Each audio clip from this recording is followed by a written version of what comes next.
Coming to you from the Troy Lee Design Saloon in Corona, California, it's the Whiskey Throttle Show, bringing you the legends and leaders of our sport with your host, David Pingree. This week's guest is brought to you by Yamaha, the leaders in the power sports industry. Motocross bikes, street bikes, adventure bikes, generators, side-by-sides, quads, boats. Yamaha sets the standard. Yamaha revs your heart. Today's guest is presented by Therabody, the world leader in human performance, wellness, and recovery. The pioneers of percussive therapy, Therabody changed the game with the Theragun device. Their arsenal has grown to include recovery compression systems, powered electric muscle stimulators, adjustable vibrating foam rollers, and a complete line of organic wellness solutions with their Thera One lineup. Whether you are a world-class athlete or you are just looking to improve your overall health, Therabody has the tools to help. Today's show brought to you in part by Method Race Wheels, the strongest, lightest, fastest wheels in off-road. Method dominates the off-road market, and they have the wheels for your truck, sprinter, SUV, Jeep, or van. SKDA Graphics. SKDA has turned the motorcycle graphic design world on its head by bringing a fast, fresh look into the sport. From outside-the-box designs to retro looks to a complete line of Whiskey Throttle show graphics, SKDA is operating on a completely different plane than the rest. With free global shipping on orders of over $100 and unrivaled customer service, right now is the time to freshen up the look of your ride. Troy Lee Designs. Built for the world's fastest racers, Troy Lee Designs blends elite-level protection with a history of industry-leading style and performance. From motocross gear to custom paint to bicycle protection, Troy Lee Designs is waiting for you on the next level. Thanks for joining us here at the Whiskey Throttle Show. I'm your host, David Pingree. We are here today at Star Racing Yamaha headquarters in Cairo, Georgia. Appreciate them letting us use their facility. And while we're this close to Bainbridge, Georgia, I had to get their favorite son, Mr. Ezra Lusk, on. Yogi, thanks so much for joining us.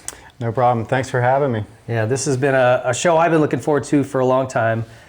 And I'll tell you why. You were a hero of mine as a kid, man, watching you on mini bikes. I looked up to you a lot. So we'll get to that when we get to that stuff. But I'm just stoked to have you here, man. So thanks. Appreciate you taking the time. My pleasure. We get started with the Method Race Wheels front end chatter. They make the lightest, strongest, fastest wheels for your truck, sprinter, van, UTV, whatever you got. 20% off using the code Whiskey Throttle. So get over there and check them out. You're back near Bainbridge, and you'd moved up by Atlanta for a little while. What brought you back down south? Well, we moved up to North Georgia, Cartersville, Georgia area about 10 years ago, and just kind of wanted to get away and just do something different. But me and the wife had been talking about getting more land. We lived on 6 acres up there, but we wanted a little bit more land, a little bit more room to maybe build a track or for my kids to be able to hunt, you know, just the normal things that you're used to living in the South. And so we just, one weekend, we decided to call a realtor, have her come out and look, and basically within the next week, her house was sold.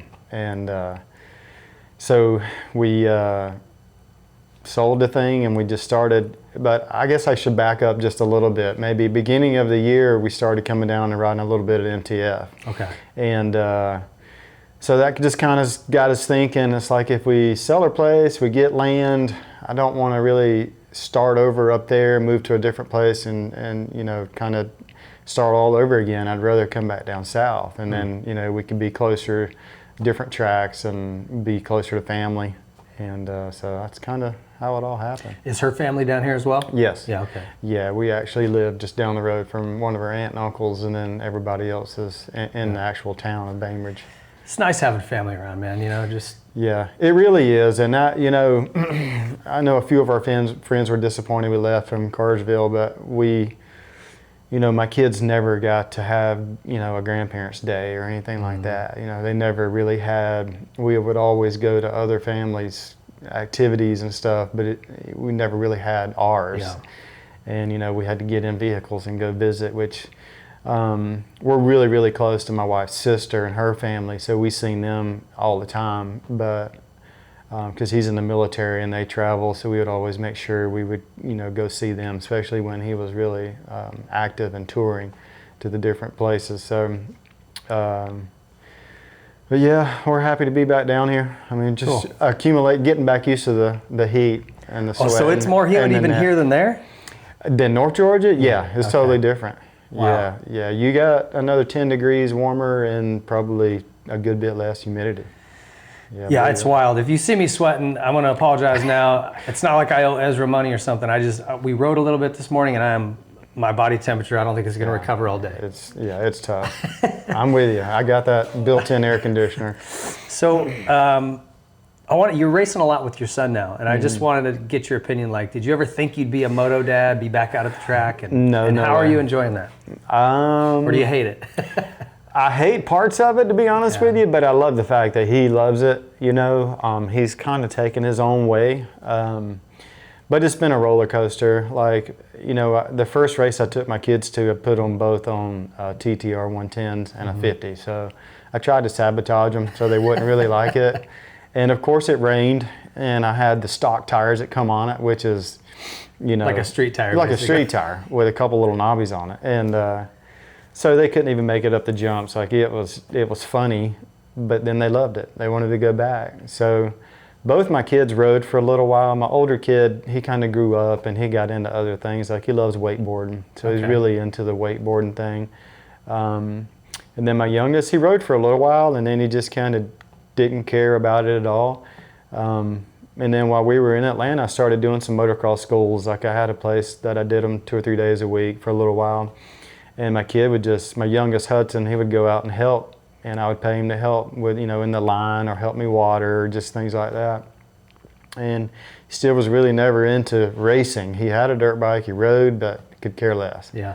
There was no drive, and I wasn't gonna try to make him develop the drive. I just was like, if you don't want to ride, you don't want to ride. Like, Nick Gaines was kind of in a good part of his career where he was getting top 15s and stuff, and he was always out there riding with me. And Nick would always try to get him to do a double or something like that. He's like, follow me over it. And Hudson never would. He's just like, I'm over it. So fast forward a few years later, well, really last year, he started racing, and we did a series up in Calhoun, Georgia. Okay. We did that series. He won the whole little thing. So that was kind of his first real taste of racing and committing to a series. And then what's he on, a 80 at this point? Yeah, he was on an 80. Okay. Yeah. So we went down to the Winter Olympics down in Gainesville in Thanksgiving, and I ran across Colleen Millsaps at MTF, and Huddy, a few months ago, he put a bunch of like little post-it things on his front door, like MTF, I want to go to MTF, this and that. So as soon as I saw Colleen, I called him out, because I like messing with my kids, like, I mean, we grew up dirt bikers, like, we're not normal, so I'm like, you should have seen this, he was da-da-da-da-da, and Colleen was laughing. So we're getting ready to leave, and she's like, well, I've got a clinic next week that I just had 2 spots open up. And I'm like, really? I'm like, okay, and Hudson heard her say that, so I'm like, I called my wife afterwards, I'm like, do we really want to take him to this clinic, and anyways, we ended up taking him to the clinic, and so now we're here. Now you're all in. We're all in. I mean, he seems like lately there's a lot of posts of him riding, I see on your Instagram and that. Well, so to answer your question, I'm like, well, yeah, I want to ride too. Like, I started riding a good bit. Honda actually gives me, or SYD up in Dalton, loans me a bike to use, and I started riding a good bit with him, and then I just started having a lot of wrist issues from back in the day, and I'm like, it's just not worth it. Like, when I go ride with him, when there's nobody to ride with him, I'll go, but if not, then, so I just kind of chilled out. He's been down here riding as much as he possibly can. There's a great group of 85 kids over there, so he's had a lot of fun. That's awesome. So we've done 3 area qualifiers, and we've done 1 regional qualifier, and we've got 2 more to do. We just kind of want to go through them. We want to kind of establish like a position, like, where's this place in this sport? Yeah. Like, where are we now with this much experience, and what is it going to take maybe for next year if he stays the course, and so we've got 2 more. The first one, we were 17th and 13th overall, which is a pretty stacked regional for the first one. So we're going to do those 2 and just go from there. Does he have a pretty good foundation of fundamentals and basic principles? I mean, how is he? I gotta imagine he's your kid. You've helped him. He has developed. I'm not going to take credit for it. Nobody else is going to take credit for it, because he has kind of developed what he's developed just from watching the guys ride. Is that right? Yeah, watching TV, making a little dirt bike track in the sand, and learning how to do all the scrubbing. Like, he's kind of developed all that just from that, and from a year's worth of going to the track, working with me, with the other kids, like doing the schools and watching and helping me. Like, he's kind of learned all that from that. So he's got a good solid base. What he's really lacking right now to try to take this road to Loretta's thing is really the experience, you know, of the different tracks and kind of the racing scenarios. Racecraft. That just comes with time, right? Exactly, racecraft. Well, cool. So I always was, you know, wondering if I had boys, like, would I go down that road? And I'm like, man, on the one hand, you're like, you know how brutal it can be. But on the other hand, I have the best memories with my dad of going to the races as an amateur. So, like, even if that's all you got out of it, I still think it's worth it if they love it, right? It really is worth it, but just like I was saying a minute ago about, it's been a bit of an emotional roller coaster. It's been really tough for me. Like, I kind of hated it at times. I loved it at times. But at the end of the day, I love it for sure, because it's teaching my kid something that he just can't really be taught in normal life. Going to school every day, playing baseball, playing the football, like it, you know, motocross teaches you a new level of discipline. Yep. You know, it really does. Not that I don't like baseball and football and all that. I'm not using those for any other reason than just they come to my head first. But like, I don't really know how my kid decided he wanted to do this, like how he wanted to be at this level. But talking about the emotional roller coaster, I'm like, my goal when we first started doing this down here at MTF was to try to get him to quit. Really. So far, you're not doing a great job of that. You started to sabotage their first race. Yeah, I sabotaged it. It didn't work out, and I've tried to get him to quit. I've been super tough. But you know, it's one of these things. It's like I've seen, which I've talked to Timmy and Evie Ferry about it, about how so many kids have been going through this for so long, and it's like financially at this point it's really tough. And kids are getting to the point where they're getting close to being burnt out at 14, 15 when they've been doing it since they were on P-dubs.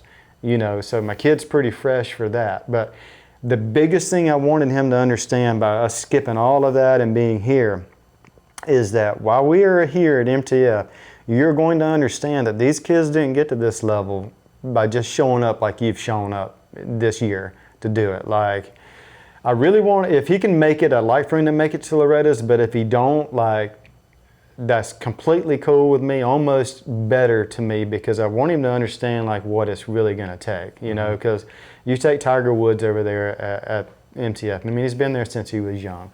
He's been doing the same stuff that Huddy's been doing since years, you know, 4 days a week, this, that, working no brake stuff, no clutch stuff, turn track, you know, section work, motos, you know, on the drinking the watch, the timer system, you know, like, being held accountable. Like, I have truly tried to make him quit. Like, that's how tough I've been on him, because if we're going to be here, you're going to do it right. You're going to know what I did. You know, like, this is what I did, and you're going to do it if you want to be successful, because if you don't, we can be weekend warriors just as quick as we came here to try to be the best in the world. Yeah. You know, like, let's be weekend warriors, please. We don't need a mod bike. We can go back to stock pistons, stock fuel. Like, we can go back to all of that, and no more road to Loretta's. I'm good with it. You know, so it's this or this. So far, you know, kids like structure. He's loved structure, and he's just been a sponge. Well, we might have another Lusk champion on our hands here. It's in his hands. It's not mine. Yeah. You know, I mean, it's I love that my choice. I love that you're pushing him hard and making him decide whether or not he wants to do it, really wants to do it, right? Because you make it easy for him to quit. If he doesn't really want it, he will. Yeah, I'm making it easy for him to quit, that's for sure. And I'm kind of ready for this whole road to Loretta's thing, like this next 2 or 3 weeks of these next qualifiers, because after that, I'd really like for him to have a couple months of just riding his dirt bike, you know, without the pressure of me saying, you got this, look at that, the timer, like, you know, you got to drop 2 seconds. Just be normal and ride his dirt bike and try not to rush that curve. Just ride it for a little bit, get more racing experience, riding experience with good kids over there, and then you know, get back and punt again. Yeah. Cool. Well, it'll be fun to watch that, how that goes for him and you.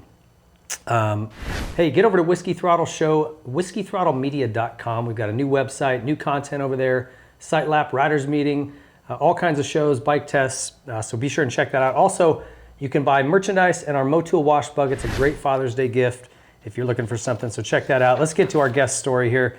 Brought to you by Therabody. Tell me a little bit about Bainbridge. That's where you were born, right? Yeah, that's where I was born. It's not far from here in Cairo. No, it's maybe 25 minutes from here. It's not very far at all. Pretty small town?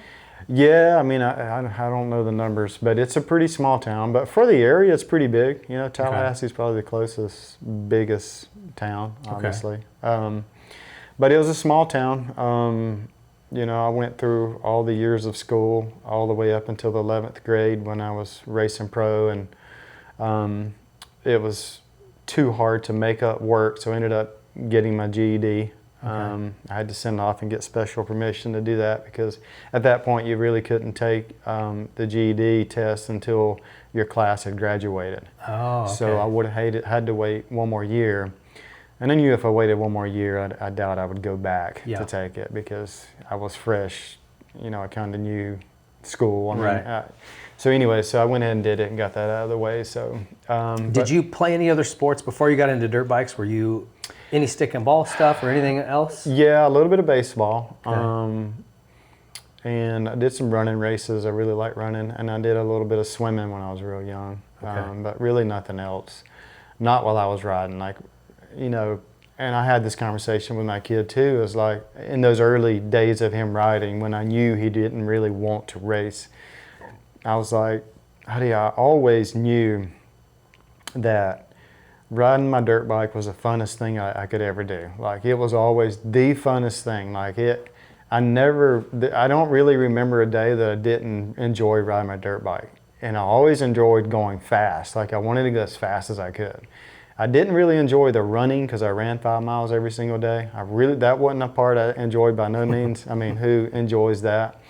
But the riding my dirt bike, like I loved, you know, so basically that. I mean, I loved it, loved going as fast as I possibly could. What was the first bike you had? P-Dub? A JR50 Suzuki. Okay. So you were 4 or 5? Yeah, probably about 5 or 6 actually. Okay. Yeah. And Dad just got that for you, or how did that happen? Yeah, I mean, I'm not real sure how that went down. In Bainbridge, they used to have like woods races down by what we call our boat basin. It's where the Flint River comes through, and it's like a bunch of docks and stuff like that. Okay. But there was a bunch of woods, and so they had 2 or 3 woods races, and that was the first thing I ever did. Okay. I did it a couple times, and then I didn't dislike the trees, but I wanted to race more, and there was only a couple of those, maybe like even one a year. Okay. So we ended up going to more motocross races and just kind of went from there. And did your dad ride, or why the bike? Yeah, he rode. I don't even know if he really ever raced, but they got me. I really don't know how I got the little JR50, but maybe because where I live was right there beside the Flint River. Like I live basically through the woods from it. Okay. So I knew they always had stuff going on over there every year. And so I'm pretty sure that's why I got the bike, because I wanted to go do it. Yeah. You know, and I always loved the mud holes and stuff like that. But it was I love it. Did you hunt and fish? Is that something you guys grew up doing too? Fish, yes. Hunting, no. I'm not a gun guy. Like I'm not against guns. I never liked guns. Like I never really liked to shoot them. I just never was into guns, you know. But my kids are, because my wife's family, they're all hunters and everything else. You know, I mean, they're huge in it. So both of my kids were really into hunting and fishing and everything else. I mean, my kids have been hunting more with other of my friends and family than they have with me. Yeah. You know. Yeah.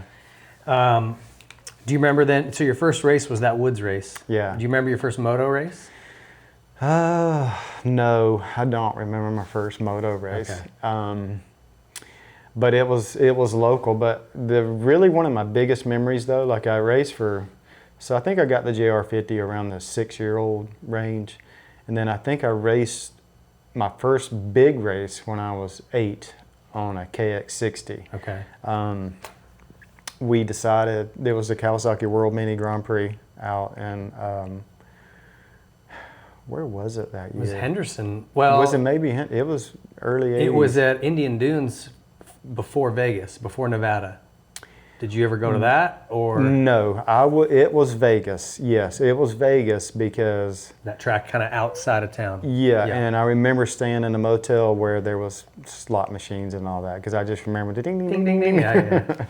But we put my motorcycle back when the gases and all that wasn't that big of a deal to put in luggage. We put it in a suitcase and took it No way. on the plane with us. Yeah, Flew with your bike. yeah, and we put it together there and raced it. And believe it or not, the guy that I raced to try to win it, I think I got second. I think he beat me. Was Damon Huffman. What, do you remember what year that was? I want to say 75, 80, maybe 82 or something like that. That sounds It'd right. be something cool to look up. I always wondered it because Damon was one of the guys, not to get ahead of the story, and like Timmy Ferry that I raced when I was really, really young, and we stayed all the way up and through until we were done. Yeah. So I want to get back to the World Mini because that was my first ever time seeing you. Yeah. But it was 85. yeah. And we'll get together. I don't want to speed ahead of this, but siblings. You have only one brother? I have one brother and one sister. Oh, you do have a sister. Okay. Yeah. She's Brother's younger. Yeah, brother's 10 years younger, and she's 5 years older. Oh, okay. Wow, Yeah. big spread. Yeah. I don't know what happened. One of them nights. Oh, Ronnie, getting loose. Yeah. How are they doing? I know your brother had a really bad crash. Yeah, And had some spinal cord injury. I don't know the level where he got to. I Yeah. mean, how's he doing? Well, it was 2004. It was my last year of racing, and I kind of knew that was pretty much going to be my last year of racing because I spent the year kind of hurt nursing a navicular and stuff, and then in September of that year he fell at just down the road, actually, a little local track, and he broke, I think it's T4 and 5, but they had to ended up fusing like 4 or 5, 2 or 3 before and 2 or 3 after. Yeah. But when he did it, he was a quadriplegic, like he didn't really have no feeling, arms, nothing from here down. And they took really good care of him here in Tallahassee, and then they took him straight to the Shepherd Center in Atlanta, which is around here is kind of the cream of the crop for spinal rehab. And they pretty quickly, they got everything kind of stabilized back here and got a lot of the swelling out, and he started to get movement back. And then so into the road, he ended up getting everything back. He's got a little bit of not quite so good movement in his fingers, and then his right hamstring and his right calf never really fired again. Okay. Like the muscles never really Can he reacted. still walk without a walker? Yeah, he walks a little bit, like having to kind of throw the leg. But as soon as he did it, we put everything on hold in our lives. And that had to be like pretty tough. I mean, you're just finishing your career, and then that happens to him. well, I not even really said my career was finished. Like I never really even pulled the plug on it because I still wanted to race, but I knew the fire had kind of left me a little bit. And but yeah, no, I remember, because I didn't really have a great relationship with my parents at that point, and I was always gone racing, so I never really spent time with my brother. Like he was, because when you're 20 and your brother's 10 and you're on the road, I didn't live at home no more. Yeah.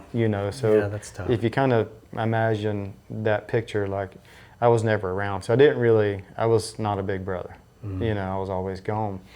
So I actually got the phone call the day after it happened from Chris Berg, which is an orthopedic surgeon, one of my orthopedic surgeons, a good friend that went to a lot of the races with me.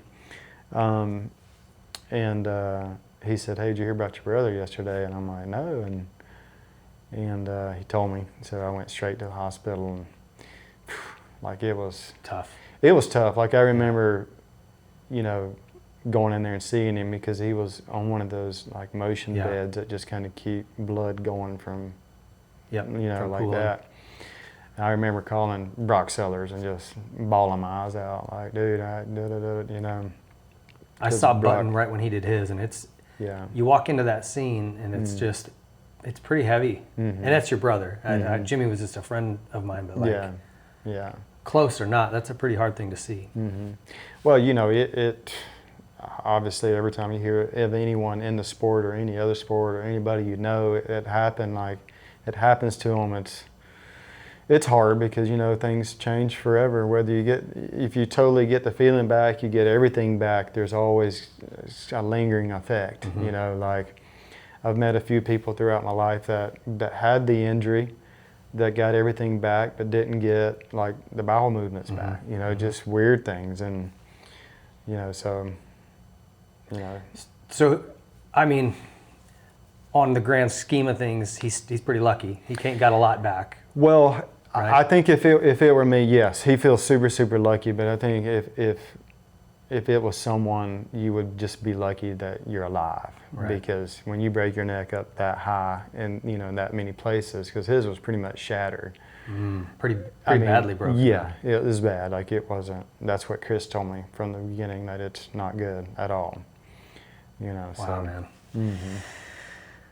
All right. Well, glad to hear that he's mostly, made some good recovery there. That's tough. Did that have anything to do with you deciding to quit racing? I mean, that's a pretty big hurdle to get over mentally. Well, it didn't give me a choice. Like as soon as he told me that, we went there.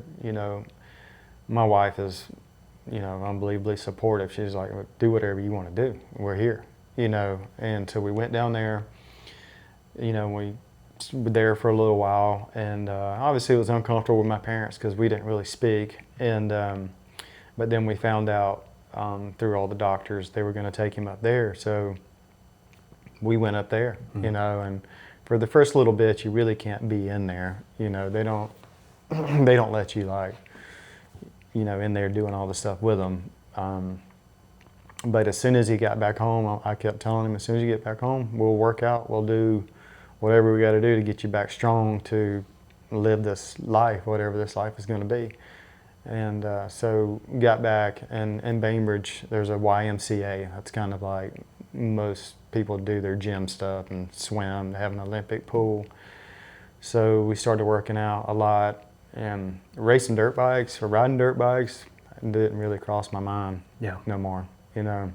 Perspective, not bigger things in life. Bigger things in life. Not really that it scared me to not ride a dirt bike, but it was just like that got pushed aside. Yeah. So, and then after that, we got into all kinds of crazy stuff. Like he decided he wanted to do a wheelchair race at Disney World. So I'm like, well, looks like I'm gonna have to start running. So I started running a lot, and I'm running with him, racing him, and so then we did the Disney World thing. We did the half marathon, and then the next year we did the Goofy, which is the full, and then the half. It was like. Can you keep up with him in a chair? Yeah, I was gonna say you can't run. No, not when they get like when someone's in a chair and you get that upper body developed and they're real strong. No, we had to kind of set it up to where, whatever laps he could do, and then I could do like to where we ended together like it'd be a race. Yeah. So no, you can't. Okay, so going back to you at that.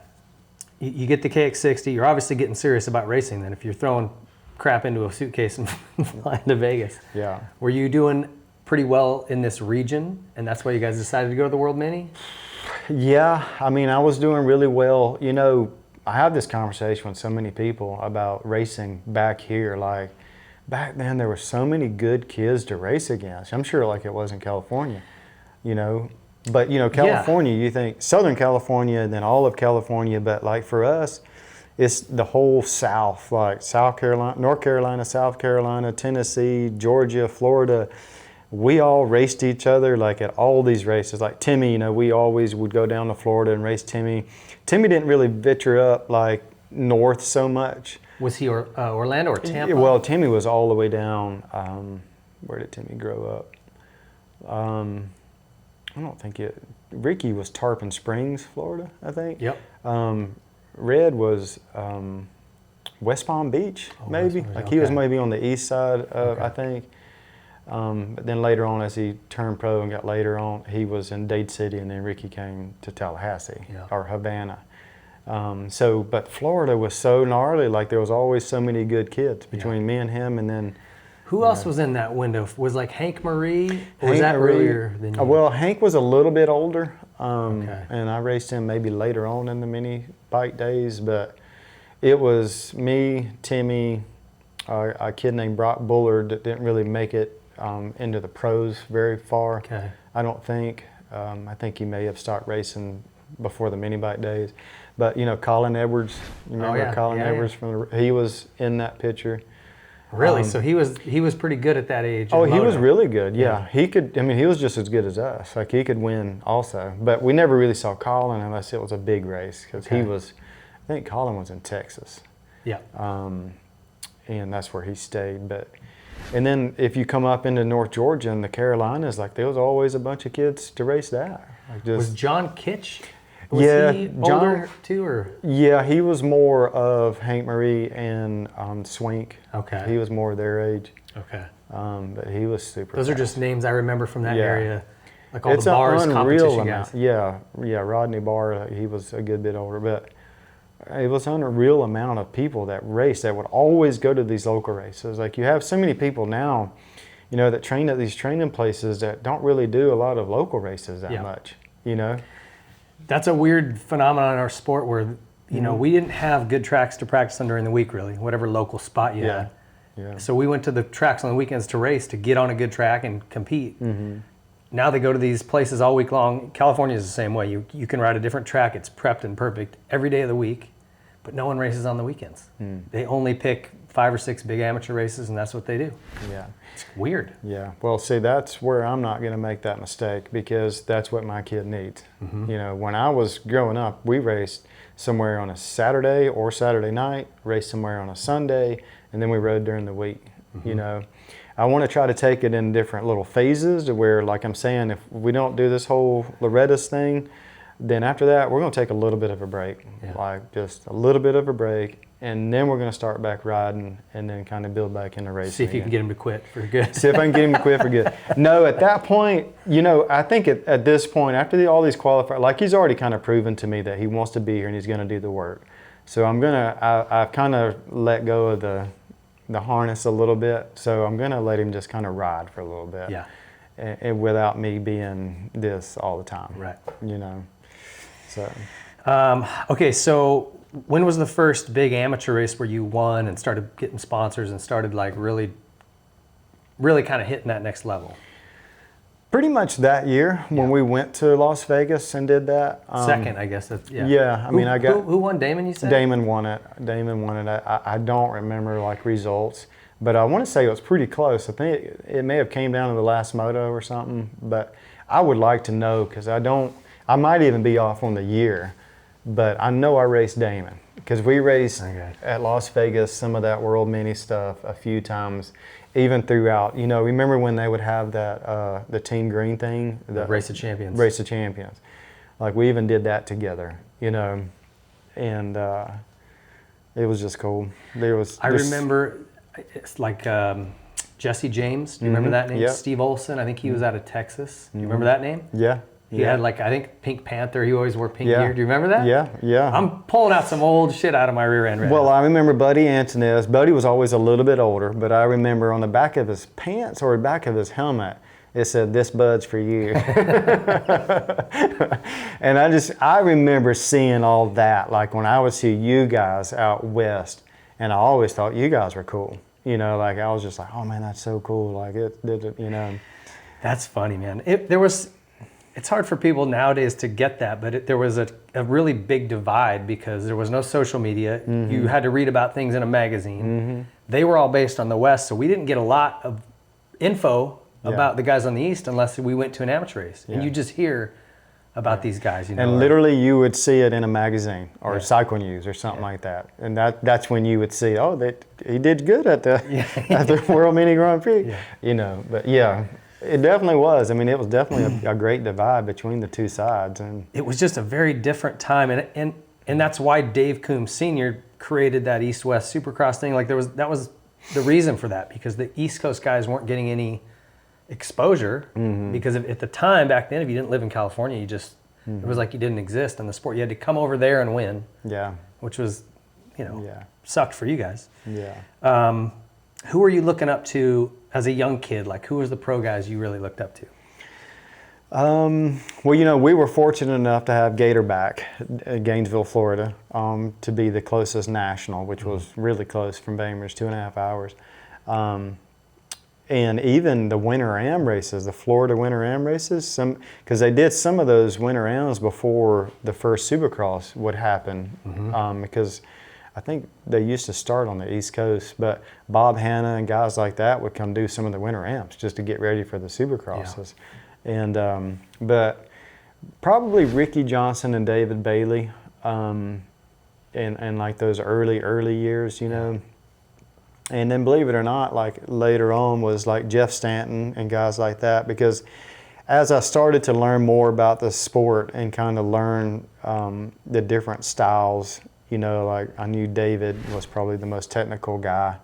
And this was me kind of talking to you as a kid. Like I always could watch David and can tell how much, I wouldn't say better than all the guys were, but he technically made things look a lot easier than, like Jeff was kind of in real good shape. Yeah. He was a little bit later, but, I learned to respect all the different levels and the different skill sets that all the guys had. And that's kind of what I try to develop my career, toward, was trying to be fit, trying to have all the skill sets of doing all that stuff. And because all those guys won. And then, believe it or not, they were right at my first year, because it kind of changed. It was like David Bailey, Ricky Johnson, Jeff Stanton, and then as I got into racing pros myself, I mean, who don't like Jeremy McGrath? Yeah.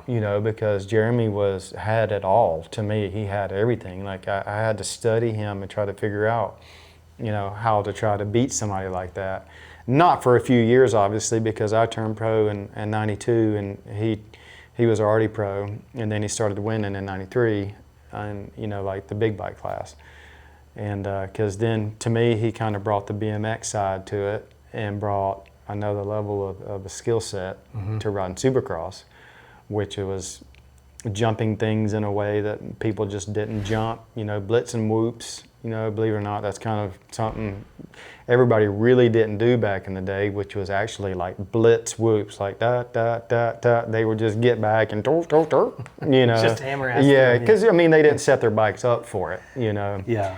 Not that Bailey and all them guys didn't blitz woods, but Jeremy's way of riding a Supercross track was unique. Was beautiful. Yeah. It's funny to think that there was no scrubbing back then, but he brought in kind of, I think we kind of called it minimizing. Like he would accelerate to the face of the jump, let off, and then kind of bring the bike to him and stay lower. A lot more of a BMX style, like creating space, bringing it back.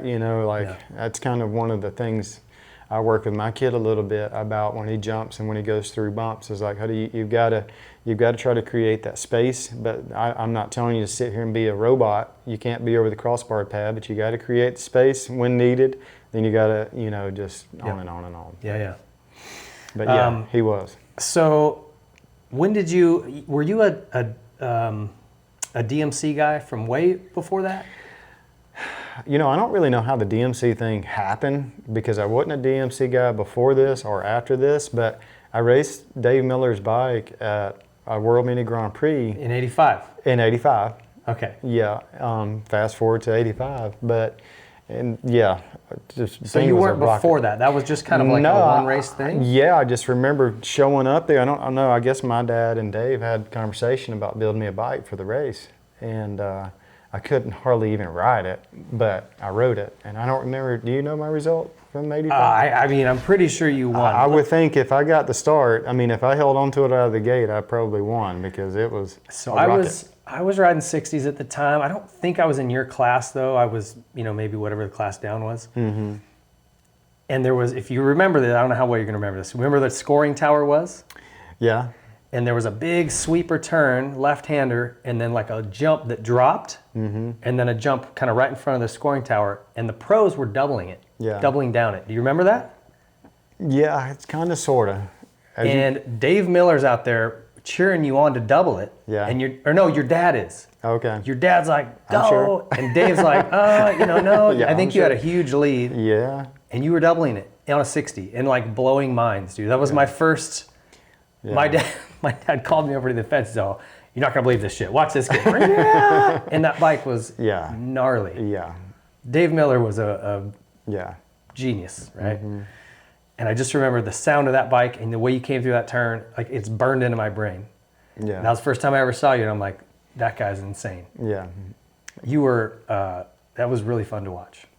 Yeah. And I know this sounds creepy and stalker, but I came over to your pits and like was watching you eat a bowl of fruit or something stupid, and I'm just like, it's wow. probably Cheerios or something like that. I grew up on Cheerios. Yeah. Yeah. And I remember, anyway, I remember listening to your dad talk about jetting, and he called it a carburetor. Carburetor. Carburetor. People, yeah. Carburetor. To this day, ask Matt Walker, well, how do you say a carburetor? I'm sure he'll say carburetor. I mean, yeah. Anyway, that was super interesting. Okay, so you don't really even remember that jump. Like, to me, it's just crystal clear. Yeah, I don't, because I'm trying to put those tracks, the World Mini Grand Prix, like where it was this year and that year and this year. Yeah. You know. That place, do you remember, it had a long start and then it swept left to this massive ski jump. Yes. You were doing like 100 miles an hour. I do. I remember that now, the start, yeah.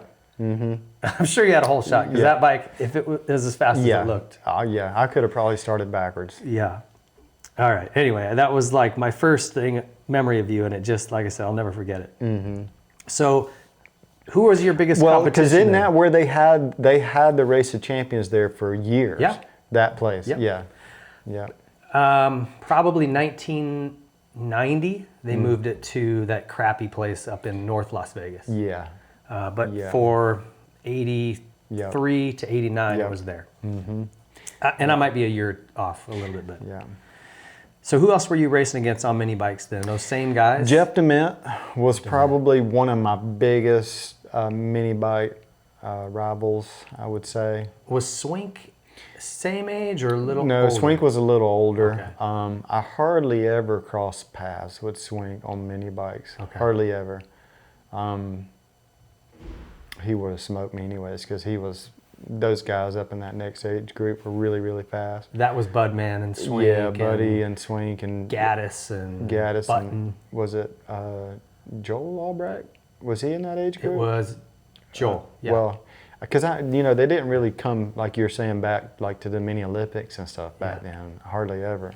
But out there, they were in that age group. Because they were always like, I was a big fan of them when they did that Kawasaki Race of Champions. Like, to me, that was like the sickest thing ever. Yeah, that was a fun event to watch. And it was you remember how dirty it used to get between those guys? I want to say Butch Smith's dad and Buddy's dad, they got in a fist fight. Maybe it was, it would be. And you remember they're like, they would cheat, whatever they could do, like hairspray on the tires while they were heating it up. Oh, yeah. You remember all that stuff. Those were fun times. Okay, those were probably my funnest times ever. Is that right? Yeah, actually going out there and doing that. Going out there and doing that at the original World Mini Grand Prix, watching the Race of Champions, all that, racing Damon, like that was probably my funnest times early. And then doing a lot of the Winter Am stuff at the Winter Olympics. That was probably the East Coast of my favorite. Yeah. I never got to do the Mini-Os. It was the funnest. Yeah. I mean, Loretta's was okay. Like, it just wasn't.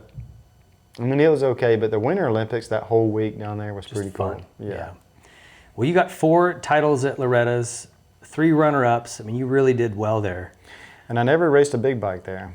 Is that right? It was always mini bikes. Yeah. I got hurt. My first big bike year, I got hurt going into the first turn, basically. So I never really raced a big bike. Huh, okay. At what point did you get Suzuki help? Because you switched over to Suzuki's as an amateur, right? Well, that's a long story. Well, let's hear it. Well, speaking of the Jeff DeMint, and speaking of the Loretta Lynn's, we were there one year. Let's see, what year are we? maybe 89. You were on a Suzuki in 90, so it had to be. Okay, so 89. Then if I was on the Suzuki in 90, okay, so it may have been even the end of 88. At Loretta's, we were in the back section. They used to have real tight S-turns in the back. Okay. And I don't know if it was like a second or third moto or something. Anyways, Jeff and I we were never really buddies or anything like that. My dad, his dad, never buddies at all. Imagine that. But he brake checked me in the back, and I hit him, went over the handlebars, and broke my arm. So I just, like, I knew the next time I raced him, like, it was seek and destroy. You know, even though you shouldn't have that. You know, you shouldn't have the retaliation thing on your mind. So we were both on Team Green. And so everybody knew going into the mini Olympics that something was probably going to go down between me and him. And of course, we went out there and started taking each other out. And Team Green told us that if anything happened again between us, then they were going to kick us both off of Team Green. You know, back then, when you were a Team Green rider, like, you got 5 or 6 bikes, you got a parts allowance, like, it was a big deal. Yeah. And we were poor. Like, we didn't have money. Like, my dad was a pulp order. I don't know if you know what a pulp order is. Oh. Basically like a logger. Like, you know, the log trucks that go and cut trees and stuff, and you sell the trees for, well, a pulp order is somebody that kind of goes and just cut them up into little bitty pieces because you can't afford the log trucks, you know.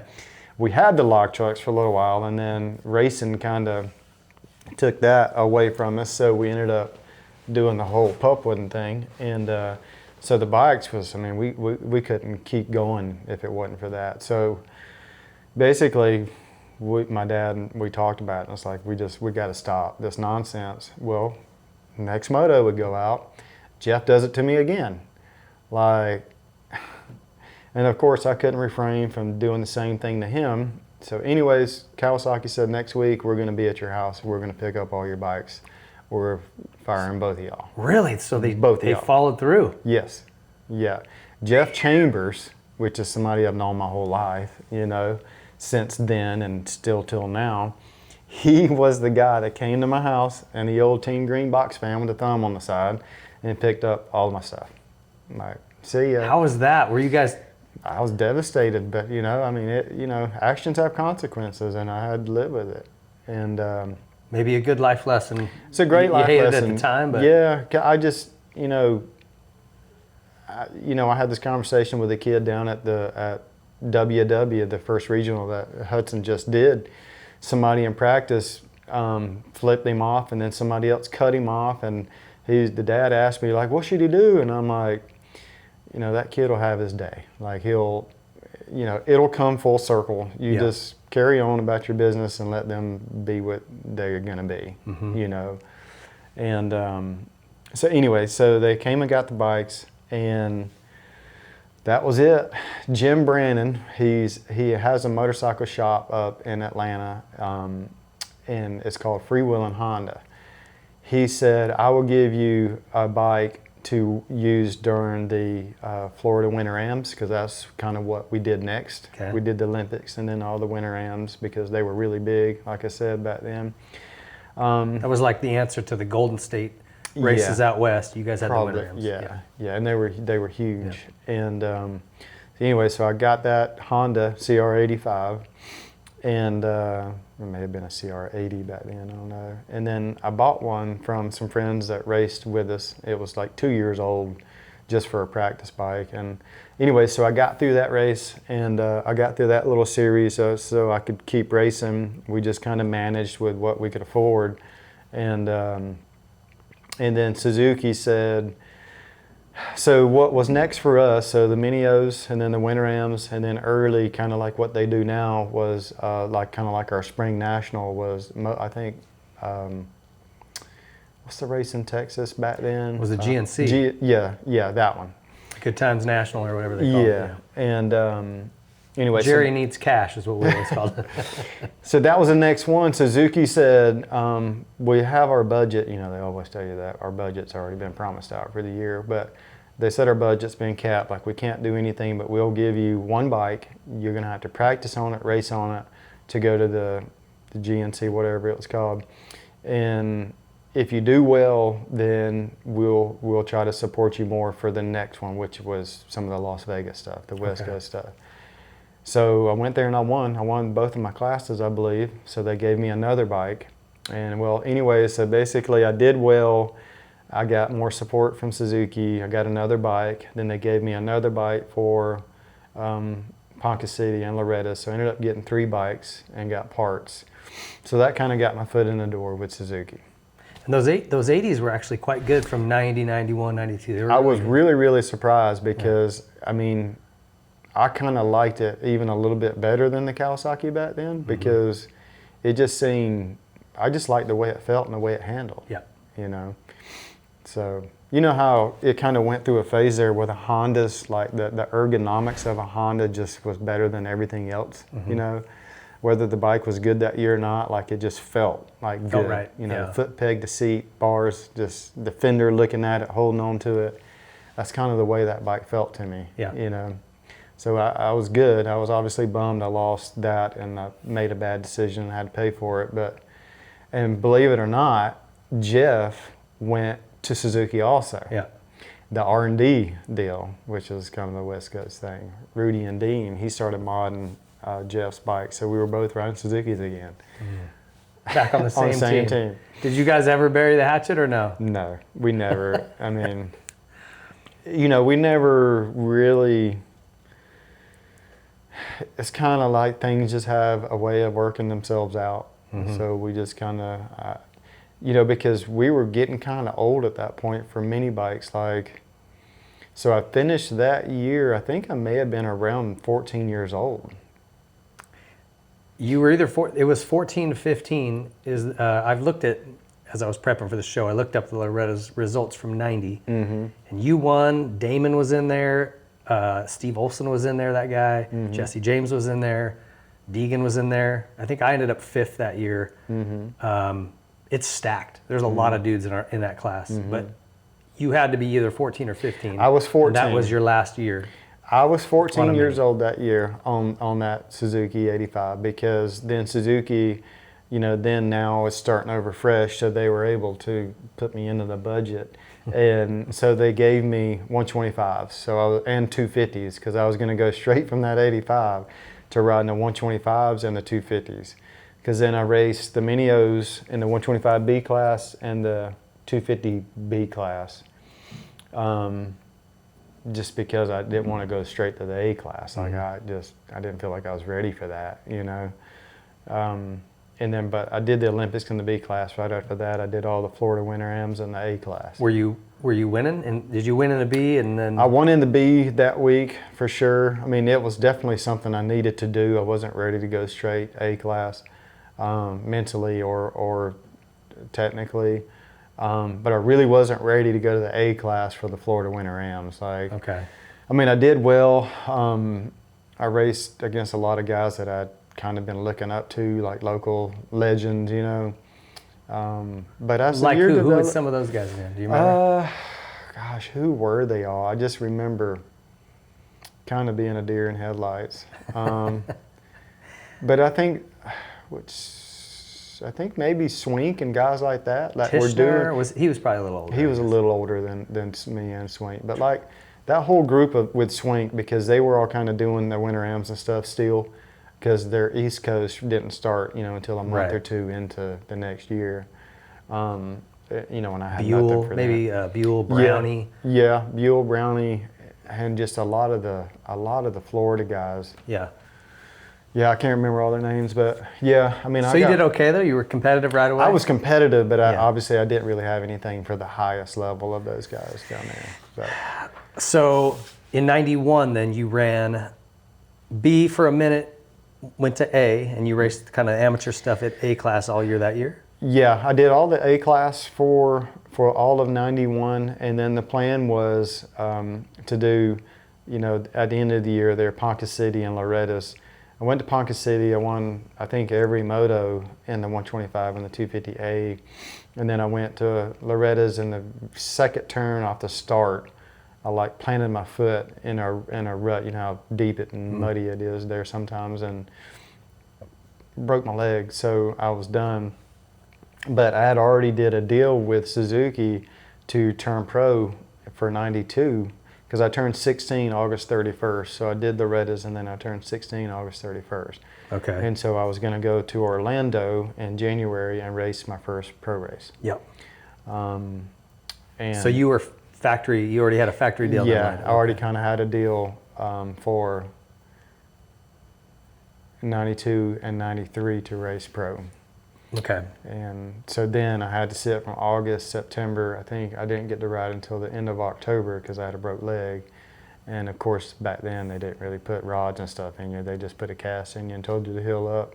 Good luck. Yeah. See you in 3 months. Yeah, and then I remember at the end of October or November going all the way out to California, somewhere in, it was Southern California, but it's kind of up in the desert a little bit. Is that Atlanta? Yep, exactly. Yeah, it was a terrible track. Yeah. Sandy. They had a test track up there, and like, I forget who built it. Was John Savitsky or something? John Savitsky. And it just seemed like something I'd play on a video game. Like Guy Cooper was out there, yeah. And doing all these big jumps, just on and offs, and I'm like, holy crap! Savitsky was awesome. Off more than I can chew. He could build really neat tracks. Sick stuff. But that dirt up there was just desert sand. Yeah. And it was always windy. You know, like, that wasn't a great place for a track. But so I tested a little bit, as much as I possibly could, and then I went to Orlando. But it ended up actually being really, really good. You got second at your very first Supercross ever. Yeah. I led it for a good bit, and I passed Jeremy Buell. I think he was on that peak team. Yep. And then I just, from not riding Supercross, I just remember basically not hardly being able to breathe, you know. And then Swink was at another level. I mean, physically and on the bike. And he caught me, and he got me with just a couple laps to go. Yeah. But that's a hell of a start. I mean, did you expect that going in, or you? I didn't know what to expect. I mean, I knew the mental side, like I was ready to race. I was ready to be pro, but I was by no means prepared. You know, I wish the kids are so much more prepared going into these situations now because of what they do during the week. Like, you know, where we're at right now, these star guys, like, you know, you've got so many of the younger kids being able to practice with the faster kids on the same tracks. Yep. You're so ready for it. Hayden Deegan's been out here all week doing motos with the guys, and I'm just thinking, man, how do you how do you compete with that? We did not have, there was nothing like that back in these days. And I wanted to ask, like, how, because you always struck me as very mentally, like, confident and tuned in, like you were ready and believed in yourself and expected to do it. Maybe that was just your kind of calm, quiet demeanor, and I was over there chewing my fingernails off and, you know, nervous. Was that true, or did you still have doubts and weren't sure? I mean, I don't know, where were you riding out here when you'd come practice Supercross? Did you have a track? Yeah, I had a track here. Like, I had a track right there in Bainbridge. Okay. Whenever I was growing up, we leased a little piece of property, like on kind of like the north side of Bainbridge, just a really, really small piece. And we built a Supercross track. I mean, it really wasn't like a legit Supercross track because I didn't know how to do it because I did most of it growing up. But you've probably seen some of, like, some Fox. I think Pete Fox has posted a couple. Yeah, okay. Like where me standing on top of the motorcycle, like in the Whoops, number 17 or something. Okay. That was like my original track that I had, the very first track I ever rode on to get ready for Supercross. And I mean, it was cool. It had whoops and had all that stuff, triples, on and offs, everything I could imagine. But in '95, so fast forward 2 or 3 more years later, I ended up figuring out that I needed a bigger, like a legit outdoor track, you know. And so we bought another piece of property, which is where I kind of basically trained and rode my whole career, really. Okay. But yeah, I did. I always had a track to ride. That wasn't a legit Supercross, but it was close enough to kind of get the fundamentals of all that. Well, and even the tracks back then, I don't remember. I think Savitsky built them on one coast, and then someone else built them on the other. But they weren't great. Like, you remember in our day, the jumps would have no transition. You bottom out when you hit them, and it took a while for them to work in.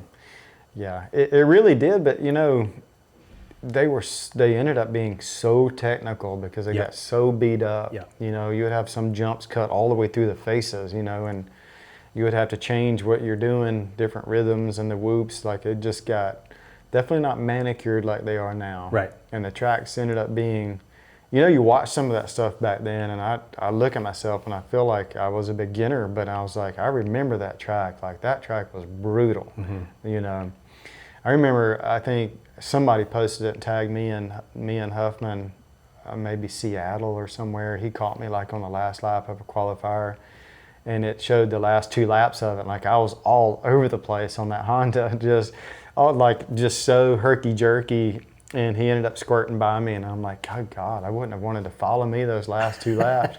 But I started looking at the track, and I kept trying to remember what it was like, and it was like that. Like, it was just so soft and rutted and chunky. And a rut here, like, just very, very hard to like make look good. Yeah. You know? Well, and if you go back even further to the 80s and look at those tracks, they were even worse, but even rougher and more gnarly. You know what I mean? Yeah. They weren't the pretty, perfectly shaped jumps we get now. But it slowed the pace down. A lot. You know? Yeah, I agree. So looking through this first season, you start with the second. Everybody's got to be pumped with that. Yeah. 22nd at Houston, 22nd in Atlanta. You have crashes? I mean, what happened there? Do you remember? Oh, I'm sure I did at Atlanta, you know. Okay. But yeah, I mean, the first race was just a huge surprise. But what it showed me was that I belong here. Yeah. You know, I just got to figure out this Supercross thing because, you know, back then you didn't really have a huge team. I didn't have a support system. I didn't have somebody giving me good information like, oh, we just got to work on this. We just got to work on that. But I just looked at it like I could do it.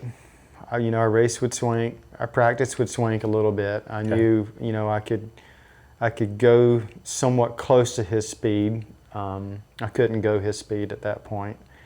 But the difference between him and most other kids was still a huge gap, you know. So if I could just figure this whole Supercross thing out, and I couldn't forget also that I had no off season. I had no Supercross off season. You were hurt. So I just needed to do something this year. I needed to try to finish races. So I just remember trying to just finish a race after that point. And I remember what helped me also is I remember kind of getting to the phase of let's just finish one of these things. And then my parents really never let me go anywhere and do anything. Like, I just was kind of kept locked down with chains. And eventually they let me go out to Cooper's place in Oklahoma. Okay. And I rode with him for a little while and rode his Supercross track and played because he always loved the trials bikes and stuff. Yeah. And then the next race I went to, I think, was Pontiac. And then once again, me and Swink raced each other at Pontiac, like all the way down to the very end. Like, I actually passed him a couple times. He passed me back, you know, but he just had the edge on me. Like, just the edge is all you can really say. And so I think I got second there again at Pontiac in '92. On night 2, yeah. But you're also second in Charlotte. So that was a good one for you. And then the 5, 8, 7 the first night of Pontiac, second the second night. Yeah, so I started getting some results and started kind of sort of believing in this whole Supercross thing. And how was that bike that year, particularly like Suzuki's were good, the 125 through that whole kind of window, but compared to that peak bike, did you, because those pro circuit bikes were pretty gnarly. Yeah. Do you remember ever going, man, he's got an edge on me there, or do you feel like you were pretty evenly matched? You know, I was so young that stuff really didn't matter to me. Okay. I didn't really pay attention to that. Like, as long as I could do all the jumps, because we all still struggled to do triples back then. Oh, yeah. You know, and to me, I kind of focused more, I can remember focusing more on gearing, making sure I could get like to third gear to do those triples. Because, you know, no 120, I mean, it will, but second gear would be tough to do a triple, 60-foot triple. So I didn't really want to try to focus on what I didn't have and what they had. You know, that kind of stuff kind of came later. You know, when you're... I saved that for later. Yeah. Well, when you get on the 250s and stuff, you know, like I did struggle. I mean, I remember years on the Suzuki, like in like 96 outdoors and stuff, like the 125s just were really underpowered. Like, I remember racing Lammy on his Honda. And I remember leading like Southwick, and was it 92? Oh, well, no, that was 96. Yeah, 96. And he passed me going up that little, the little frog pond thing that dropped down and come up. And that was just a horsepower drag up out of that thing. Yeah, and he just passed me going right up that thing. And I remember being so pissed that he caught me and passed me going up that thing that I went back to the motel and I called. Do you remember Iron? Yeah, Montgomery. From Jeff Montgomery. Yeah. I called him and said, "Hey, do you want to go for a run?" And we went out and we ran like 5 or 6 miles, like 7-minute miles. Like I just was so pissed. After the race at Southwick? After Southwick, yep. And Iron, he's tall and lanky. Like I didn't really want to go that pace, but he's just. Well, wasn't he a triathlete as well? Like he was gnarly, but. I just remember wanting to be so gnarly. Yep, so gnarly, but at that point you just need guidance. You need somebody to tell you how to, what's gnarly. Did you have anybody like that in your corner? No. Ever? No, did not you really. ever like? Well, I really did. Like, not early on. It was all me. Like I read a lot, and I started like in '94. I really started biking a lot and running a lot. And because I won that thing in '94 in the East Coast, and so the training thing, I knew that was going to be a big part. But then once you get into the 250s, like it even becomes a bigger part. Yeah. But in '90. But anybody like Ricky got Johnny O, and he was not. He helped him with training, Mm-hmm. but it was more a lot of like, hey, this is what you need to be doing on the bike, and if you're not going to have this sort of level of commitment, you aren't going to, Mm-hmm. He just kept him accountable and explained to him, coming from someone who's been there and done that you had to listen to. Mm-hmm. And I didn't ever get that. Like, I wish that I would have. I wish I'd have found somebody. No, I understand, because I had that throughout my career. I had people, and then I didn't have people, and I suffered from it when I didn't have people. Like, but to answer your question, yes, I did. Like, I really had nobody like that. It was all me until me and Ricky started hanging out when he moved up here to Havana from Tarpon Springs. Like, I think he was up here maybe in '95 or '96 or something. And we didn't really start, which my dad worked with Ricky all growing up when he was younger. They always came up and he taught Ricky how to ride, basically. And so we were friends then, but then later on when Ricky turned pro and he came up, I'm not sure the exact year when Ricky came up. 97 was the year he turned pro. Well, when he turned pro, but I think Ricky was up here a little bit before that, but we started riding together in '97. We started riding pretty much every day we rode dirt bikes. We rode together in '97. And so at the end of '97, Johnny O was out in California and kind of, I think, the same place he lives now. And me and Ricky went out there. We were both out there testing or something. And so we were all going to go road bike with Johnny. And he told us, like, me and Ricky really didn't. We road biked a little bit. I did maybe 20 miles or something like that, but I didn't do nothing. Yeah. Like, I didn't do anything like a cyclist would do. Neither did Ricky. Like, we weren't cyclists. And so he's like, let's go on this road bike ride this weekend, but I'm going to tell you, like, it's kind of ex-pros or pros. It's their off season, so it's not going to be a hard ride. They're not going to go fast. But when you put pro and cyclist together, it's just another level. Yes. So, and they did maybe 50 miles, but I think it was over like in Simi Valley or something like that, where there was hills. Yeah. Me and Ricky died. Like, me and Ricky, we died. Like, we got maybe halfway through it, and Johnny and one of his buddies had to stay back with us and basically get on our backside and just push us up hills. Just push us up hills, Yeah. And so after that, like, me and Johnny we came close a little bit, and whenever Ricky didn't go to California and I went to California, like, I would go running with Johnny a good bit, and we did some running races together and stuff. And I would have to say, even though Johnny never was a part of my training program or anything like that, he was just someone that I looked up to. Like, I didn't mention him earlier as being somebody I watched, because, there's just so many of them. Yeah. But I respected him a lot. and just, I mean, he would tell me things he did, you know, and it's like somebody his age still doing it even at the highest level. I'm like, gosh, I'm so young. Like I should at least be able to do this stuff that he's doing now, you know. And so it's like you start to feel like, and this is what happened with Ricky and Johnny, is what kind of started to change, I think, Ricky's career as a pro, was when you get Johnny involved in it. It's like you have somebody that holds you accountable. You know, and you have somebody that you respect, and it's like you don't want to let them down. You know, like you don't want. I wanted to be as good as Johnny running. You know, I didn't think I could be as good as Johnny on a bicycle because that was going to take some time. But you know, so anyway, so you're held accountable, and it's like there's just more than just letting yourself down. When you let somebody like that down, that's just such a legend, you know, like, you know, so like in 98, 99, like me and Ricky still rode together and stuff, and I still talked to Johnny. I trained with Johnny when I could, when I was out there. But like I said, he didn't train me or anything, but like, you just kind of see those people, and you have so much respect for them. And like, and also in that time I went to Honda and Jeff Stanton was there. Jeff Stanton was the same way. You know, so I also kind of felt the same way toward Jeff. Like I just didn't want, I knew when I went home, when nobody was watching, I wanted to do the same stuff.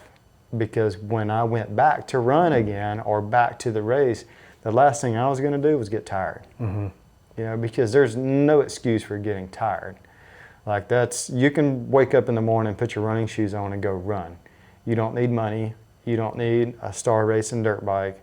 You just need tennis shoes to be in shape. Right. You know.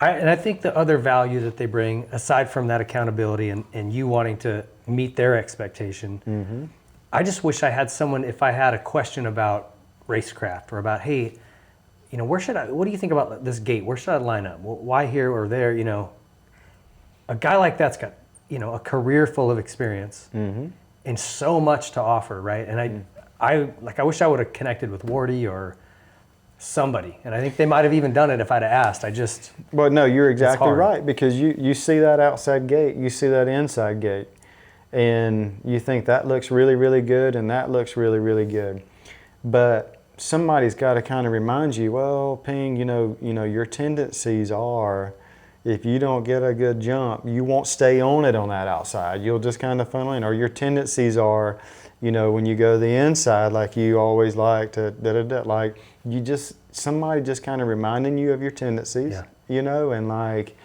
knowing what's kind of better for you. And it also kind of is, as the day has progressed, like, Ping, you feel great that day? Like, you've ridden good? Like, everything has just been on. You can go to that outside gate, you know, because, you know, if you don't get that jump on that outside gate, you're getting gobbled up. The inside, you don't get that jump, you can kind of funnel in with those guys. But, you know, to kind of make you feel better about that decision. Yeah. I get it. And even that, it's it right there. If he says, no, that inside, that's the one. Yeah. Then all the question goes out of your mind. No right? And now you're like, okay, I'm in the right gate. You don't question it. I just think there's a lot of value to that. And that's a miss for me. I wish I'd have done that. Well, it's been a conversation with a few people here lately, not saying no names, that I've talked to, is the information. Just good information from people around you, you know, that's not clouded by any other reason than the good result. Right. You know, like just good information from everybody around you. Yeah. So there's no doubt. A lot of value in that. So going through the rest of that year, you also were good outdoors right away. You were getting, and you had an 8th at Gatorback at the opener, but a 3rd at Redbud. You know, you had some good outdoor rides as well. Although it doesn't look like you did them all that year, did you? Did you get hurt in 92? 92, I should have done them all, I think. I don't think I got hurt. But like I said, 92. Learning year. It's just a learning year. Like, I don't, you know, I'm still looking at guys that I saw on my wall the year before, you know. And it's different, right? Like, that's a pretty, we talk about these guys making the jump from amateur to pro. Like, I'm sure Hayden is watching all these star guys win, and he's looking up to them, right? But now he's out here doing motos with them. Like yesterday, he passed Justin Cooper and then tipped over 3 turns later, right? But he's already seeing that, okay, I can do it. I know I'm on the same equipment, right? We didn't have that. So you just watch Swink or whoever winning races the year before, and you're like, that's where I want to be. Now you're lining up with them and trying to beat them. Yeah. What changed that off season? Anything? You stayed with Suzuki. You had a 2-year deal. Yep. Did you have a good off season going into '93? It was a better off season. I just still, once again, it took me a minute to kind of figure out my place. Like, it took me a minute to kind of figure out what I was good at, like what I needed to try to get better at. Like, I just, even though I had some good results, maybe that very first one I was a little bit lucky in '92 with a good start, you know. But I just remember '93, I think I was expected to do well, but I still just didn't really know my place. But, you know, Doug Henry that year went to factory Honda, and, you know, Doug, with the heart that guy's got, like, he was just, he beat me in '93, which I don't even know what I got overall in that series. But Doug was just kind of the new Brian Swink, you know, because I think he came from that DGY Yamaha team. He did. Something like that. Yep. And, but, you know, and it's just funny because as we talk about this stuff, I've already thought about it. I've thought, you know, because when my racing career was done, like I said, I went to doing a running thing with my brother for a little bit. Then I got into cycling a good bit. So I spent a lot of time by myself, like in the saddle, running or biking and running. And, you know, you just kind of think about all that stuff. And I think about paths that I've crossed. Johnny O'Mare really being the guy that I really 100% say that kind of got me to thinking that elite fitness is the only way, you know. And but then I crossed paths like with guys like Doug Henry. '93, I should have won that Supercross year. And then Doug gets on a factory Honda, and Doug is just another level guy. But what I learned from Doug was freaking an unreal heart.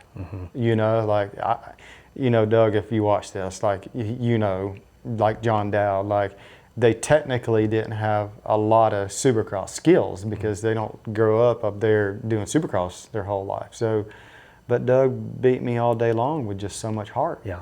You know, so then after that, like, I'm kind of around somebody like that, like, it's like, well, I need to develop a little bit more heart, you know? Like, But that's, how do you develop heart? Well, it's Fitness there. is I easy. just, Okay, you know, run, ride your bike, do motos. But heart, you either... I've talked about this a little bit. It's like, it's so crazy how things just kind of go full circle. But like being over there at MTF, you know, I've talked to a lot of other parents and stuff with a lot of other kids. They've seen me get mad at my kid. They've seen me tell my kid this and that, and I've seen them tell their kids this and that. And then we talk about it later, and I'm like, y'all, you know what? Like, this kid didn't just come out with a lot of heart. He just didn't come out with the drive to want to be great. Like, he just didn't get all this stuff. Like, I know that I didn't have heart. Like, I crossed paths with somebody that I'm like, I want to be like that. Like, you know what? That's me. Like, I've got that. I just got to figure out a way to harness it. I've got to figure out a way to tap into that. I do want to do well. I just don't know how to do it. You know what I'm saying? And I think that's kind of what I was trying to figure out in '92, '93. I wanted to beat Swink, but I just couldn't do it. I wanted to beat Doug, but I just couldn't do it. So I figured out kind of like what I needed there. You know, I needed fitness. I needed more time on the bike, Supercross, and I needed to harness heart. Like, I needed to fight, you know, and that's kind of what I've been talking to some of them parents about is. And I'm not saying I got it all handled because, like I said, this thing with my little one has been an emotional roller coaster. I've been trying to figure it out, how to handle it. And, but you're just not born with all that stuff. Like, we've got to teach them. You know, we've got to teach them that, yeah, you just fought. Like yesterday, Hudson stayed out there. Like, I had to go get the gas can and bring it back out to the timing booth because he couldn't get. Him and his buddy were duking it out with fast laps, and his little buddy did a 21, Huddy did a 22, and this buddy should do a 21. Like, he's faster than Hudson, you know. He's got more experience, and he's better. And I'm good with a 22. I didn't want to go no lower than a 22, but then he was supposed to come out and do it, I think 5 or 6 times, and he came back out, and he couldn't even come back close to the 22. And so it was an emotional afternoon, and he finally got to a 23. And you know, the track gets blown out, it changes. It's like you got to get to the point to where you compromise a little bit, and that's what we ended up doing. But you know what that did was just developed so much heart in both of those kids. You know, like, and that's what I keep telling him, like, Huddy, this is how it's developed. It's not by me telling you, Huddy, show me heart. Just fight. Like it's by you developing it and understanding that not many kids will do that. Not many kids will let their dad go on up to the truck, get the gas can, come back, and keep doing it until you do it. You know. So I think, you know, we call it heart, right? I think that another way to say it is intense competitiveness. Yeah.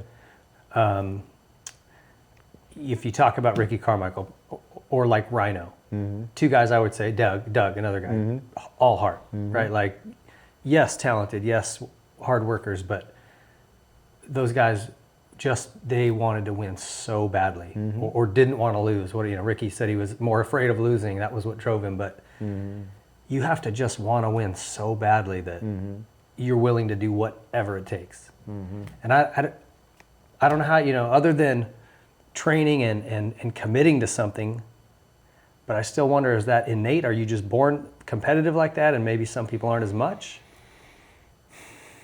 I think, no, I honestly am not going to sit here and say that you were born that way. Yeah. I think it's got a lot to do with parenting, and it's got a lot to do with what I just said. You know, Hudson knew we weren't leaving until he figured it out, you know, and you have to try to compromise just a little bit just for the safety of your kid, but because you've got to be, just like I was, you know, when we were moto and trying to do lap times and this and that, like, you got to get to the point where you realize, okay, we got to meet in the middle. The track is this or track is that. But anyways, not to keep going off of the heart thing. No, it's really interesting because it's such a big factor in our sport. Yeah. But you know, like I said, the way we started this thing, I tried to make him quit. I'm still going to continue to try to make him quit because he needs to understand what it would take to be the best. Because we don't need to be the best. We can just be weekend warriors. But, you know, it's just hard work, basically. And I want him to know that, and all the kids, basically, that when you're done with this, whatever you accomplished or didn't accomplish, you're going to have a different path in life. You know, you're going to have heart and fight for what you want in life. And you're going to take a direction. When the boss says you got to stay until 10 o'clock tonight on a Friday afternoon until you get it done, you're going to say, okay, I know how to buckle down and do this. Yeah. You know? Yeah, I say it all the time. This sport teaches you everything you know to be successful in whatever you want to do. That's the cool thing about it to me. Do you think, one more little rabbit hole here, do you think that there's something to growing up with humble means? Ricky, James, yourself, Jeremy, you look at all of the greats, they didn't grow up in any kind of wealthy or even middle-class families. It's pretty hard, you know, blue-collar, hard-working families. So you know that your parents are putting everything into this. Is there more of like an appreciation for what you've got to do, how hard you've got to work, the opportunity you're given? Do you think there's something to that or no? Is it just a coincidence that a lot of our greats come from those roots? No, I think it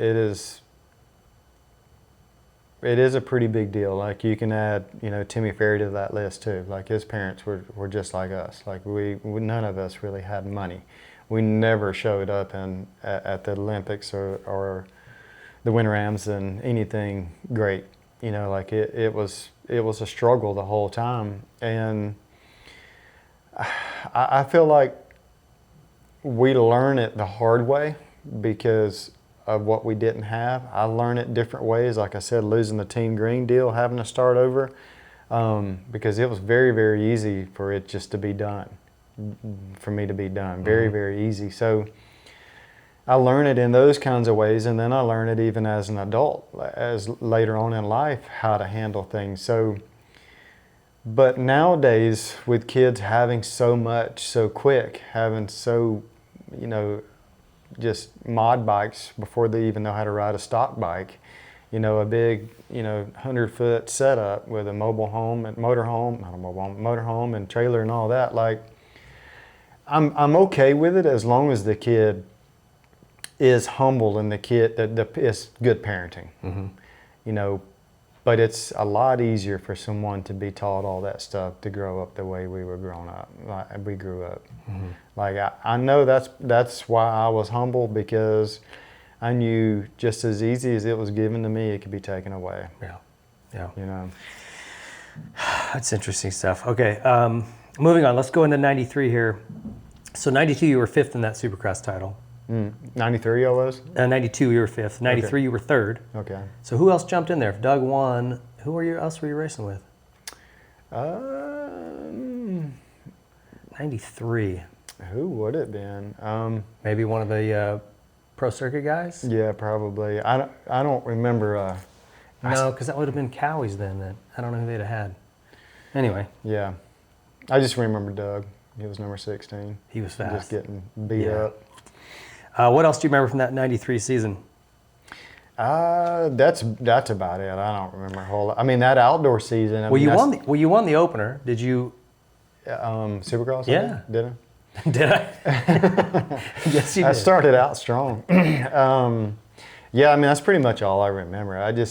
All I really remember is a lot about Doug that year, because that's kind of when Doug came on the scene. He was DGY there before that, but he never really did a whole lot. But then when he got on that Honda, he just he stood out. And I remember going to Glen Helen. You remember the first national at Glen Helen? Didn't they do some weird moto format? 93 was a one moto format. It was 40 minutes. Remember that? And they kind of set it up for TV. DeCoster and another promoter guy kind of pushed that together. And that was my first national. Yeah.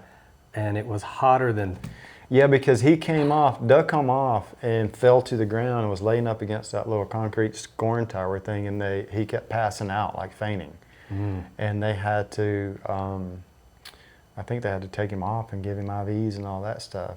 And he suffers, like, I guess, severe heat exhaustion. And this is kind of hearsay, but like going into the next round, maybe at Mount Morris or whatever, like, I think he had to get IVs in between motos. Yeah, this changed a rule. This is where that all got started. But, I mean, good for Doug. He took advantage of something that wasn't a rule. I mean, well, I think he was just doing it to survive. Well, he had to, yeah. But, you got second at that national. At Glen Helen. Yeah, because I remember when I pulled off, I saw him just. Oh, he won, but then he died. Won. Yeah, he died. A few minutes later. But you were second at Southwick, second at Daytona. I mean, you had great rides this year. Yeah. And then really, second at Glen Helen, second at Washougal. You had great rides. 93, let's see, you did some 250 Supercross that year? 93? Yeah. That happened a lot back then. It doesn't seem to happen as much anymore. Well, I remember them asking me to do it, and I was like, are you serious? Like, I didn't know why I would do it, because, I mean, it was only my second year. It's pretty early. I mean, you're talking 93, 91, I was at Loretta Lynn's, going to do my first amateur national at Loretta Lynn's on a big bike. And then 2 years later, I was doing a 250 Supercross. Yeah. I think I led it forever. Was it at Las Vegas? Well, let's see if I can find you. Las Vegas, you were 5th. Yeah, I led it forever until I finally, got tired and give in to the 250. And 4 guys passed me. I guess I got 5th. Did you, It was fun as crap. I remember it being so fun racing with them guys. But I just, I remember, I think I got the start and I think I took off. Like until I finally realized where I was. I was leading a 250 Supercross, and then I think they all gobbled me up pretty quick. But that had to prove to you, like, oh, okay, I can do this too. I'm a 5th even, never mind that you led half the dang thing. Yeah. It's pretty impressive. Well, all that changed going into the 94 season. That's kind of where fitness and everything, like a game plan happened. Okay, so tell me about that. You signed a new contract.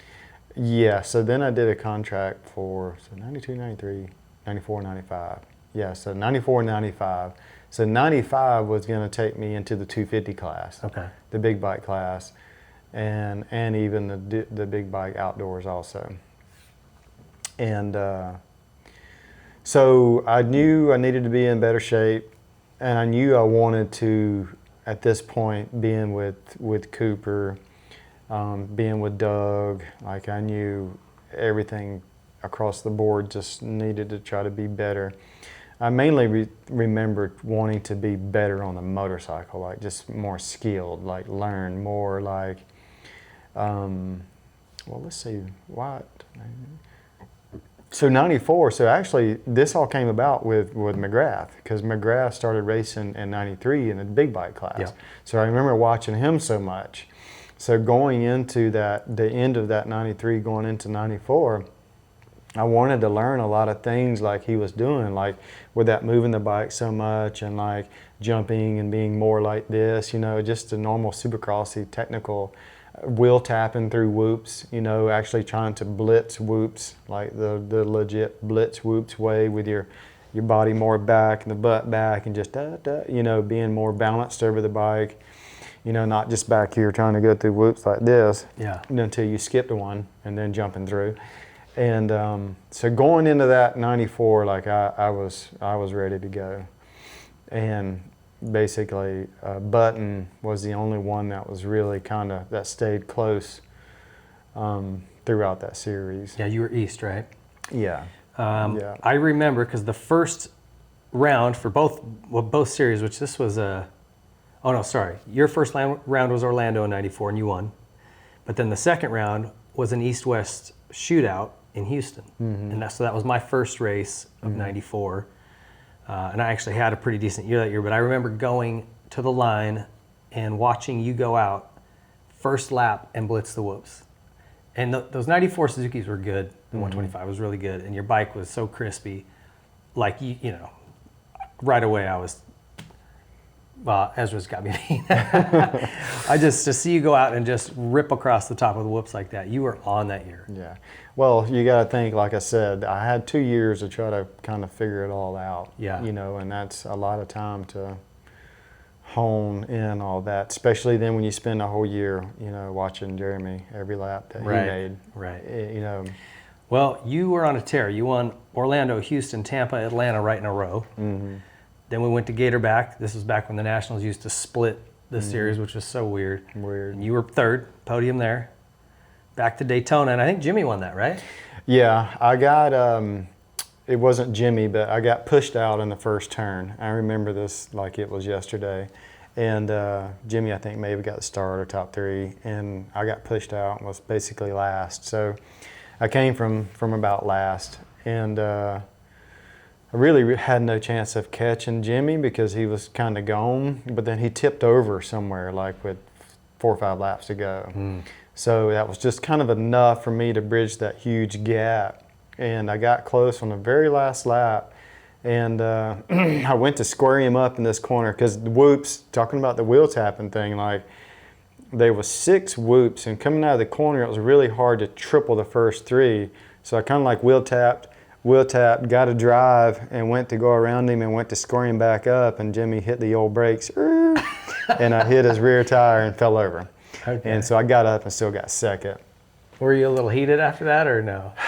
No, not really. I mean, He was just racing, right? you know, it's one of those things. Yeah. I've been more heated. I will get more heated later in the conversation. But All right. no, I mean, you know, I probably would have done the same thing because I was going to pass him if he hadn't done that. Yeah, got you. So then you won Indy, third at Charlotte, wrapped it up, or third at Pontiac, second at Mini, and second at Dallas to wrap it up. Yeah. Anything stand out from those? Were you kind of playing it a little safe here at these other ones, or was someone picking it up? And who won those? Jimmy, I think, won some of those because he kind of made a little bit of a push there. Okay. And after Daytona, he was a little bit like... Pumped him up. You know, pumped him up. But I crashed at Charlotte in the whoops, I think. I think it was Jimmy, and I think Timmy got second, and then I got third. But what I do remember is wrapping the championship up because it was at Dallas, and it was a stinking East-West shootout. you know, so it's like. So stressful. Those are I mean, I get stressed watching those guys try to do that now, you know, and I just remember, once again, I didn't really have good information from anybody. I wasn't really told how I should handle it. I wish somebody would have told me just to go out and race, just race to win until you get to the point to where you feel like, okay, this could get dangerous, you know, like I might need to back it down a little bit. But you can't ever go out there with a mindset of I got to protect, because you're just going to go backwards. And that's what I started doing. I started up front pretty close, and then I let a guy by, let another guy by, and then I think Rhino got on me. And you know Rhino, he's not going to pass you like, not that he was going to take me out, but I mean, when Rhino gets tired of being behind you, he's going to get around you somehow or another. He'll break your leg if that's what he needs to do. And you know, and that's Rhino, and that's what you love about him. And so I remember, like, after the finish, it was one of those real tight, like go out here and come right back things. And I remember coming back out, and he would come in every time, barely clip my rear wheel, you know, like every time. I'm like, oh my gosh, this guy's gonna kill me. And then finally, maybe halfway through, I'm like, okay, that's it. What place did I get at Dallas? Second. Okay, because I went back to fourth or fifth. I'm like, maybe he won that one. Maybe he did win that night. Rhino? Maybe. No, I think maybe Huffy won it. I'm like, okay, I got to go back forward. I'm racing forward from here on out. And I went back and I passed maybe two guys, and I got second. But I think maybe Damon won it. Okay. Because Damon was on fire that year because he won the West Coast too. So how did that feel wrapping that title up? Was that? It's funny because when I asked, when I ask a lot of guys, hey, how'd that feel? Man, I wasn't even happy. I was just so glad it was done. Yeah. I was so glad it was over. It was like this pressure off me, and it was relief more than joy. And I thought, man, that's. Really? Like, it really I get is. that. But It's really weird because, like I said, it's the people around you. It's how you handle it. It's the mindset. The last few weeks going into it, and you have to be a racer. You know, like if you go out there, when it's all said and done, if you don't win it or do win it, you're going to look back at those last 2 or 3 races. Then if you went out there and you protected, or if you went out there and raced. And I just say it's going to be so much easier if you end up losing it because you went out there and raced and you just made a mistake versus went out there and protected the last 3 weeks, you know? And but that is so hard to do. It's very hard to do. But you can't go to the starting gate even thinking about that. You got to go to the starting gate. You got to start the race like I am racing to beat these guys because I want to win and I want to beat these guys to do it. And you do it until the point where you get past halfway, you get 3/4 of the way through there, or if you get to the point, like I said, Rhino was just putting that front wheel in there, and it's like, okay, I either got to go or I'm going to keep going backwards to the point where I'm going to lose this championship to Jimmy, So I had no choice to make the decision to race forward, right? And I wish I would have done that those last couple of ones that I ended up getting second and third. I fell in Charlotte in the whoops and got third just because I just wasn't focused on winning. I was just focused on riding around.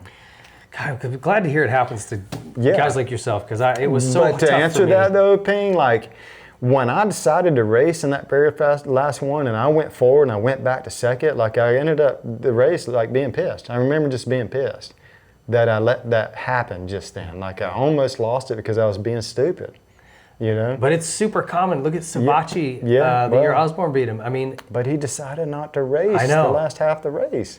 But it happens a lot. It's very hard to get your brain. Sometimes you just get stuck. It's unfortunate that you just wasn't given that kind of information of how to handle it, because you do. Your instincts are to protect. All I got to do is this. That's it. That's all I got to do. All I need is. But that's not how you're programmed. No. Your entire career, you've never said, okay, just be 7th, top 7. You're racing for.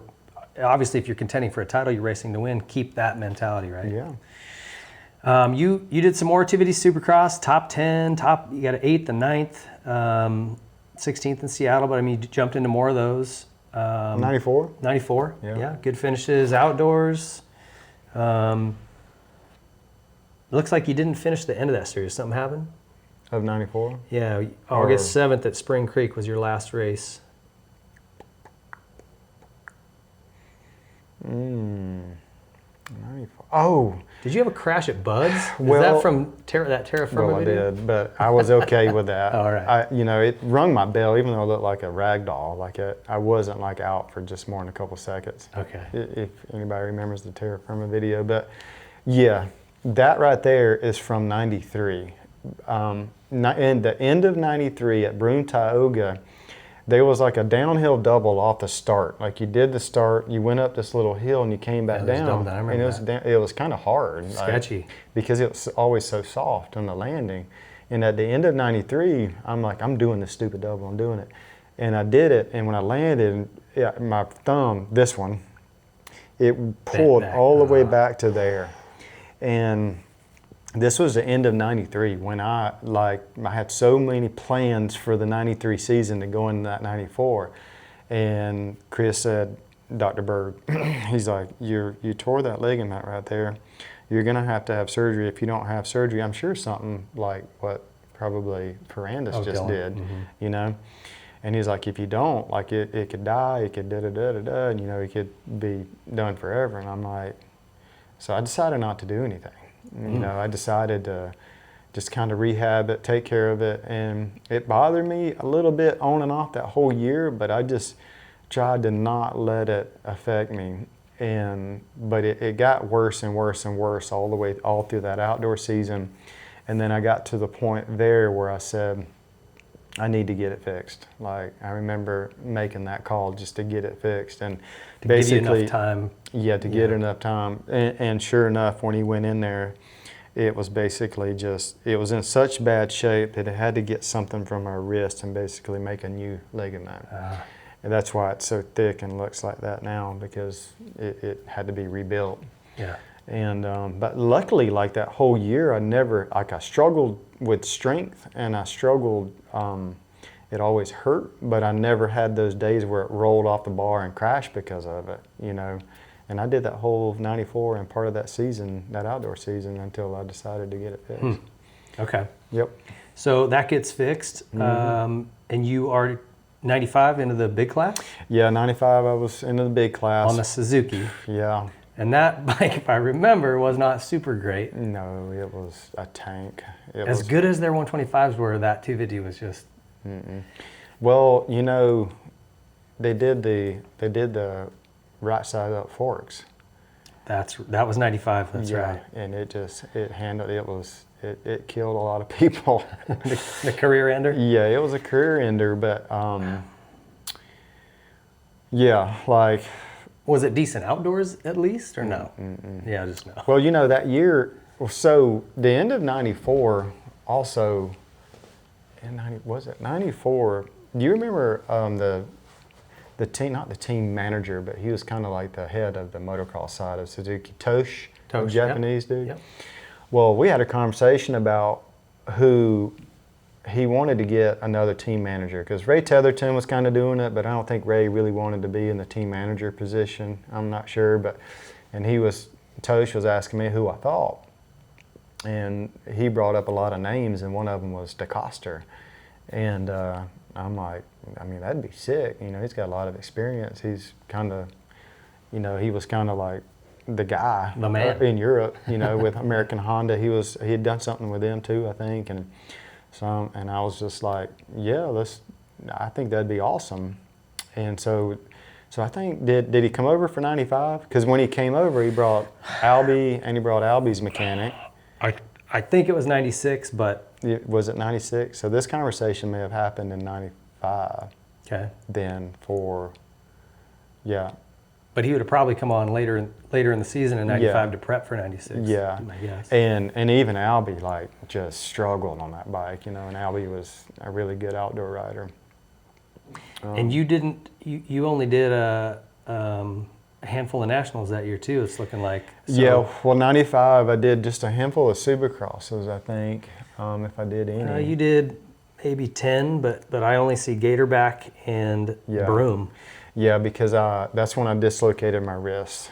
I dislocated my wrist playing around on a Supercross track. Okay, I don't really remember that injury. So what happened? I was, And was it Charlotte or no? no, I raced Charlotte. Oh, you raced I went Charlotte, home. Yeah, I raced Charlotte, I think. Yeah, you were in the Charlotte main. I guess Yeah. you did, like I said, that one national in Well, Rome. I came back for that, but I really wasn't ready yet. So I did Charlotte, went home, was motoing during the week, and I did my motos, and I went back out, and I was just going to play ride. And this one little transition, little Kevin Windham transition from this side to that side, and it had rained that night before, and the track was good, but I didn't even check and make sure that it was wet down in the transition, if it was slick or not. And I jumped down in there and just still went for it and spun and come up really short on like a really peaked thing. I didn't even crash. But when I cased it, both of my wrists was, because I kind of went forward, so I was like, and then when I cased it, both of my wrists went down, and this one went down and never came back. It popped out the bottom. And that kind of really changed everything, because I never really had the same flexibility. I lost a lot of movement. Well, it's like fused now. Oh, okay. Yeah, I had to get it fused because of it just hurting so bad. And so I got it fixed and everything. Had to get put back together. And I tried to come back for Broome, and I rode okay. Got an 8th. Yeah, I just still couldn't really hold on that good, I remember.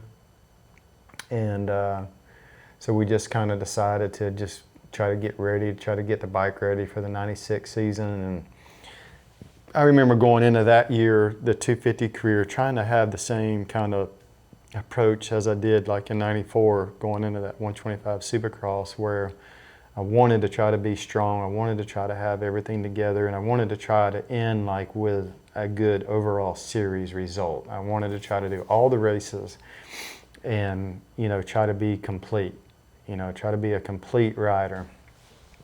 And still no thoughts of like trying to beat Jeremy or anything, because I was just not even close to that. And then we did. I think we ended up 3rd overall in the 96 Supercross series. 3rd overall? Yeah. So before we get to 96, your deal was 94 and 95, 92, right? 93, 94, 95. Or was it a 3-year deal? It must have been a 3-year deal. Okay. I was going to say, why did you stay with Suzuki? It was a 3-year deal, 94, 95, 96. That's right. And then 96, that... Started with a 16th at Orlando. Yep. So I didn't have my normal first race good start. No, you didn't. Your first few were a little rough, then a 4th. You got a 5th in Atlanta, 4, 2nd at Indy, 3rd at Pontiac. I mean, you started putting together some I remember the end of the year, I started putting it together of Supercross. Lots of podiums. Yeah. Podiums outdoors too. Well, you went back to the 125. Well, yeah, that was. But the goal was to finish in the top 3, and it went down to the last race. Actually, I just saw that again the other day after the guys raced that Supercross.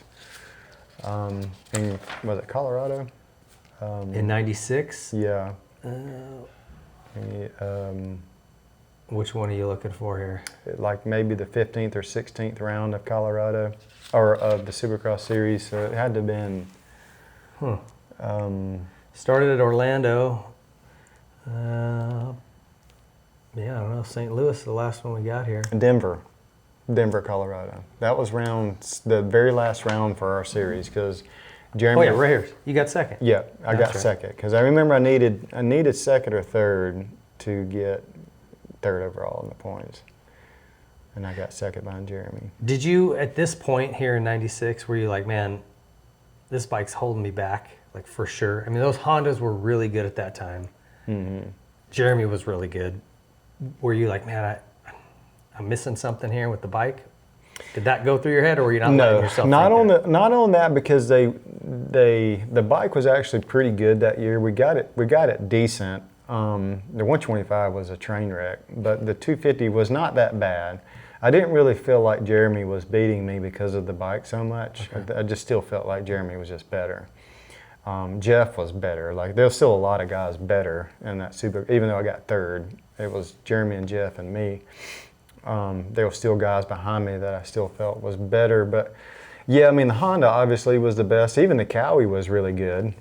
You know, still better than the Suzuki I was riding. But I didn't. That wasn't an excuse for me. Okay.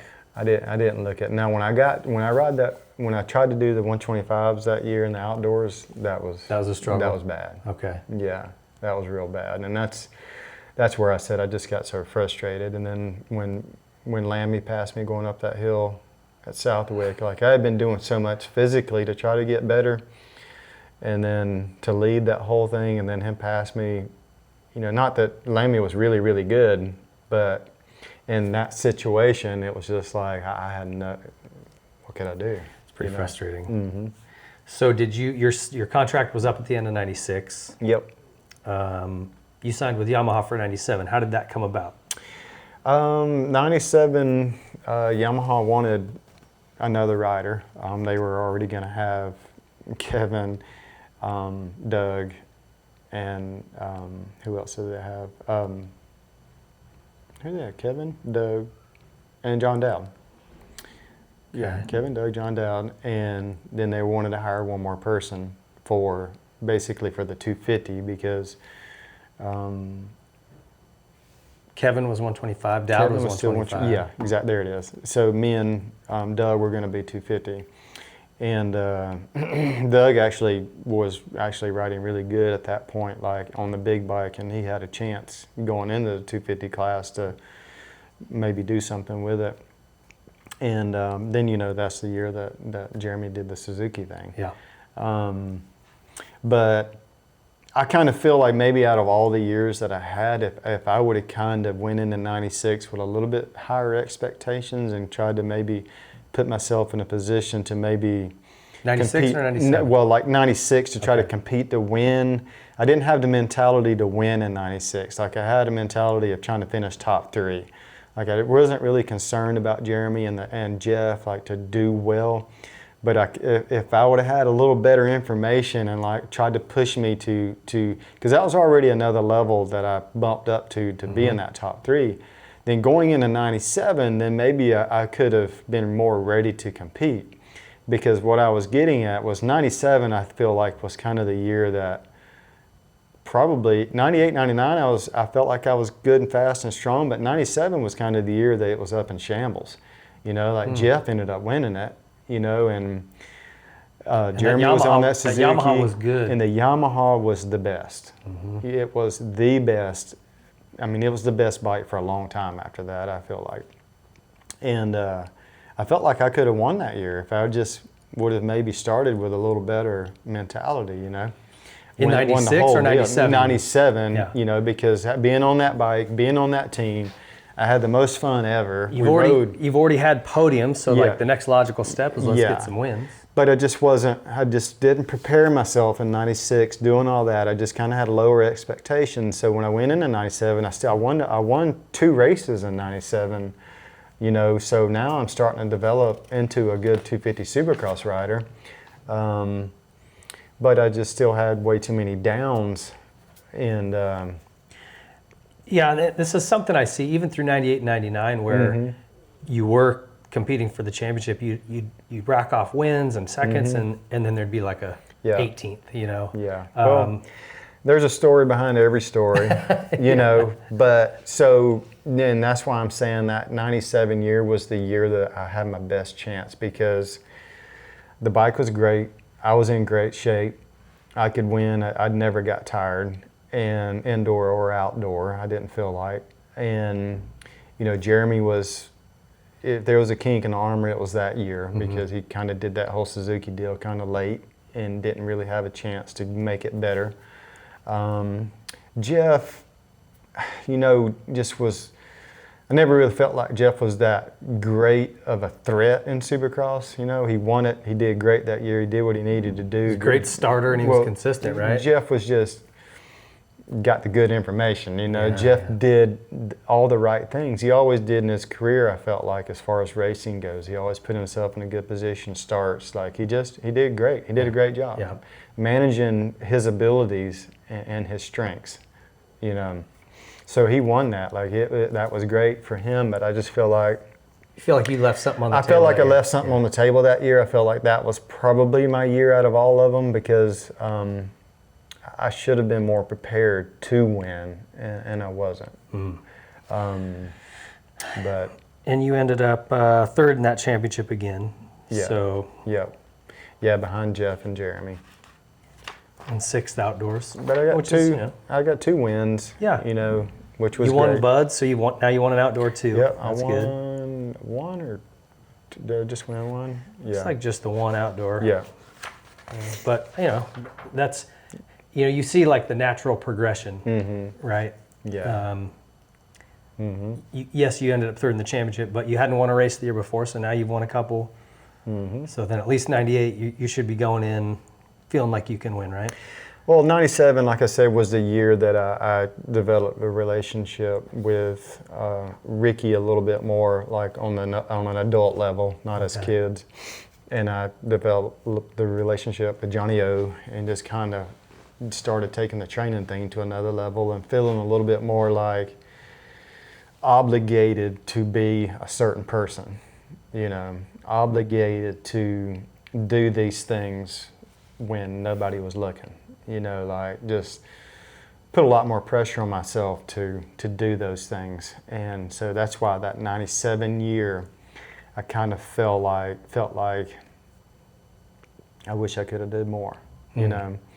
So then that takes me into the 97 off season, you know. So that year I kind of learned, okay, I can win. I can beat Jeremy. I can beat Jeff. Like, my technical skills are getting better. My physicality is getting better. But then at the end of that year, I kind of got hit with, well, we don't really have the money to keep you at Yamaha, you know.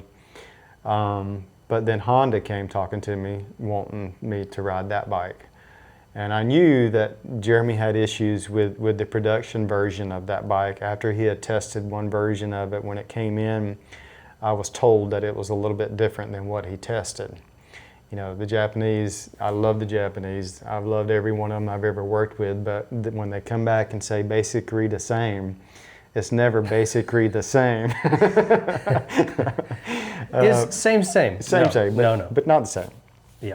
So, you know, and I think that's why Jeremy ended up doing his own little deal, but because the bike wasn't the same. But I really didn't have nowhere to go, because they had invested a lot in Kevin, you know, and he was moving up to the big bike class, I think, for And they 98. were keeping Doug to do the four-stroke development. Yes. Did they give you the option to ride the four-stroke No. or no? Okay. No, because I think, you know, in 97, didn't Doug start riding that thing in 97, the end of 97, and do some nationals? He won. Did he win Vegas I think he won at the end Vegas of in 97? '97 on that four-stroke. So they didn't have room for me, Yeah. basically. You know, it wasn't the money thing, because I went to Yamaha from Suzuki from making a lot of money to making like 150 grand at Yamaha 97 for my salary, just to get Be on a good better bike. You know. So did you ride this Honda before you signed, or were you just No. like, this is what didn't this have is a the choice. best thing I got? This is all I had, and I knew this was American Honda. You know, they were going to put every bit of effort and knowledge they could into this thing to make it better, and I was just like, well, let's do it. Okay. You know. So take me through when did you ride it the first time? I mean, did. you raced the entire season, so it was at least September, right? Did you? Well, yeah. Or did you get on it mid-season somehow? Well, so I finished the outdoor season in 97 pretty strong. Like, I had some good finishes. With the competition, I felt great. Yeah. I didn't feel like I left anything out there in the outdoor series. I just felt that way in the indoor series. Okay. So as soon as I legally could, I rode the bike. I went. Maybe I did it even before it was legal. I think I went straight there. I think I took off a week after Steel City and went straight out there and started testing it. And I rode Jeremy's setup on it, and it was just I mean, for me, it was just a disaster. Like, it was like super stiff, super slow, didn't move. You know, like it made an already stiff chassis even feel worse, you know. And Were you like, what have I done? yeah, I was just like, I'm not really a good tester, I don't feel like, you know, because I had a whole lot of help at Yamaha with John R. and Bob Oliver. You remember those two guys? Oh, yeah. Unbelievable motor guy, chassis guy, suspension guy. And they led me into a good direction without me having to kind of chase my butt and find something. So the bike was just great, pretty much from the get-go. And so then I just, you know, Jeff Stanton was around. He kind of really helped lead me in a direction. And so I tested a little bit. And of course, with a new bike like that, they still really didn't have a whole lot of parts because, you know, Jeremy didn't ride the thing. Yeah, didn't Lammy race it the year before, Lammy right? rode it a little bit, but Lammy, I don't know if Lammy got hurt for a little bit and then focused on outdoors on the 125 or what happened. But when I got there, They didn't have a lot of notes. it was starting from scratch, you know, from scratch. And because like I said, the chassis was a little different than what Jeremy tested. So it was like all the stuff he did leading up to that was just worthless. So I rode a little bit, got a basic setting. They sent me home they sent me a stock bike, stock motor, and revalved stock suspension. And I told Ricky that I did not want to have an off season. Like, I was going to take that one little break. I did the little testing. I wanted to get right back into motoing and just do it because I knew what I needed to do, like to beat Jeremy and Jeff. Like, I wanted to start right then. And so I went straight back and we just got right back to work. I rode the wheels off that freaking thing until they were able to give me more and more parts. And I went right back out, I think, maybe a month later and stayed there for quite a while. I became real good close friends with Mike Batista, which was their guy at the time, Showa guy. And I actually lived with him for a little while, tested every single day. And I got the bike working really good. He got the bike working really, really good. Engine was never an issue with anything, but we got it working really, really good. Were you getting more comfortable on that bike at home, like where you had it kind of figured out? Yeah. Because I remember I rode FMF Honda in '98. Yeah. So I would see you at the test track a lot. And the 125 was easier to get handling, just lighter and slow. Yeah. It was really slow. So, Yeah. But I remember people talking about that 250. It would vibrate a ton. Yeah. They were pumping the frame full of foam and like anything they could do to reduce that vibration. Yeah, I think we ended up using those fast bar inserts to help with that steel vibration. plugs. Yeah, they were steel with the rubber seals around them. And so we used those things to help with the vibration. And that wasn't really ever an issue. The issue with me was the stickier tracks where it was a little bit more unpredictable. The stiff tracks, I kind of had a good feel for that, like what it was going to be like, but the stickier tracks, so unpredictable. It would just you didn't know what it was going to do? Just wind up and spit you out. You know, like the track, like what we mentioned about Damon, I think at Seattle or something, that showed the last couple laps of me and him in a heat race, and I just looked all over the place is what I looked like, you know, and that's what I felt like on the thing sometimes. And but I wasn't going to do this with the throttle. And anyway, so you know, we got hard to work on that thing, and I started motoing a good bit, and went to California, developed it a good bit more, and then we all went to Japan and raced like 2 races back to back, Osaka and Tokyo, I think, and I never lost. Like, I didn't lose anything, heat race, moto, anything over there, and we did 3 main events at both places. And wow. Yeah. I don't remember that, but that's... Yeah. Well, that bodes well going into the season. You had to feel good. Yeah. I mean, the thing was a rocket ship, but it actually was not it was a rocket ship, but not a light switch. Like, it actually had good torque, good traction. Like, it was really good as far as that goes. Like, Ricky actually rode my bike a good bit, and he loved it, you know. Like, he really liked it. He never got a chance to experience what it was like in race-like conditions where it was really sticky and, some of the negative sides of So it. your track out here would be like kind of this little bit looser, sandier?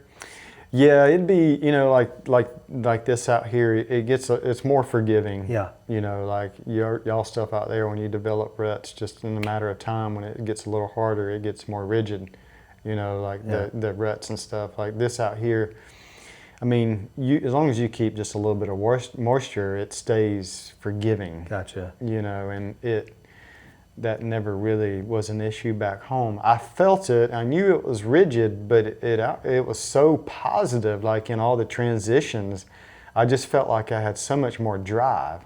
The softer frames, the steel frames in all those transitions, you feel like there's a lot of wasted energy. And it almost feels like when you land in between them, that you kind of drag the brake pedal a little bit.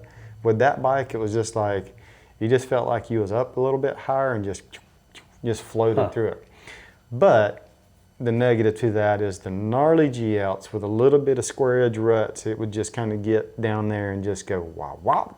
Yeah, the energy has to go somewhere, right, it would explode. That's what always got me. But, to talk about that season, like that 98 season, I mean, we went into it good. I mean, we went to LA Coliseum for the first round. I won all those races, had not lost on it yet, had crazy confidence, fitness, technical side, everything.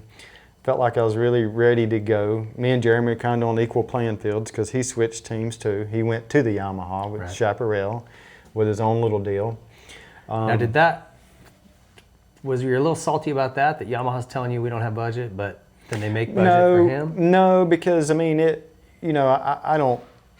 I try not to worry myself too much about other people's situations, because don't worry about what you can't control. I can't worry about that, because at the end of the day, this is factory Yamaha, that's Chaparral Yamaha. It's really a whole different deal. I'm sure a lot of his parts came from Yamaha, but they do make a lot of their stuff too.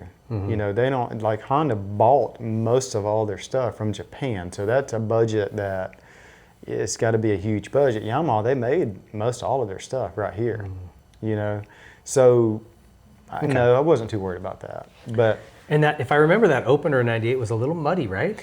It was very muddy, and the schedule, when mud races are like that, it's a little bit different because they get a little bit behind or whatever the case may be. Well, I mean, I was at a freaking factory Honda.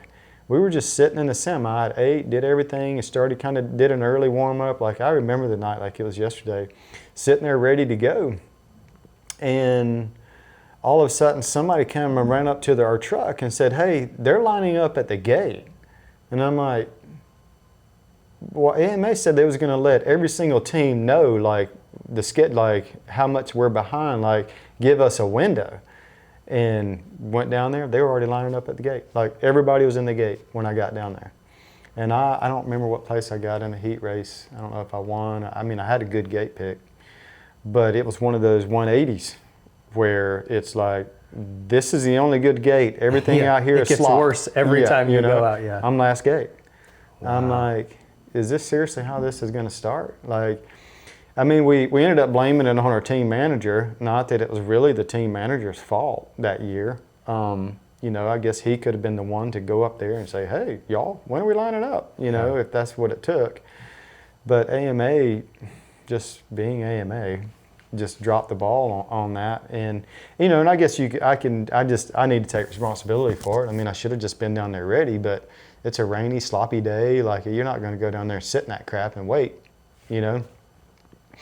So anyways, I was dead last and got a bad gate. I got a bad start, was kind of coming through the pack. And then me and Kevin, I don't know if I caught up to Kevin or if we came up together or whatever, but he was on the Yamaha, I was on the Honda, and we were real tight. Like, it wasn't nothing that, I'm mad at Kevin about, but we hit the ruddy face and just had magnets on our bikes, came together and boosh, over the triple. We're both rolling up the windows and crashed. And I think I may have got 16th the first round. Yep.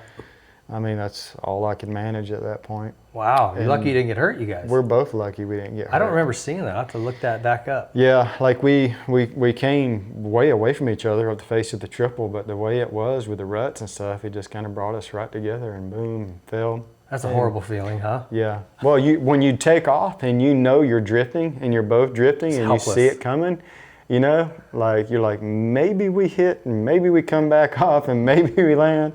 It didn't work that way. And so then I think I went to the next one, maybe Houston or something, and won maybe the next 2 races. Yeah. And I correct me if I'm wrong, I want to say that this round 3 in Tempe was a really good battle with you and Jeremy, right? Yeah, that's something that keeps getting replayed over and over. Seems like every year somebody reposts it. Houston, I just got the start and kind of disappeared.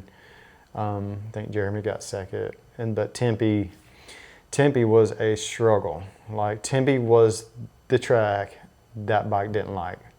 It was, if I remember, it was really hard, but it was dusty, right? It was hard packed, as dusty as it could be, but it had those little square edgy little places in between all the landings that would just get me and do this. You know, grab my front end and do this. And I remember, you know, there wasn't no time qualifying and all that. Nobody really did the watch a whole lot in practice. They did, but I was a little off all day. And then me and Jeremy were in the same heat because I wasn't very far up there in the points from that 16th. Yeah. And so he got the start. I think I was second, and he just disappeared. Like, just see you later. And there was nothing I could do. I couldn't go any faster. And I came in and I told Cliff, I'm like, Cliff White, I don't know if you remember Cliff. Oh, yeah. Just brains. And I said, Cliff, I don't know what I can do. The front end just feels like all over the place. Like, this is the track that this thing is just taking me here, it's taking me there. Like, it just feels like the front tire, I feel like when I land, I feel like I have 5 pounds of pressure in the tires. Like, I remember like it was yesterday. I just feel like it gets so squishy. And, you know, and he's like, I don't remember who the Dunlop guy was. I don't know if Brian Fleck was doing it back then. But Brian Fleck was around for many, many years. So they all talked about it, and they're like, well, should we go stiffer with the suspension? And then they were like, no, because then he's not going to corner as good. Like, they told me all the conversations later. Like, I just wanted to know what you're going to do different so I can race the main event and not get killed by Jeremy. And so they ended up, Brian Fleck said, we have this tire that is a stiffer compound tire that nobody ever runs because it's so stiff, just the sidewall, you know. He said, that'll help that. He said, but it is going to feel more rigid over all those little bumps, but it's going to help what he's struggling with. And sure enough, I mean, I went out there, I got maybe top 5 start. I didn't really get a bad start, but you know, when Jeremy gets a start, he disappears. That was his deal. See ya. Yeah. You know, that's what he's so good at. And so I think it was Jeremy, maybe Michael Craig, maybe was second, and then 2 or 3 guys in between us. But I got up really, really quick, and Jeremy only had maybe 5 or 6 seconds ahead of me. It wasn't that bad. But I remember as each lap went on, I started to feel a little better and better that the bike wasn't going to dart, you know, and I started to feel a little bit more confident. And I'm like, if I can just hang on, because my goal through the off season was to drag Jeremy into deep waters every chance I had. Lap 15. Lap 15 and beyond. I wanted to see if he could sprint the rest of the main event. That was my goal. That was what I told Ricky I wanted to try to do, was sprint, sprint, sprint, and never let off of sprinting until I wanted to sprint in the first parts of our 25 lappers. I wanted to sprint until I couldn't sprint no more, and then I wanted to see how strong I could be from that point that I got tired to the 25th. Like, I wanted to see how much I could dig and how much of a separation it was going to be. And that's what I worked on. So I wanted to get that gap so I could get close enough. Because, you know, if you're not close enough to somebody, they can breathe. They have breathing room. They don't have to look over their shoulders, you know. So I needed to bridge that gap to where he had to look over his shoulder, you know, and then he felt what I felt, the pressure of all of it. So I got a little lucky in that main event, I'll have to be honest, because I was getting maybe a half a second, half second, half second, half second, nothing, half second.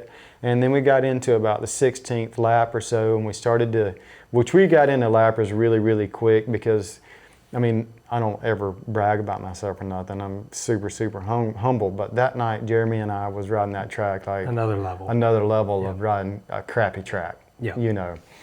And I mean, and it was Jeremy. Like Jeremy would bring out the best in you. And so I don't know what we lapped up to, but it seemed like we were lapping people from lap freaking 5 on, you know.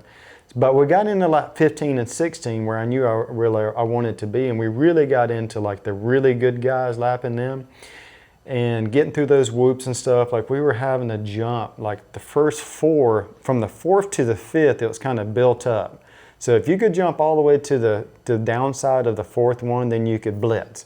But if you tried to just blitz from the beginning, you couldn't blitz. So we would jump, and Jeremy started this because he was so technical, jumping, wheel tapping like the 3rd one, landing on the downside of the 4th, and then blitzing. I don't know if you've ever watched this race, but it's sketchy doing that. Like it was, because not many people were doing what we were doing, but it was sketchy and tough because we would go all the way out, you know.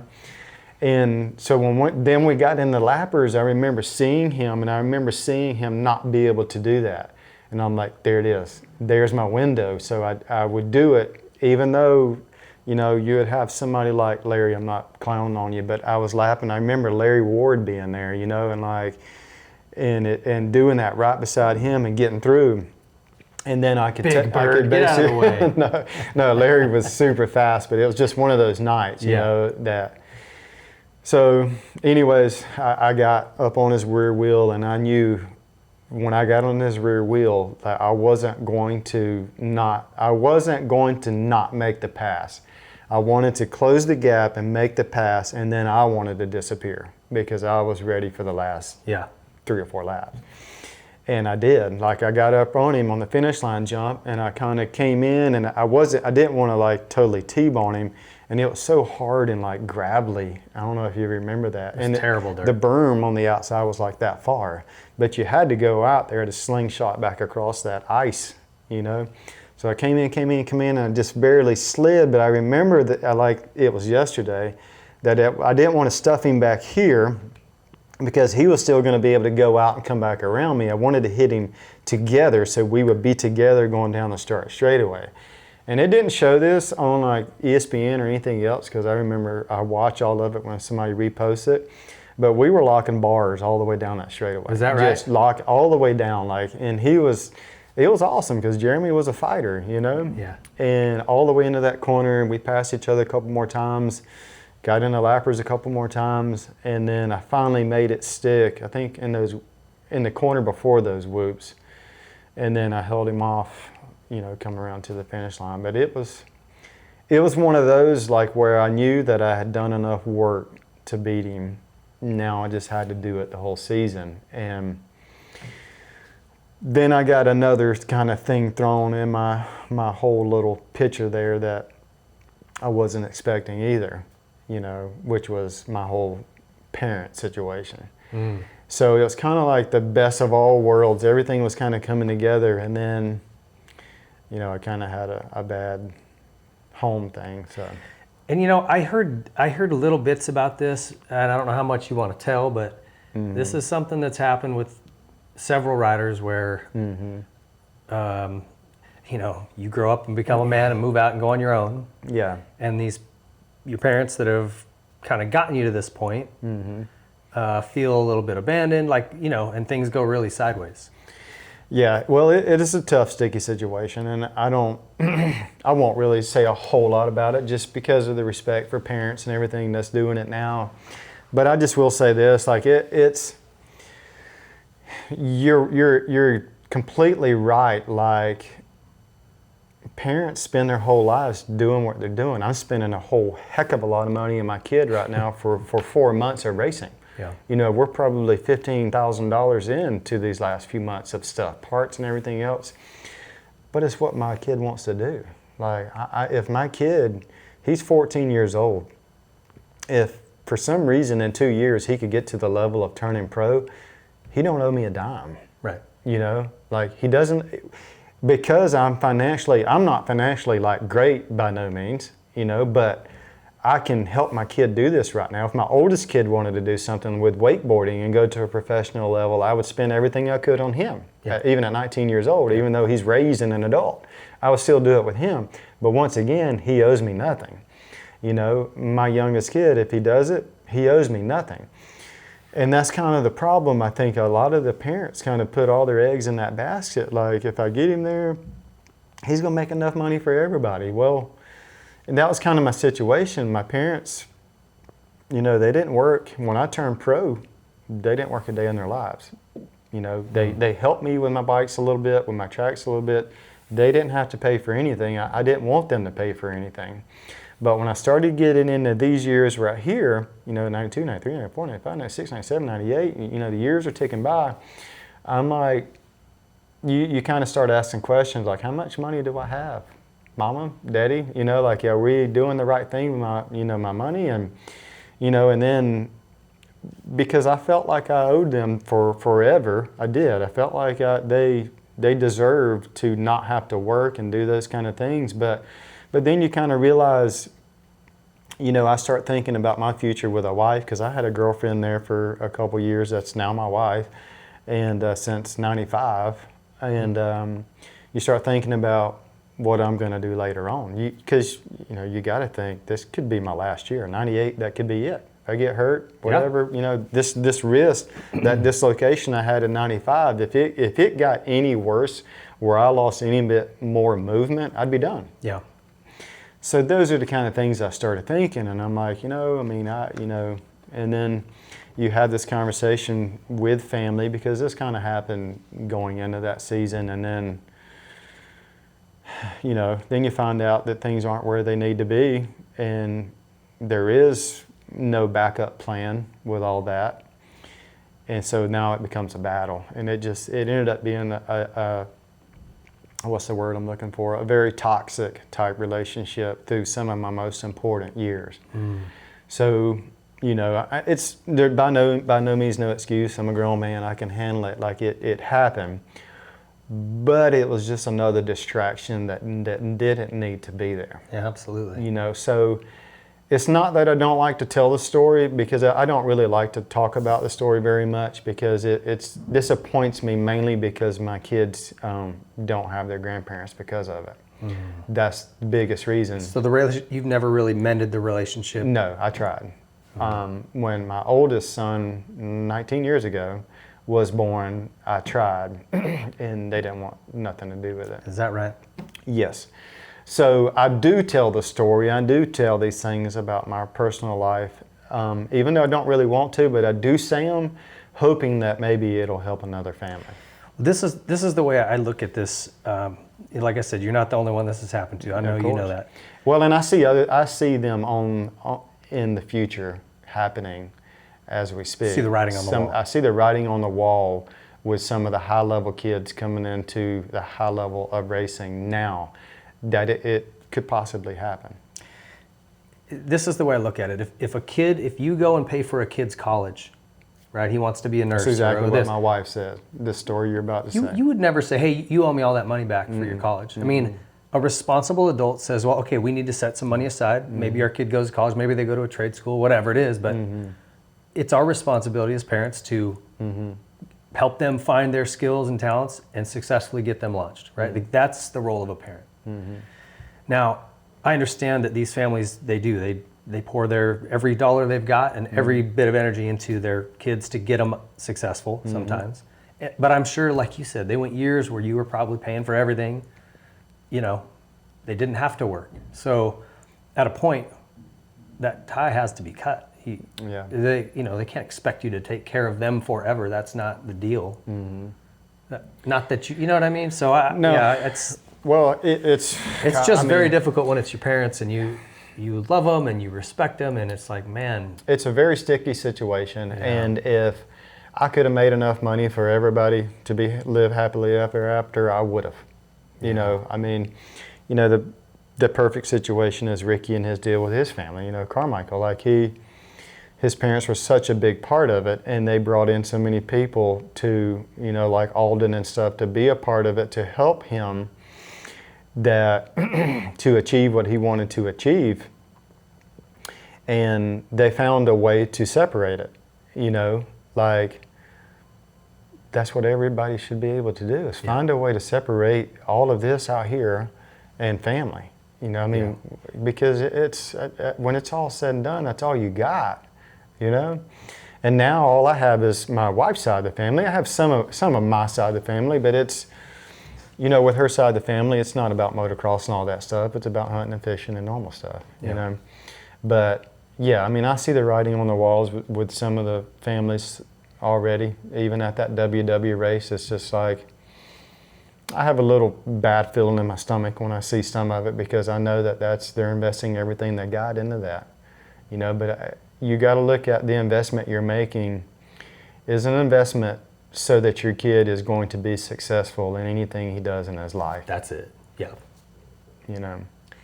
Yeah, even not just racing. Maybe he makes it as that's a pro, your college maybe he doesn't. tuition. Yes, that is. And you're teaching them all the skills they'll need, whether it's dirt bike racing in a couple of years or whether it's anything else. You're teaching them all the skills they need to go out and be successful. Exactly. And you're making memories together. That's it. There should be no expectation of, well, he'll go pro and then he'll pay us this back and da-da-da. That should never be an expectation. That's a shame. Well, yeah. You know, we could talk about it all day, all the different ways to handle it. My parents, I feel like, chose to handle it the wrong way, and it brought in some very bad times through some important years in my career.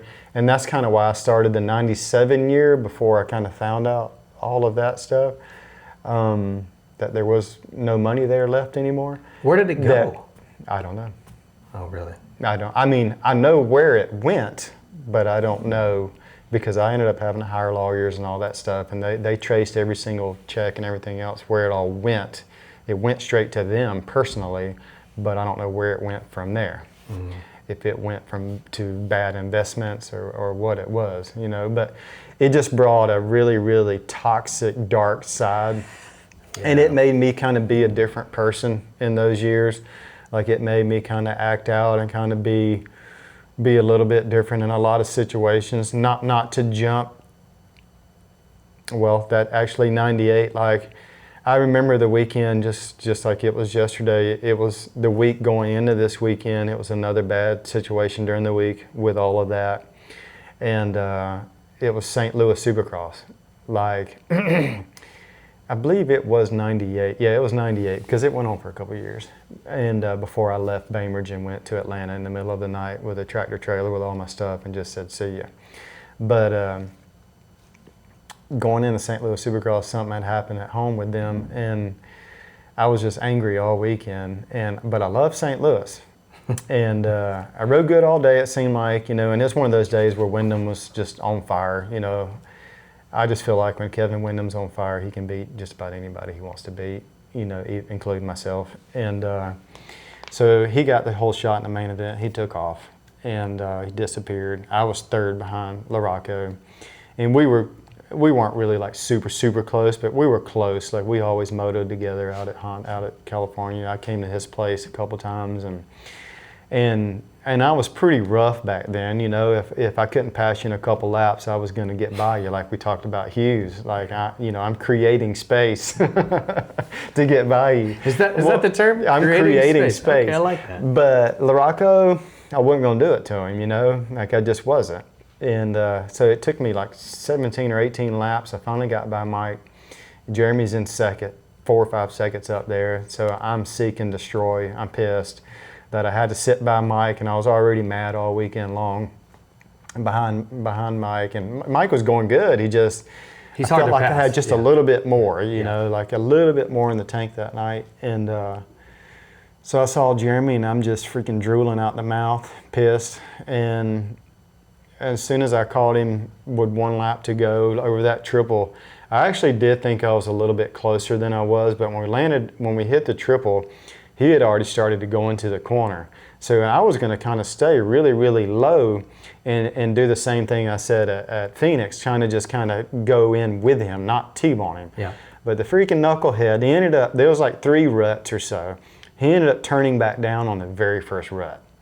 So now I'm T-boning him. I'm like and I hit him right there. and it picked him all, like it picked his whole bike up.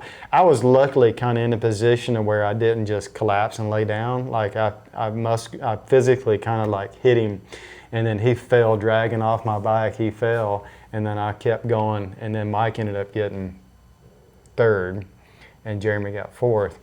But it was one of those where that's not me. Yeah. I just kind of made a decision, like just. Well, your emotions were probably my emotions were already bad Yeah. before I even got there, you know, and which is not what a whole lot of people, not even the guys at Honda really knew. Jeff Stanton didn't really know. Nobody really knew, and I was acting out in other kind of ways too. And, but yeah, I just, that wasn't me, you know. Did you guys have words after that? Because that season, yeah, we did. You guys didn't really like each other. You were kind of being touted as the guy that was going to maybe dethrone Jeremy, and everyone was kind of looking for that a little bit. And so that was a personal challenge to him, and so I imagine something like that. Well, and it was fuel for me, you know, like it was total fuel for me because I wanted to be there, and it just kind of stinks that that ended up throwing the black cloud over those couple of years there, which was my prime years. But you know, I'm a big boy, I'm an adult, but. He did. He waited for me to do the podium thing, and then he tried to bark at me going through the pits there. And I mean, I have all the respect in the world for Jeremy, but physically, I mean, you're not going to hurt me. Jeremy's not going to hurt me. You know, off the track in casual clothes, and I'm a little guy too, but Jeremy's not going to put his hands on me. So we had our little words, and that was it. And we had our words, and that was it, because I was still in my little attitude, you know. But at the end of the day, I felt bad about it happening. Like, totally. Like, wasn't your intention. It wasn't my intentions. He did turn down early, but I still had ill will coming into that corner. Like, I was gonna, you know. You wanted to bump him. Yeah, you wanted to create space. I wanted to create space, more space than I needed between. I wanted to create a lot of space. It was not good, and I regretted it ever since. And he's cried about it ever since. Like, he's made comments about it on social media about it, you know, and stuff. And I mean, I'll take it because it was not cool. Yeah. But you know, whatever. It happens. Yep.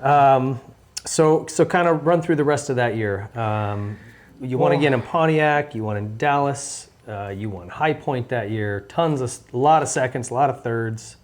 But then a couple of like 10th at New Orleans. I'll just rephrase the whole 98, 99 years where, and we can talk about off seasons and going into 99 and all that in the year next. But if you look at all those results, good and bad, it just kind of accumulated from me not really reaching out and getting that person to give you the good advice. Like I kind of held all this that was going in within me, like, and just not really having a conversation. Yeah. Like having a conversation. I wish I would have had more of a conversation about it with Jeff. Yeah. Because Jeff was always there and was always wanting to do whatever I needed, you know. But it's something personal like that. You didn't really want to. I just, you know, I didn't know Jeff that well. Yeah. You know, I looked up to Jeff. I kind of felt a little bit intimidated and probably a little bit like, I was a little bit afraid. You know how it is in those circles where he would go and tell the Honda guys, and then they would feel like I was not really, you know, oh, he's a mess now. He's, you know, I just kind of felt like that. When it was all said and done, I wish I would have opened up because it would have helped me to get through this. I mean, it's just kind of like, you know, somebody with a drug problem or a drinking problem. You don't get over it until you admit there's a problem, you know. And anyway, so, you know, that's kind of the way that year went. It's so up and down. It's just, why would that have happened? Why would he have gotten a 16th or a 12th or a 10th when, I mean, like I said, once again, I'm not tooting my own horn, but that year, me and Jeremy, and then Kevin, when Kevin was not going through those little things, that was it. Yeah. I mean, nobody was really going to go that fast. No. You know? Yeah, you guys were definitely in a league of your own. There's no question. And you know, even indoors, and the cool thing was out, you know, some guys can do it in one or the other. You were up front in both, which was cool. Let's take a little break there, and we'll jump into 99. This is your Troy Lee Designs Timeout. Stay tuned. We'll be right back here with more Yogi.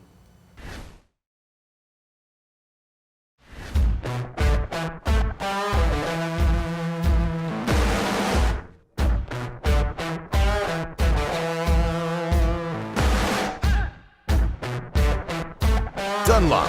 There is a reason every AMA championship in the past decade was won on Dunlop tires. They are the best. Choose the best performing tire and a brand that has never wavered in their support of our sport. Choose Dunlop. Pro Circuit. Pro Circuit products are designed with one goal in mind: winning. Through passion and hard work, Pro Circuit has operated the most successful 250 team in the history of the sport. They use that same formula when developing exhaust, engine, and suspension parts for every brand. When only the highest level of performance is acceptable, trust Pro Circuit. Since 2009, Seat Concepts has been dedicated to making the best aftermarket seats. More comfort, more grip, more riding. For 10 years, we've continued to raise the bar. Innovation and American craftsmanship make Seat Concepts the world-leading manufacturer of power sports seats.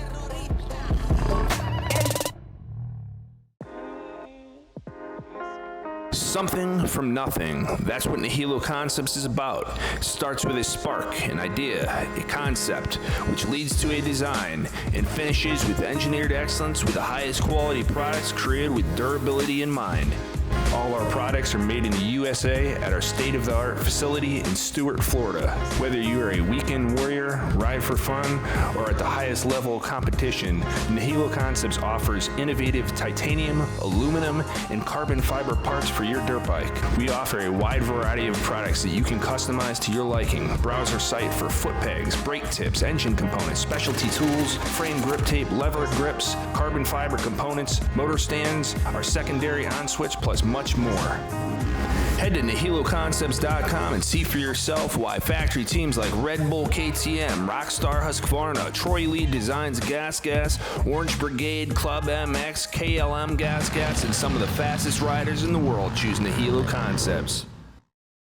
Since 1987, Coach Rob has been dedicated to creating durable motocross, supercross, GNCC, and road racers through his complete racing solutions program, integrating performance, nutrition, functional strength, flexibility, and mental development. His proven system has world-class results, producing 4 AMA #1 Pro Plates and over 270 national championships. The complete racing solutions program focuses on the fundamentals of human physiology and how riders interact with the physics of a motorcycle. Its proven process and system helps riders understand the why associated with riding technique, and how getting faster on a motorcycle directly correlates with strength, endurance, nutrition, and flexibility off the bike. There is a difference between a fast racer and a complete racing solutions racer. Visit CompleteRacingSolutions.com and get on the path to becoming the champion you want to be.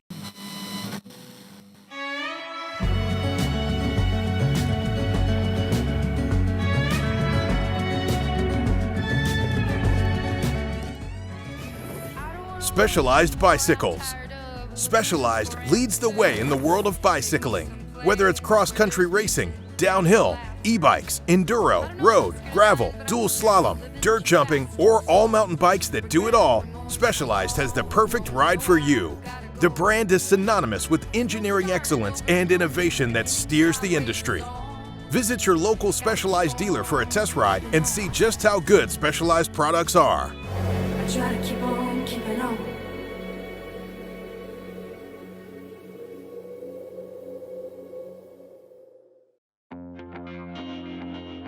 OGO Power Sports.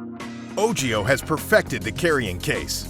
Motocross gear bags, helmet bags, boot bags, hydration packs, backpacks, and travel bags, to name a few, have all been meticulously engineered to maximize space and surpass durability standards that would make NASA proud. Simply the best. OGO Power Sports. Connected. Mesh intercom on. It's cool to be able to hear what they talk about and how fast they should go, throttle control, braking. Really cool. Extend your leg out. There you go. Good job. Good throttle control, Lonnie. That's a great training tool. It was a lot of fun to be on the track with them. Hey, Lano. What? Can you pull off over here when you get to me and your brother? Okay. With a rich history in motocross, ProX has been dedicated to supplying quality components since 1975. Whether you're rebuilding an engine or just need a new chain, ProX Racing Parts aims to bridge the gap between OE quality and affordability.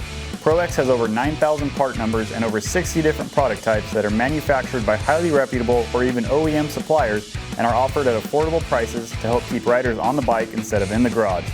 Visit ProX.com to search parts for your bike or check them out at your favorite online or local dealer. Audio Jungle. The guys are just breaking in their race bikes, which will leave on the semi this Saturday to go to the first Supercross for our coast in Orlando. So the guys are just be goofing off a little bit, do some cool photos, do some cool videos. When you go racing, you want to do well, but a big key is keeping the bikes on the track. That's why we chose to work with Moto. Expectations coming in as a rookie is just to try and get my feet wet and honestly just send it, see where I end up and do my best out there, but just ride aggressive and ride like myself in practice, and I should have a good time. Challenges of this sport, I believe, is just simply staying healthy. With how fast we're going and what we're doing, your margin for mistake is really, really small.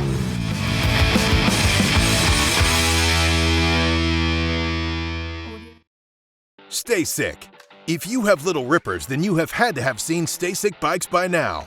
We have created bike and experiences that allow kids to develop sooner and empower them to find their own ride. From learning to ride to sharpening skills, the Stay Sick promise is accelerated growth. Whatever path your family chooses, it's going to be the ride of your life. Stay Sick Stability Cycles. You ever heard the phrase that the harder you work, the luckier you are? Well, at Luck Apparel, they believe in an acronym that kind of sums it up a little more simply than that: laboring under complete knowledge. So it isn't just some random chance that determines what your outcome or results are going to be. It's being educated and working your butt off to get it done. And I think that that goes hand in hand with the motocross industry. You don't get lucky into a win. You work your ass off and you make it happen. So check out Luck Apparel. They've got t-shirts, hats, sweatshirts, all kinds of cool stuff. And we're stoked to have them on board here at the Whiskey Throttle Show in 2022. If you're in the market for a toy hauler trailer, cargo trailer, look no further than Custom Outfitters, one of our new partners for this year. These guys do an awesome job, even so far as to dial in the inside of Sprinter vans, which have become the new standard moto transportation for Moto. These guys can handle it all. They use ATC world-class trailers, top shelf service and performance in their products. Custom Outfitters out of South Dakota doing an awesome job. We're stoked to have these guys on board this year. So whether you're looking to just do some camping with the family, looking for a trailer that can fit all your toys to go out to the desert or wherever, look no further than Custom Outfitters. Today's show is brought to you in part by ZDMS, the next generation dealer management system for the power sports industry. Designed for large and multi-rooftop dealership operations, ZDMS Business Intelligence harnesses the power of your data for better line of sight into dealership decision-making. Pinpoint performance areas of concern where profit is being maximized and opportunities remain. Real-time data visualization combined with drill-down reporting means you can track up-to-the-minute dealership performance across all departments. Unlock stories you never knew existed and meaningful insights into your business.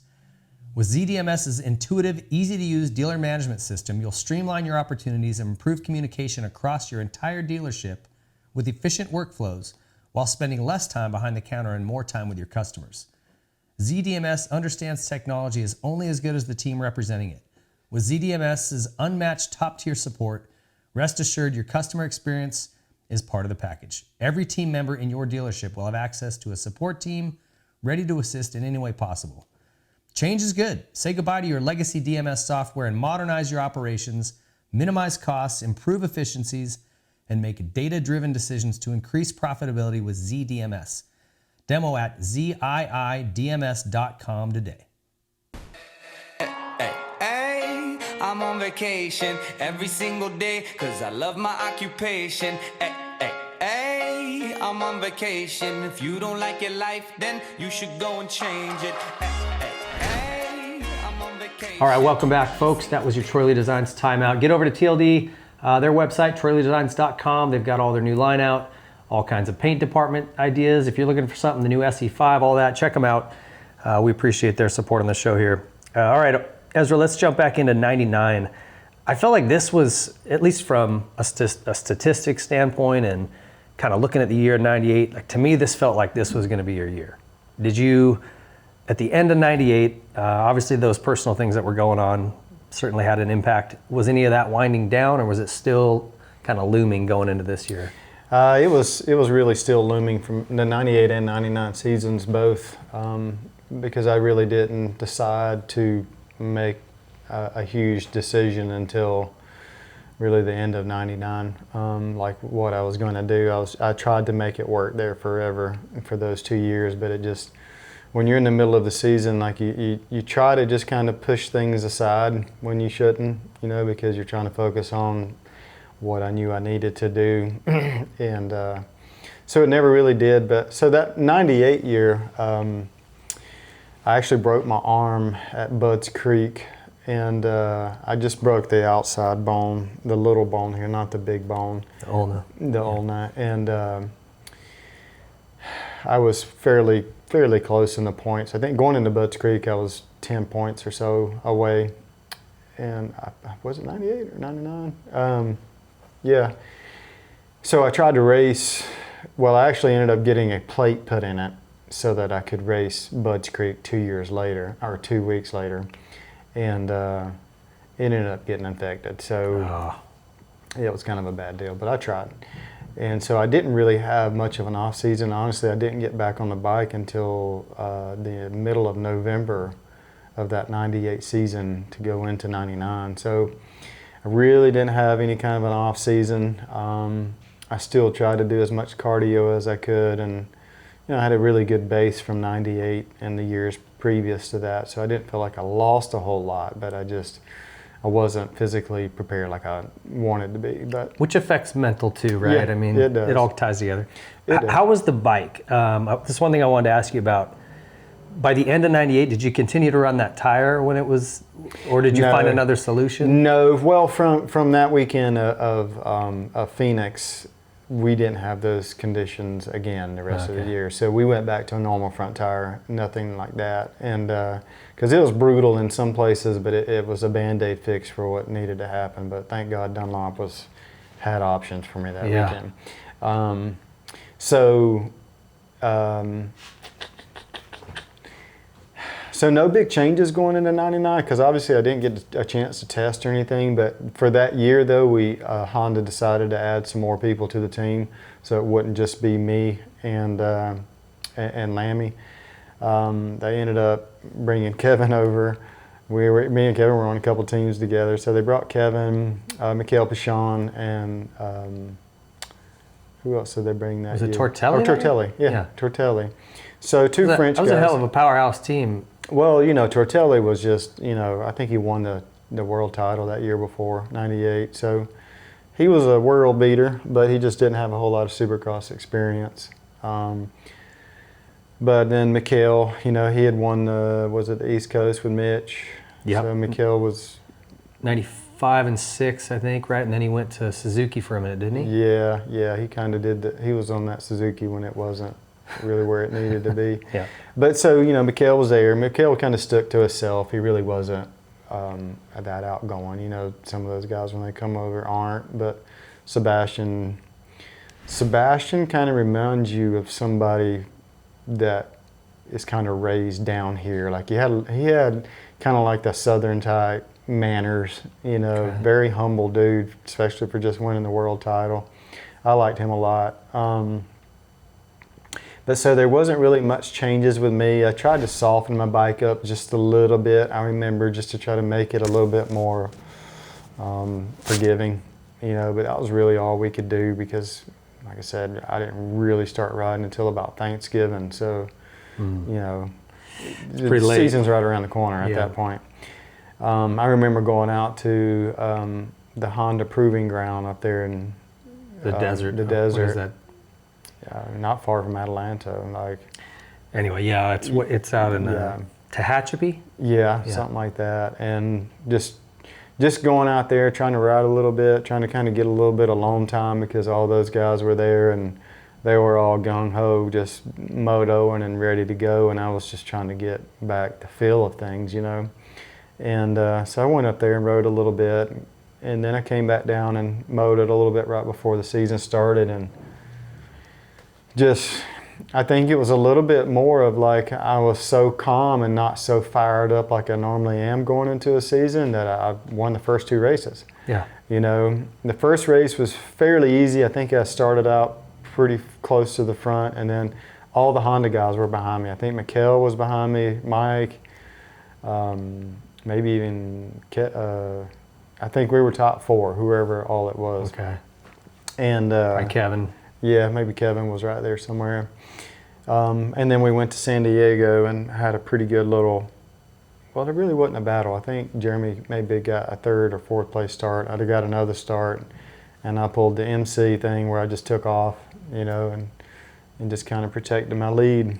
What are you thinking after 2 rounds here? You've gone 1-1, and you got to be like, man, maybe I need to chill out on my off season a little more. I mean, yeah. What was going through your head at that point? No, I really wasn't. I was still kind of thinking, because I'm at this point in my career, I'm all about the repetitions and all about the feeding off of what I've worked the whole off season for. Like, so I was a little bit like hoping I keep the ball rolling and hoping that, you know, nothing really flares back up at the home front. Like I'm just kind of trying to stay even keel, okay, you know, as much as I could.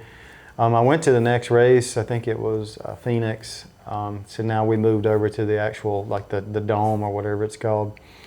And I remember falling, like tucking my front end right at the early part of the main event on a track that was pretty hard to pass. And I couldn't come back up. Like I just kind of almost felt like I went from winning 2 races where I just kind of got the start and just led 40 laps to being in a battle, you know, and I wasn't ready to be in a battle. Like I wasn't really battle tested all off season, just kind of sitting around. So I really couldn't I don't even think I made my way up to much of anything in that main event. 16th. 16th. Yeah. I remember this track though, and it was like all these 45-degree bends. Exactly. And you just couldn't do anything. They Yeah. kept skirting the baseline and then turn and skirting it again. Yeah. How do you make a pass on a 45? Well, you know, it's hard to create space. It's well, I think if it would have been the year before, I would have been race proven, race ready, then I would have created space, you know, but I think I ended up getting into the follow the leader thing right there, you know, and I never really felt like that year that I never got it back. Like I think I had more, I think 98 I won 5 races, 99 I won 4 races. You know, I had glimpses of what I did in 98, but I never really felt like I was able to get myself back there. Like it was a motivational thing every weekend that I had to try to get myself to realize that where I needed to be, that I was capable of it. But, you know, you started throwing a couple more guys in there. Now Kevin's, you know, starting to become, every weekend he was pretty tough. You know, 98, he kind of needed that year to get started. But 99, I knew he was on good equipment. And so then you had Mikkel that was trying to get started. And it just, there was more in there, you know. Yeah.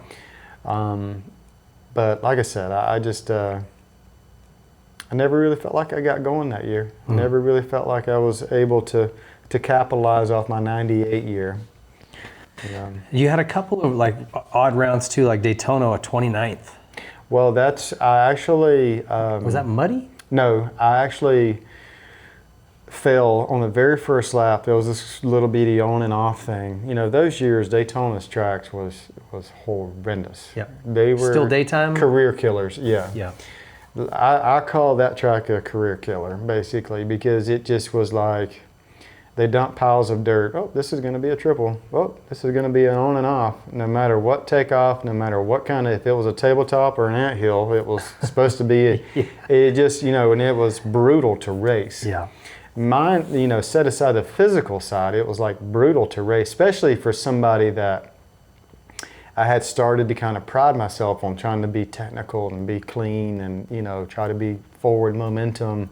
And then that was just, you know, kind of like a Tortelli type track, just a bulldog type track, you know, because he was in such great shape and so physically strong I don't even know if Sebastian did good at that place, but I hated it. I always hated that place, even though I was strong and I wanted to do good there, and it was a Honda track, you know, sponsored track. But I fell on the very first lap. Me and JD, I think, got together on this on and off. I think it was totally my fault, John Dowd. Yeah. And I ended up getting knocked out cold. Oh, like, you did? Yeah, I was knocked out. And I remember Jeff being the first one there when I got everything back, like focused straight. And I said, "How far am I behind?" And he said, "Ezra, you're like 2 laps down." And I'm like, "Are you serious?" And he's like, "Yeah." Yeah, then he said, "You're not going back out on the track." I remember him saying, "You're not going back out there." I'm like, "I got to go back out there. I got to get some points." He's like, "You're 2 laps down. You're not going to make up no points. You're not going to get inside the top 20. And I don't remember how far the conversation went. Like, I know I tried to negotiate for a while. I'm trying to make him feel like I was good. But I was not good. He said, "Go back to the truck." And I'm like, so I went back to the truck. I don't know how he talked me into it, but I went back to the truck. And, you know, the pits were huge. Like, you're not inside the little things like they are now. Yeah, right. You know, the garages. They were the big trucks and everywhere else. And I just remember going out there and I just rode around the parking lot, just looking for the truck? Looking for the Honda semi, and I couldn't find it. You know, You're just doing laps. I was knocked out for 2 laps. Like, I was knocked out, like snoring, like not just dinged, you know. So I couldn't find it. And so somebody finally found me that was close to the truck and guided me over to the truck. And I put the bike on the stand, and I think maybe Jeff had made his way back there, or somebody made their way back there. And I could kind of tell by all the looks in their eyes when I finally got back to the truck that, because not all of them were back there because the guys were out racing still. Yeah. And they're like, "You need to go to the thing because it's freaking like a full emergency room up in that place at the Daytona Speedway." So they took me over there, and as soon as I went over there and they told them what I did, they loaded me up and took me straight to the thing. They're like, "You're going there now because you could have da-da-da-da-da." And I'm like, okay. So went straight to the hospital and was there for till the next day doing all kinds of tests. And then I think there was a weekend. It's funny, but it's not funny. It's funny, but it's not funny. If you were there watching it go down, kind of scary. You'd be like, "Why is Ezra running around the parking lot?" And so that kind of leads it into the whole knockout thing. You know, like, there was no kind of protocols, no nothing. Like, if you felt like you could race, you could race. You know, and I think I'm 99.9% sure there was a weekend off, and then Houston, because I think I had 2 weeks. There may not have been. No, there wasn't. It's straight into March Houston? 6th was Daytona, and the 13th was Houston. Okay, so straight into it. I mean, you know, I'm not giving up on the championship until I'm mathematically out. Yeah. You know. But for sure, probably shouldn't have been racing. No, the next weekend, no. Not with that kind of knock. Like, I had no kind of, you know, brain bleeding. I had nothing. I mean, they just told me I had a mild concussion. But sometimes these places tell you had a mild concussion and you've been out for 10 minutes. Like, some of it I just don't believe. But I think if you've been out that long for a couple minutes, you need a couple weeks. Like, you don't even want to know how I feel about the whole Cameron McAdoo thing in Atlanta a couple of years ago, or a year ago. Like, that was a bad deal. Yeah, agreed. By all involved. At this time in our lives, in 2021 or whenever it was, that was a bad deal. By all involved that night. That was stupid for that kid to go back out on that track. I agree. So after that, like, you know, motocross action was really, I don't think, ever my fan. They were always a Jeremy fan, which is fine. They're from California. I mean, but they put out this big article about me being banned from racing. Did you ever read that? Yeah, it was, "Should Ezra Lusk be banned from racing?" And I remember they got all kinds of past people to make comments about it. And one of the guys I was really bummed about that made a comment about it saying that I should have been banned was Brock Glover. Because what was the context? Why should you be banned? Because I went back and raced the very next weekend. And even though I went to Houston with only the intentions of just trying to get a start, trying to stay out of everybody's way, and just get a result. That's all I tried to go there for. But you still can't do that. Like I'm gonna put myself in the way of somebody and hurt us both. You know, like I should not have raced. But I was just told I had a mild concussion. I was fine. Like there was no kind of protocols to do anything at AMA, you know, but maybe that helped to pave the way for something. I don't know what that was, because I think the system failed with that whole Cameron McAdoo thing, 100%. So what did they get out of that? The hard part about it is, if you're trying to create a protocol, that it's very subjective, some of it. There are tests, like the tests that they do are objective, but it's up to that doc to kind of look at you and assess you, and are you answering questions correctly, or do you have any nausea post hit, like all that stuff. But the brain's weird, man. Like it's not like a bone. It's broken. It's not broken. There's all kinds of different levels of injury that we don't. I mean, the best surgeons in the world don't have that dialed. It's just the brain's a weird deal. So it's very difficult because of that to create a black and white protocol. Yeah. That said, when a guy gets flipped around his bike and smashed into the ground, maybe pause for a second, Well, when a guy's doing laps out in the parking lot, not able to find his truck, probably a good idea to. You should. Well, with me, with that night with him, it should have been the end of the night. It should have been the end of the night, because there could have been damage done after that I think that could not be healed up. With my situation, a week later, just give me a doctor that knows enough to tell me yes or no, and I will go off of that. But when you go to the Daytona, whatever their hospital was called down there, and they say you're just a mild concussion, you have a headache for a couple days, and that's it. I mean, what am I supposed to do? I'm not going to sit at home. Look, and if you're not symptomatic, that's the problem. You can go home if you can get your heart rate up and you don't have any dizziness or your vision gets weird.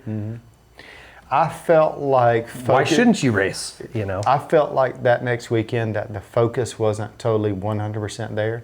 I felt like things were coming at me a little quicker than what I was reacting to. I felt like I had symptoms. Like those kind of focusing types, because I didn't ride all week. I'm not going to ride all week because I know that was a hard hit. So I did feel like that, because I think I ended up getting third that main event. Yeah.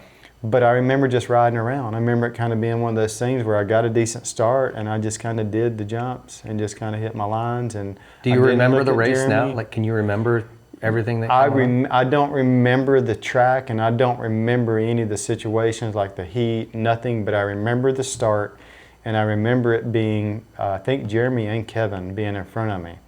And I just knew as soon as I saw them two, I knew I wasn't in this position to be trying to chase them down. Like I knew enough at that point in my career to where I'm like, okay, this is good. Like tonight's not the night. Cruise it in. Yeah. And then there was nobody else that really came up on me. Okay. Then you go to Minneapolis, St. Louis, a couple of little subpar finishes for you, but then you reeled off a win in New Orleans, a win in Indy, second in Vegas to wrap up the season. I remember just trying to really not go overboard. Like I just, there's so many nights I had like that seek and destroy type mentality where I just tried to limit that year, even though it was super tough.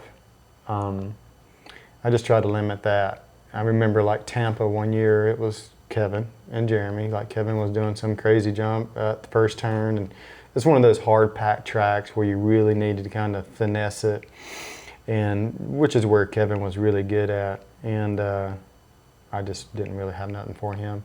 Like I tried to stay close to Jeremy, I remember, but Jeremy kind of was trying to feed off of Kevin, and I just felt like if I would have kept trying to get that little 1/10 of a second more each lap, it was going to bite me.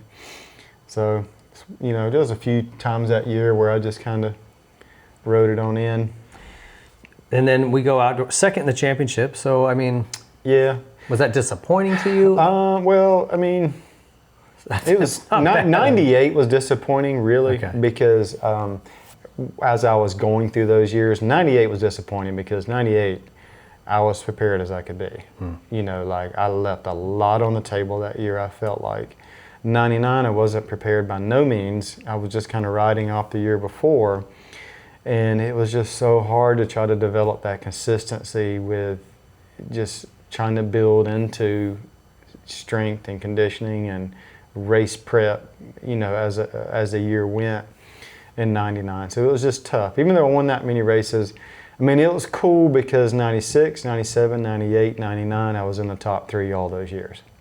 So I got, I don't know, what, 80 podiums and whatever wins out of all of that. And it was great to be that consistent. But like that 97 year, you know, could have been one, but then 98 for sure. That. Do you ever have any second guessing, or I guess you didn't have an option going into 98, but like, did you ever think, man, if I'd have stayed on the Yamaha through those years? Or do you think your bike, you guys figured it out enough that it was no disadvantage having that Honda frame? Because early on it was rigid. Yeah. Guys definitely, like you said, it was good until it wasn't good. Yeah. And then it was bad. It was real bad. I don't know, you know, even now, like, I mean, I'll be honest with you and tell you about all this stuff that we've talked about through the years and everything, with the black cloud over those 2 years with my decision making and home life and all that kind of playing a factor. I mean, I'm a very realistic person, just like I said about my kid. I'm very realistic with him about things. I don't mind being realistic and telling you that kind of stuff, but I never look back and feel like there was anything left on the table or I should have did anything different. Okay. You know, like I can't do that because I think it's just unfair. You know, I just really think it's unfair to myself, unfair to the people that I was with, because everybody throughout all those years, especially those Honda years, the Yamaha year, you know, was awesome, the most fun I ever had. Honda, those guys did anything. They would bend over backwards for me to give me what they needed. You know, obviously they did that when Ricky came aboard. You know, they were awesome. Like, if I said there was a regret, and I still don't even want to use the word regret, is leaving Honda and leaving that bike and going to Kawasaki, you know, those final couple of years. But I have no regrets because, I mean, what I have now with the wife and family and everything else, like, I think everything, as I said, everything, how it all got built and came full circle, like there was a reason for all of it. You know, I think if I wouldn't have done that with Honda or did this with that, you know, or got hurt that initial year with doing my wrist, like I wouldn't have met my wife. I wouldn't have went that direction. You know, nothing could have changed. I wouldn't have wanted to change anything. Yeah, I hear you. I don't want to call it regret, but I just wonder if you ever wonder, like, do you think that bike limited you at all? I guess that's my question. And you know, if it may have limited me, the Yamaha was awesome. I mean, it was awesome. The team was awesome. Keith McCarty was awesome. Like he was probably one of the ones. I said Johnny O'Meara was one of the ones that kind of helped me to be another an elite fitness, to realize elite fitness is where you need to be, not just in good shape. Not just in good shape to go do a 20, but elite fitness to go and do it and not worry about your heart rate, you know. But Keith McCarty was probably one that really helped me to understand what being a professional athlete meant. The respect for the team, the respect for your staff, the respect for everybody there, because you come in tossing your helmet, tossing your gloves, throwing stuff, or even cursing or doing anything like that. It's not just you, it's all of them. You're representing everybody. Right. You know, I pulled off the track one year and I forget, it was 97, a track. Something happened, I crashed, something broke. I pulled off, went straight back to the truck. Keith came and reined my tail because I didn't go back and I didn't tell Steve Hudson, my mechanic, what had happened. Like, I didn't let nobody know, I just went back to the truck. And he just made me understand that there's more people here than just me. You know, like, that guy's here for me. We are here for you. Like, you're going to respect them enough to at least come over there. That all you got to do is pull right here and tell him what's going on. So he's not sitting there radioing everybody wondering where you're at. because are we're you worried down? about Are you you. hurt? Yeah, You right. know, and I'm like, you know what, you're right. I'm sorry. I didn't really think about it that way. But you're just disappointed, in your own. Yeah, I got you. And now they're disappointed in me, which made me even feel worse. Yeah. Okay, so that 99 outdoor season, Mm-hmm. fourth overall, not bad. You got some wins, win at Southwick. Well, I guess that's the one win. But decent finishes all the way around. Mm-hmm. How about going into that 2000 season? Going into the 2000 season, I was still at Honda, so I did another 2 years with them, 2000 and 2001. And you missed the Supercross series. So what happened here?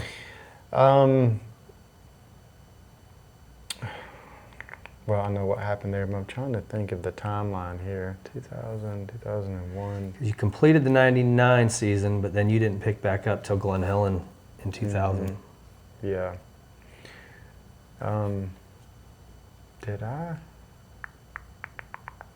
In fact, you only did 5 nationals that summer.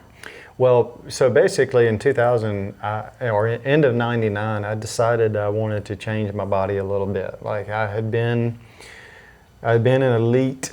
I want to call it elite because that's kind of the way I tried to look at it. I tried to make myself feel like I was somebody as far as fitness goes, but I felt like I got hurt, a lot of nagging little injuries, so I felt like I wanted to be a little bit bigger. I wanted to put on a little bit more weight.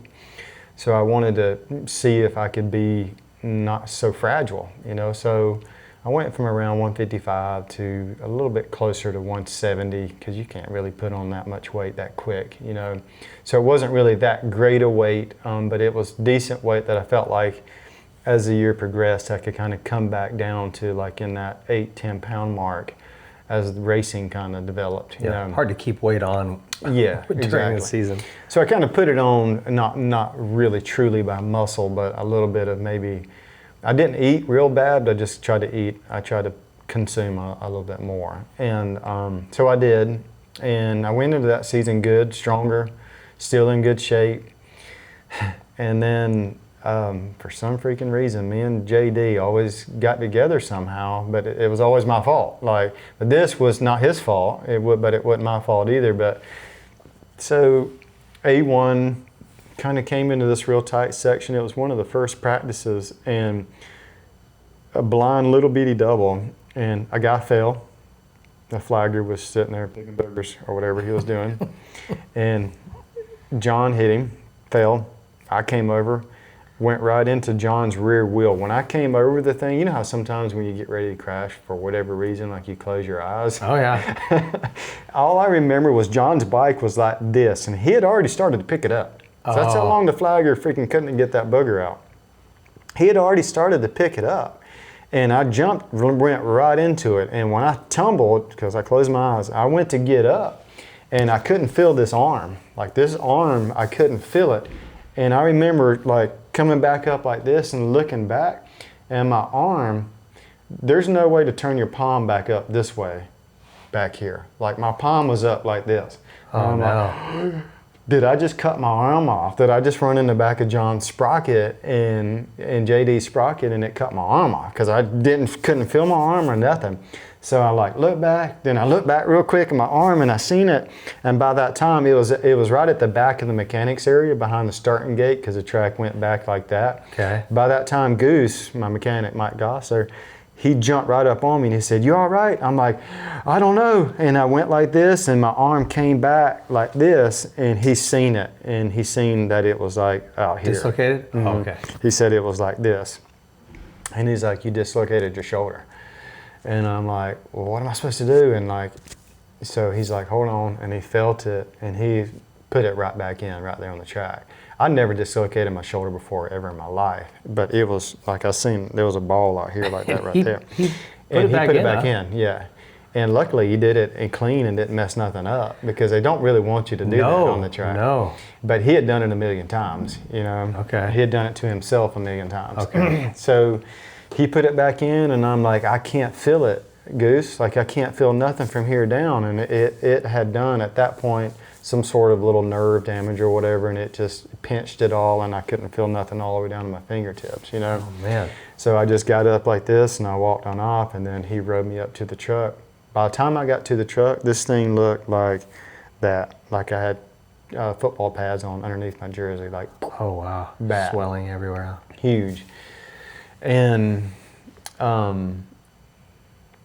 so basically I just went back to the truck and I went home. Like I flew home. I don't know if I tried to go, well, no, I went back home the next morning and went straight to Tallahassee and had Dr. Berg do the surgery and everything. And so it tore ligaments enough that. Yeah, it tore them bad. Like I tore the labrum. Like I did everything. Like, and that night I had a few people come over. I'm not really going to say their names, but it was a couple people that I knew my whole life. That one was from Florida. Like I remember like it was yesterday, him telling me that you're never going to be the same. You're never ever going to be able to pick your arm up over your shoulder like this. You're never going to be able to do it. I've done my shoulders my whole life, man. You're never going to be the same. And I was just like, I mean, that's not cool. Like, tell me that at this point. You know, like the night that I did it, I never ever done this kind of stuff before. But anyways, I went down there and Dr. Berg said, well, let's do it. I mean, we'll put it back together and I think we'll be good. We got to rehab it well. And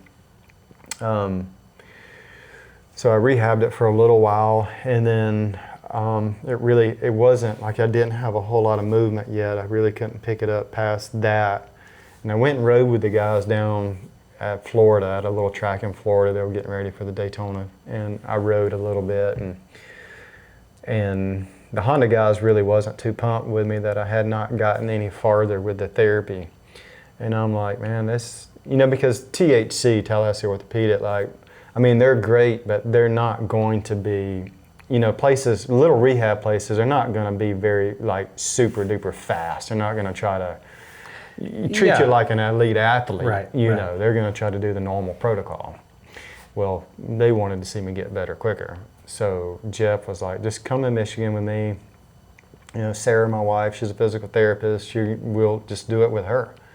And so I loaded up and went to Michigan, and she had me popping and cracking and everything, getting it all. Was that pretty brutal? It was brutal. It was scary. Like it was the weirdest thing ever. Because they tied all kinds of straps and stuff and held me down right here, and then another guy was like throwing my arm up, and it was just going to the point to where it went all the way here. Now, I mean, I can go all the way. Like, I mean, that's pretty. I can do anything like overhead. Like I had no issues at all. It didn't affect my riding at all. Huh. But Sarah Stanton and that little group that she worked with just saved killed it. Saved me, yeah, for the rest of the little bit. I've only ever done that with knees, but when they start making it bend past where you want it to bend, you'd be in a sweat and just biting on a stick. So I never really had any issues with it at all. I mean, Did you ever say anything to that guy who told you you'd never be the same? No, but no. But, he was just mad because he never really had a career because of his shoulders, Yeah.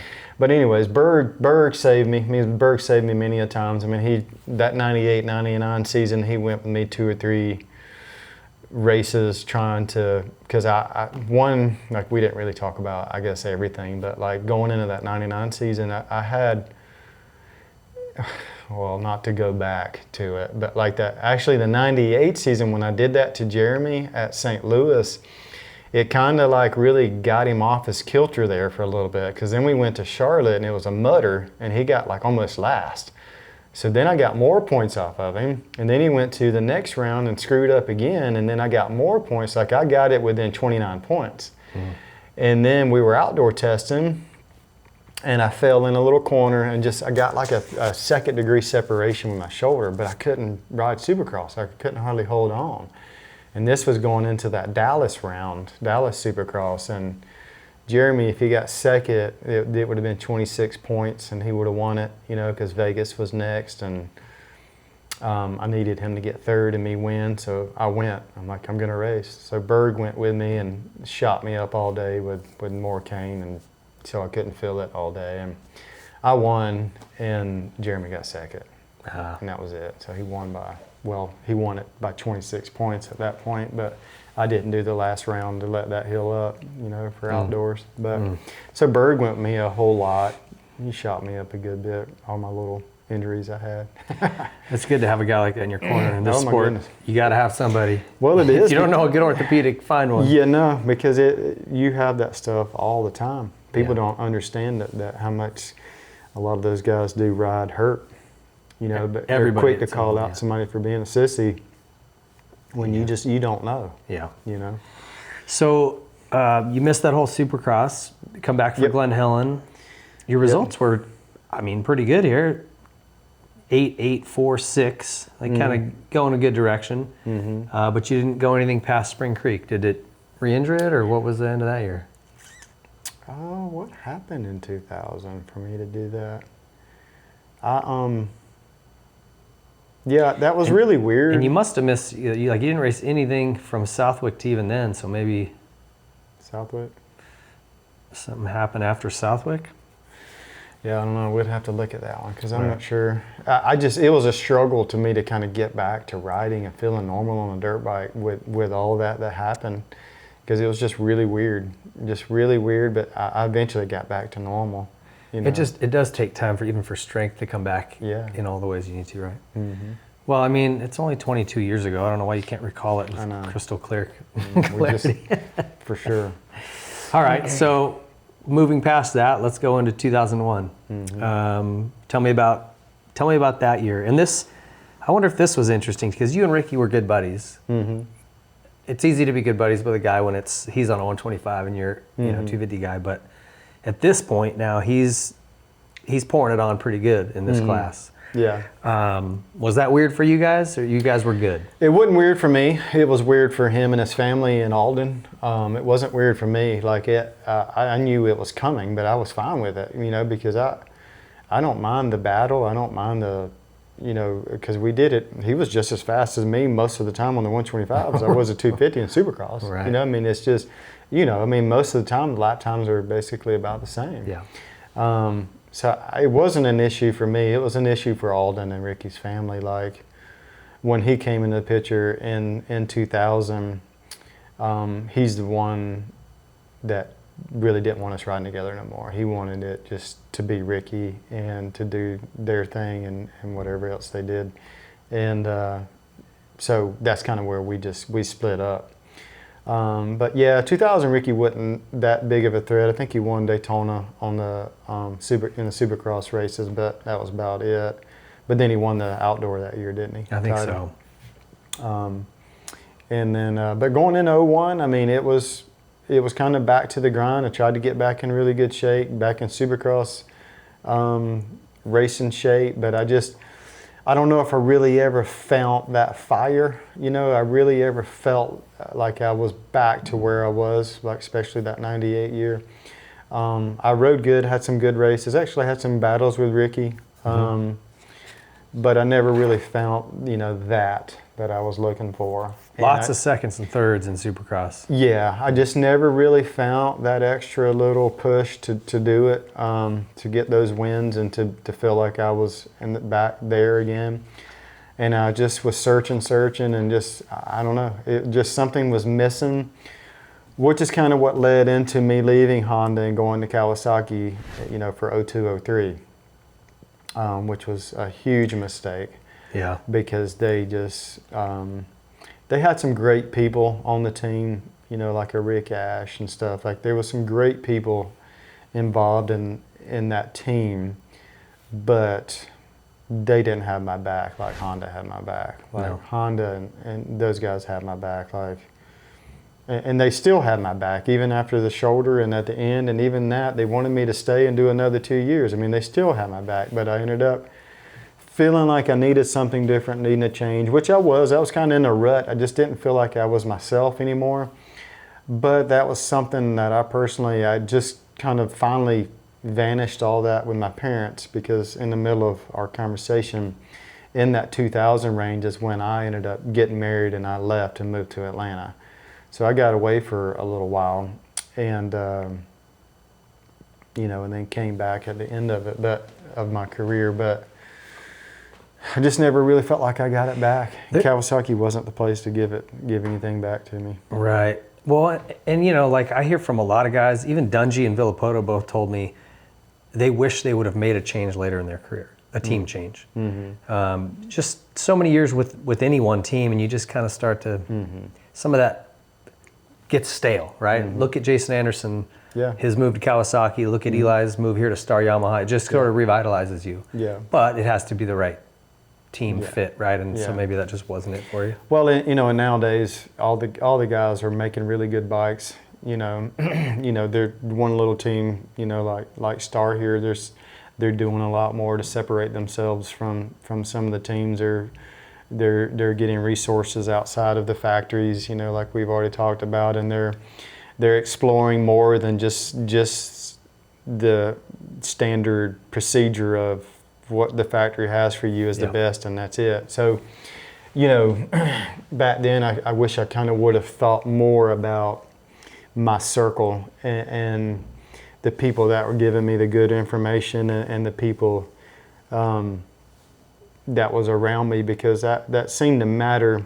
They would have helped me through this. I just didn't give it enough time. Mm-hmm. You know. So you were with them for 2000, what years? 2002 and 3? So 2 and 3, but you know, in 3 I was you know, pretty much, I had my first child, you know, the weekend after me and Chad had that little battle at Phoenix, which I ended up winning that race. That was your last win. That was my last win. But that bike, that was, of course, it was a new chassis, a new bike. And was Larry on the team with you, Ward? No, not that year. No. Was he on before that or after that? Do you remember? Because he called that bike when he was over there a career killer. He hated that Cowie.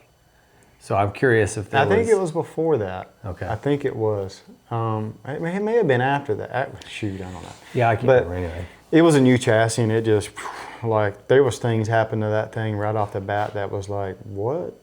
Like, I remember doing motos on my Supercross, and the chain roller right above where the countershaft sprocket where it mounts to the frame there, it would wear out before 20 laps. Like, it was wore out, like, to the metal. Like, I'm like, how was there not enough R&D on this to understand that maybe the position of this chain roller needs to be up a little bit? Like, because, you know, when the swing arm goes up and it hits that chain roller, it's just bucking you. Like, it's just extension, boom, and like, it's just that. And that's what I kept feeling. And then, of course, the chain roller was wearing out, so they moved it. They changed the position of it, and it helped a lot. But it just, we can never, ever get a setting for that thing to work in the whoops. Like, never. Like, it was, I never, ever felt so bad in the whoops. Especially Supercross? Like, it was okay outdoors? Yeah, it wasn't too bad outdoors. Because they made good motors. They made good motors. The engine was good. The bike was good. It was light. It was all of that kind of stuff was good. But, you know, the 02 bike obviously was what Ricky rode those years, but the same since he was probably like 5. Like, it just never, ever changed. But 03, even though it needed some help, but then I think they put in the work afterwards, you know, when James came along and made it better, but not enough time for it to, it was pretty much the fork and me being done. So still a couple, you know, like I said, you got a win in Phoenix, you were second in Minneapolis. It wasn't like you fell way off, but. No, it was just hard to ride. Like, if the track had regular whoops that you had to blitz, then I was on struggle street, but if I could jump them, I was okay. Okay. Because the thing cornered good. Like, I remember it doing a lot of things good. It would not go through the whoops. Huh. Like, it was, I think, even worse than the Honda was, like, as far as being unpredictable. That's not super fun to ride either, huh? When you know a bike has this big flaw, it takes some of the fun out of it. No, I mean, predictable is something I always talk to my little one about when we talk about suspension and stuff, because he really has we have a good relationship with Factory Connection and Ziggy and Todd and those guys. And so when we make a change or something, like, I just keep telling Hudson, like, it just needs to be as predictable as it can be, as balanced as it can be. Like, when you go through those bumps, I don't want one end to overpower the other. Like, I want you to feel like if it starts to do anything, it just does this, nothing like extreme. Yep.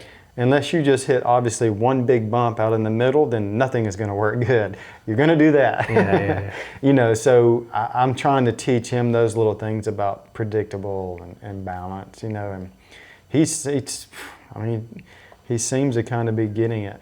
That's cool. That's got to be kind of fun, huh? Well, it is, because he came in today, like after the warm-up and stuff. His bike is starting to get a little bit of time on it. Suspension's getting a little bit of time on it. And he said, Daddy, it feels like the front end is kind of starting to hover again, like it's not really settling in, and the rear seems to be kind of like, you know, the front kind of overpowers the rear. And I'm like, well, nothing's changed. So like, you know how bikes kind of just get beat down, you know? So I'm like, well, I'll go up on the sag just a little bit just to kind of compensate, you know, because there could be a 5 or 8 millimeter difference when a bike is just sitting on the ground. And so I did. He's like, oh, that's great. It's perfect. Thank you. That's you know, cool that he can like, start to okay. communicate that. Well, yeah, I mean, because some kids just kind of depend on Daddy to go out there and make the clicker changes, and that's it. Well, they don't have anybody to explain it. Get the good information from, right? Yeah, like you good said. information. All right, so you run your deal with Cowie, 02, 03, and then in 04 you signed with this Mach 1 Yamaha team. Yep. Tell me about that. And well, you know, like I said, 02, 03, well, end of that Honda years, I still felt like I was searching for something, trying to get something back. 02, 03, it felt like it kind of put a fork in it, you know, like, but you know how you just feel like you're not done. Like I want to like get one more chance to like just try to get back in shape, feel being in that elite fitness, ride a good bike, like, and I was like, well, what is that? Like, what is that? Like, I did love the Honda, but you know, there was really nothing, no satellite teams or anything I could really do with the Honda thing, and you know, that ship had probably kind of sailed. So Yamaha, I had a good relationship with them, and then, you know, the Mach 1 thing was a thing with Heath Voss and I think one other guy. And I knew they got a little bit of support from Yamaha. So I'm like, I really wasn't, after 03 was over, like I didn't really even try there for a few weeks. But I'm like, you know what, I want to give it one more shot. So I talked to the guys at Mach 1, and then I personally called Keith McCarty and asked him if they could do anything, and he couldn't really like promise me exactly what Chad was going to be running, you know, but he could give me at least something close to it, what Chad was running, suspension and all that stuff. And so I'm like, if you can just tell me that you're going to give me something that I could win on, then I'll do it. I'll do the Mach 1 deal, you know, because it wasn't hardly for any kind of money. It was really just enough for all of us to really pay for our way to go and to maybe make a little bit of peanuts. And so we did it, and it was great, like a great off season. Like I tried to go out there when we were testing and tried to meet like Timmy and them's times, because Timmy was on the 4-stroke at that point, and it was really good at that point, or getting there at that point. Chad was obviously the champion from the year before, and was he still riding the 2-stroke though? Yeah, he was for indoors, and so I mean it was a great off season, and then very first round, there was a pretty big set of whoops. The bike worked great, like it was great in the whoops, like it was great with everything. Like I had no issues with any of it. With the Mach 1 team, like they did all they could do. Keith did all he could do, and I did all I could do. And I just, in practice, I was going through it was a big kind of roller type set of whoops. And I just spun a little bit and ended up like just kind of going, I think I ended up going over the bars maybe, but through the little tumble, I got my wrist out there, and this wrist that I had the issues with, like I broke the navicular. And I was just like, is this really how all of this that I put together is gonna end? Like, is this it, you know? So I went and seen Berg again, and it's like, yeah, it's got a crack in it, but you know, I mean, you could try to deal with it, and well, I tried to deal with it the whole season on and off, and it's tough, too tough. I mean, and once I kind of lost the seat time, lost what I was really focusing the year on, then it was just like, you know, what am I doing here? Yeah. I'm just going to hurt myself at this point. So kind of mid-season, you just said, we're good. well, I couldn't deal with this thing no more. It was like giving me issues. So I just said, I'm going to just sit it out and try to deal with it. And then I tried to go back, and I think I tried to race Salt Lake City, and something happened in the first turn, and I ended up hurting my leg, and that was it. I just said, I'm gonna let my leg heal up, and I think I did one more outdoor national that year, just to go back and race, just so, because Heath, I think, was going to the races, and that was I think I got like 7th or something, and that was on the 4-stroke, so that was kind of fun. Got to do one race on that. Yeah, I did one race on the 4-stroke, and that was kind of fun to be on it. But was it tough to make that call, or at that point you're like between your wrist and sort of the? Well, I knew that then the riding was on the wall. I was going to be done, but I wanted to race. I wanted to ride that 4-stroke. Yamaha was still so good. Keith was still so good to me to have me come out, you know. And even though my leg really wasn't healed and it still didn't feel right yet, because I ended up breaking one of the bones in my leg, and. You know, they were still so good to me. Like I wanted to race a little bit more, even though I wasn't, you know, like race ready and championship mindset and all that. I just wanted to race, and I think I maybe went 7-9 or something like that, or 7th that weekend. But I got to race the 4-stroke, and then after that, like pretty quick after that's when my brother got hurt. Oh, okay. Yeah, and I'm like, well, that's it. So. That was maybe a good kind of, you know, your brother's injury, obviously, if you were trying to find just a silver lining of it, it kind of gave you maybe a step out, right? Yeah. To stop thinking about it, and you're going to focus on this. Yeah.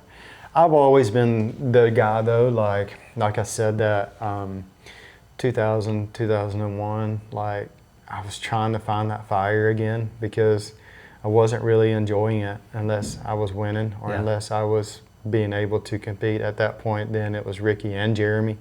You know, like if I don't have the fire, I'm not going to sit here and still try to collect a paycheck. You know, I went to Cowie to try to get me something different, to try to get that again, and you know, the situation there was just not what I needed to bring that back. So then that 04 was just like, let's just make sure we're making the right decision, and then that was that. You know, so. Do you ever kind of look back, and again, I'm not talking about regret, but do you ever wonder? And I want to ask Kevin the same question. There's a lot of guys. Wyndham. Yeah. Yeah. Do you ever wonder, like, man, what would the record books look like if my career wasn't bookended between Jeremy and Ricky? You kind of raced in a really, you know, you moved up into that premier class in a really tough time. Well, yeah, like, no, I don't ever. In a way, look it's back cool, at but in a way, you kind of go, dang it, man. Yeah. No, like I said, I don't ever look back and have any kind of regrets with that stuff, because I mean, if you want to win something, then you want to beat the best in the world. Yeah, you know, that's true. And that's the way I looked at it with Jeremy. I think I probably would have rather raced Jeremy for trying to win titles and be the best in the world than Ricky's version, you know, when Ricky came in the picture, because, you know, he took everything that he knew we did together, you know, when he tried to take it to another level with Alden, you know, so it was, you know, took everything that we did together and just, you know, kept adding to it. Yeah. So that version of what I did for those couple years was amplified. But no, I mean, in a way, it's actually really cool. Yeah. You know, there's not a lot of people can say they went toe to toe with those guys and beat them. Yeah. Very few guys. Yeah. I love it. I mean, I'm super happy with it. Like I said, I only have regrets of a couple of my actions while I was racing, because, like I said, that night with Jeremy, it didn't come from me. It didn't come from here. It just kind of came from a reaction from a black cloud that was there, you know, from bad decisions. But it is what it is. Yeah. But, you know. Yeah. I mean, to me, that wasn't your MO. I don't think I would ever look back on your career and go, oh yeah, Ezra was dirty. Yeah. No, I just tried to create space. That's all I'm doing, man. So from 2004 to really today, what have you been doing? I heard you were like borderline pro tennis player. Like I heard all these things, you know, but you disappeared into the Georgia woods. I did a little bit of everything. Like when I was done racing, I wouldn't say I was bitter by no means. Like I wasn't bitter. Like I like spent a lot of time with my brother. Like I said, training. Yeah. You know, like we worked for a good bit to where, so his transfers from the chair to his bed and everything into his vehicle, because he could get up on his legs and stuff, but he still needed to be stronger upper body. You know, that's the first thing that you try to do with that injury is improve that. So we did that, and then he's like, I want to just do something. So we did the whole running, racing thing. He did the chair thing. And that was over. And during the middle of that, then I started playing a lot of tennis. Where did that come from? Did you? Jennifer's family played tennis a okay. lot. Like just some of her family, even a couple in my family played tennis. And so I'd always had a racket and played every once in a while. And sometimes I would play at the races sometimes, and but never really good at it.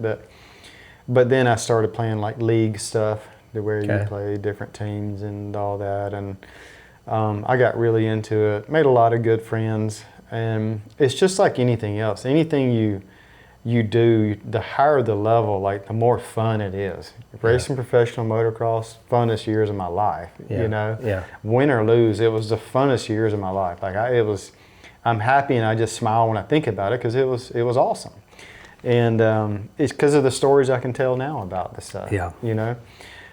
So I got really high at a level of tennis. I think 4 or 5 was the highest level I got, which is, they kind of number it right there. 5.0 and above is like college and all that. But I mean, and then I actually even started teaching tennis. Like I just kind of had a wild hair to start teaching tennis. So I went and got certified as a teaching pro at Hilton Head in South Carolina. Okay. Got certified to teach. I taught for a little bit, and then just kind of stopped doing that. And then I met some friends that were into mountain biking. I started mountain biking a good bit. And raced mountain bikes for about 5 years. I did a couple amateur nationals, got 4th at both of those. Cross country stuff? Yeah, the cross country, like 2 hours or less a time. I did longer endurance stuff, but I didn't really take it serious. I did the shorter stuff because motocrossers, like we can really compete with those guys that have been doing it for years just because of our handling skills. Yeah. You know, we can make up for that. Yeah. You know, so I got 4th in both of those, which was great because those guys are like crazy strong. Animals. Yeah. You know, like I wasn't going to get that strong that quick. But then after that, I've just really hadn't been doing a whole lot. I mean, that was kind of spread out over the years, you know, but then... Didn't you make a quick return, like you tried to do some arena cross with Brock? Maybe Brock helped you? Well, yeah, so I guess, you know, to start over, like right when I was done, when my brother kind of got good, he was happy in life, he was doing what he needed to do, we did our bike races and stuff. My wife bought me a bike, like out of the blue bought me a bike, like... And it's so a good wife. You need to hang on to her for sure. Yeah. So she bought me a bike, and I started riding it. I started going over to Davy's house, Millsaps, and doing motos and stuff with him. And Brock was there. Brock was doing a bunch of, mainly Brock, and then me and Brock went over to Davy's house, started doing a bunch of motos and stuff, and it was super fun. Like it was just super fun to do motos on Supercross without the expectations. Oh, you're doing Supercross? Yeah, it was Supercross. Like I got suspension from Mike Batista. At that point he had MB1. He went out and did his own thing. Yeah. So it worked good, you know, because it was a 450 Honda, I think it was, and so it was a lot of fun. And then I kind of helped Brock that year, I think. I can't remember exactly what year, to try to win that East Coast title that he was going after.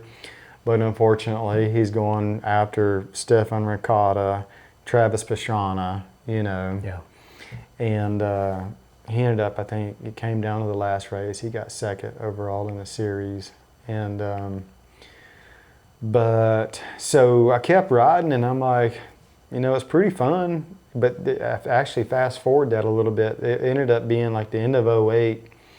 Brock was like, why don't you, he started doing arena crosses and stuff. And he's like, why don't you do some arena crosses with me? It'll be fun.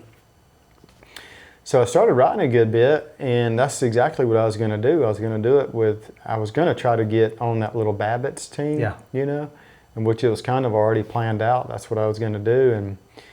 And so then I got a wild hair, like, why don't I do the U.S. Open, just kind of a warm-up, you know? And it's a warm-up, unless you think about who's going to be there. Then you got Stewart and all those guys are going to be there. And I was like, I don't really care. I'll just do it, try to make the main events. And making the main event at the MGM was tough. It's real tough. Because there's only, 12 or whatever. And so I didn't make it the first night. I just missed it by a little bit, I think. And then the second night I made it, and I got like at the back of the pack. And it was fun. And I was still planning on doing arena crosses. But I came back home that next week, and I was on a Cowie 450, and that's when they was kind of having issues with tranny gears. And I was just went to do this little on and off, and went to go off, and the bike was like, ring, like it didn't go nowhere, like it went into neutral. So I went over the bars in like super just slow motion, and I kind of went that way because, you know, when you go over the bars, we're quick, we go that way. You don't go underneath it because it's coming after you.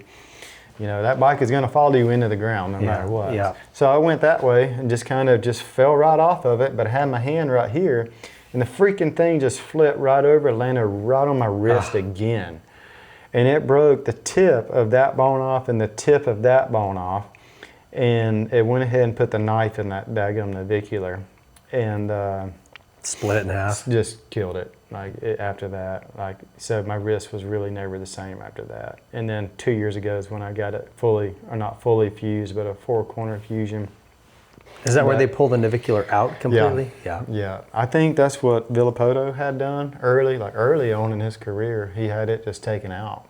And it's fine. They say it causes a little bit of structural instability, but I mean, he didn't have a problem with it. Do you have pain anymore? No pain. That's nice. It just doesn't go up. It'll go down. It just don't go up. So no throttle. So it's like a rev limiter. Yeah. But so yeah, I mean that was 2009 was when that was going to go down, and it didn't happen. So I was a little bummed, and I was like, maybe I didn't really need to be on a dirt bike anymore. Doing it at that level.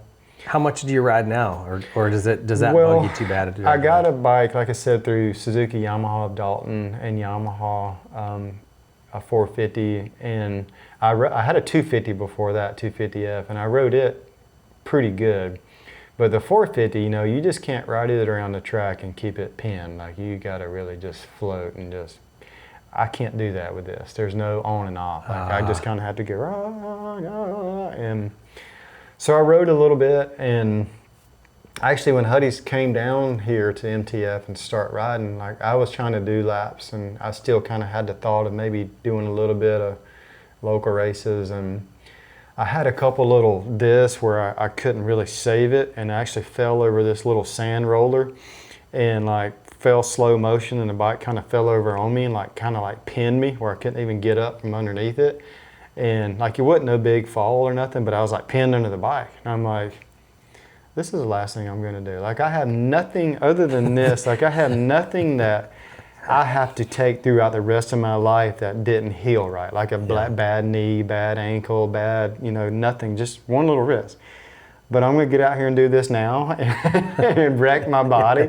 I'm like, no. Like little Brian Johnson's the one, he had to go over there and peel the bike off of me and get me up. I'm like, dude, I don't really know what just happened. Like, how did I just get twisted up on a bike going 10 miles an hour? Because I got thrown up to right here and I couldn't, I just went, well, okay, here we go, we're crashing. And so that was pretty much it. Like, I've ridden just a handful of times. I've ridden with the kids over there at MTF a few times just for the fun of it. They went to a couple other tracks, and I rode with them just to ride the bike and, put some time on it, but there's no racing in my future. No. But it's got to be fun to putt around with your kid, right? Yeah. I mean, the best you can. When it's making you crash, that's tough. Yeah. Like I remember RJ talking about his wrist would lock, and then he couldn't shut it off. Yeah. That's pretty scary. Well, it's the thing, your body position on the bike, to stay behind the peg, stay behind the bars, I'm good with that. but there's some points where you got to kind of load the front end a little bit, like I said, like create space and move forward and get up here. Like I can't do anything at this point. You don't have this lateral movement. I have just a tad. So I can kind of roll my fingers on the throttle a little bit, and I tried that. But hold on to a 450 and roll your fingers. You're like, no, I don't feel good. You need to get a 125. That way you can just do this and just run the clutch. Yeah, and just have a set of clutches every week. I know. How is the family? You guys have been married how many years now? It's got to be a minute. 2000 was when we got married. Okay. So it's been 21 years, but just trying to still, like the old country song says, just trying to make her not realize that she married down and I married up. I mean, trying to hope she never realizes that. But yeah, I mean, I got lucky. I got lucky that I got someone that doesn't take my crap and that is really, really strong-willed and could live and run the family without me. You know what I'm saying? Absolutely. Everything is fine without me. They want me there, obviously, and to do things that maybe not be able to reach this shelf or whatever, but the show is just like I came here, and Hudson was still at MTF, and he still had gym and stuff to do, and we realized we were going to be a little bit longer. Well, she just went and got him. Like I don't need to call her and tell her. Like everything is kind of, in place to where I don't need to be there. Yeah. And I'm completely, she's very, very self-sufficient. Both of my kids are very, very self-sufficient. My oldest kid, Hayden, he's over at Valdosta Wake Compound. Like he's kind of pursuing a dream of wakeboarding. Like he really likes that. He works there. He's kind of hoping to try to maybe get into the wakeboarding side of things, like maybe the a rep side of it or whatever, because that's what he loves. He stopped riding dirt bikes to do wakeboarding. He's done a few competitions, like we went up to North Carolina and did one. He did a couple in Cartersville, and that's his thing. And right now Hudson is motocross. Yeah. So he's still trying to find his way, whether it's wakeboarding or other things, but I mean, he's 19 and I don't really feel no rush to have to worry about all the responsibilities of adult life, but he's just trying to find his way. Yeah. Is he living at home with you guys still? Yeah. Well, right now he lives over there. Yeah. Okay. It's a full camp. Huh? Yeah. Because he lives over there. He kind of helps them. The everyday stuff, running the stuff, maintenance stuff, everything to do with, because he's pretty good with all the running the cables and all that, because it's a cable park. Yep. He even knows enough of it to do lessons and all that stuff. So, it's not like a big money thing or anything right now, but he's hoping maybe just like, being around motocross races and stuff, like just maybe something opens up for him to do that, because it's what he loves. So maybe he'll find his way with that. If not, then we'll, step back and punt again. Yeah. Well, that's got to be interesting having kids that are that age. Yeah. Mine are 14 and 15. I got two girls. I went the other route. I don't have to worry about dirt biking, but I got to worry about a lot of other stuff. Yeah. Yeah. But yeah, for sure. But yeah, no, it's great. I enjoy it. I mean, parenting, like I said, this whole thing with the racing side and being down here, it's been a little bit of an emotional thing. Like just trying to figure out the best way to handle it. Like what kind of parent do I want to be to him? How do I want to deal with this? And for me, I just wanted to figure out like what direction do you want? Like what do you want out of this? Because it's not me.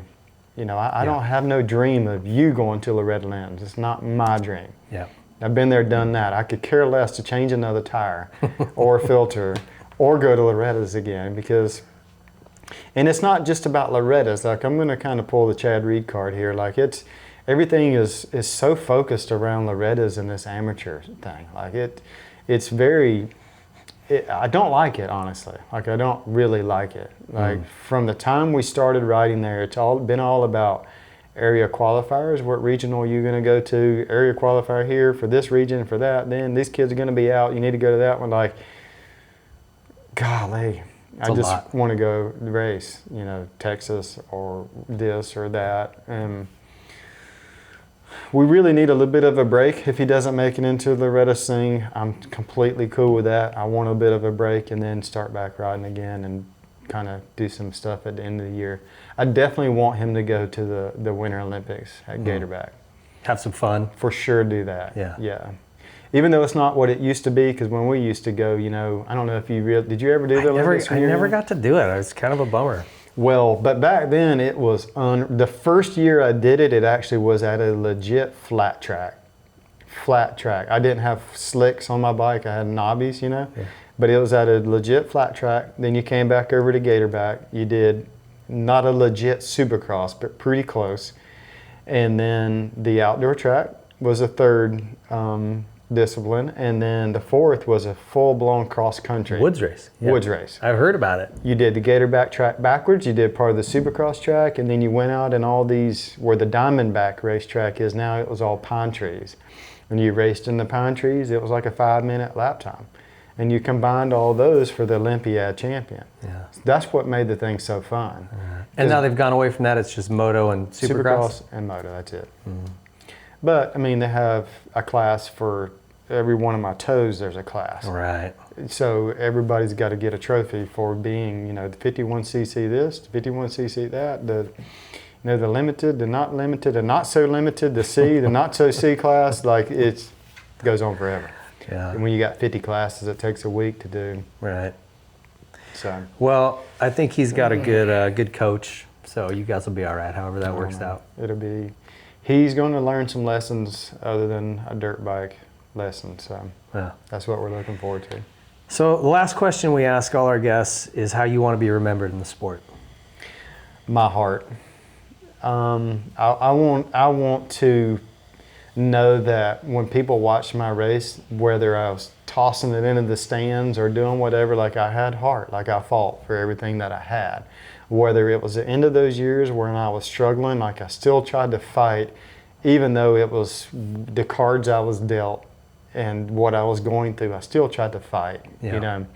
So my heart, because of who I got it from, the Doug Henrys, the John Dowds, you know, the Jeremy, the Carmichaels, you know, but those like Doug, like, you know, when you come across these people's paths and you learn something from them, because I think you can learn something from everybody, you take what you can learn and you use it. You take some of the things that maybe wasn't so great and you scratch it.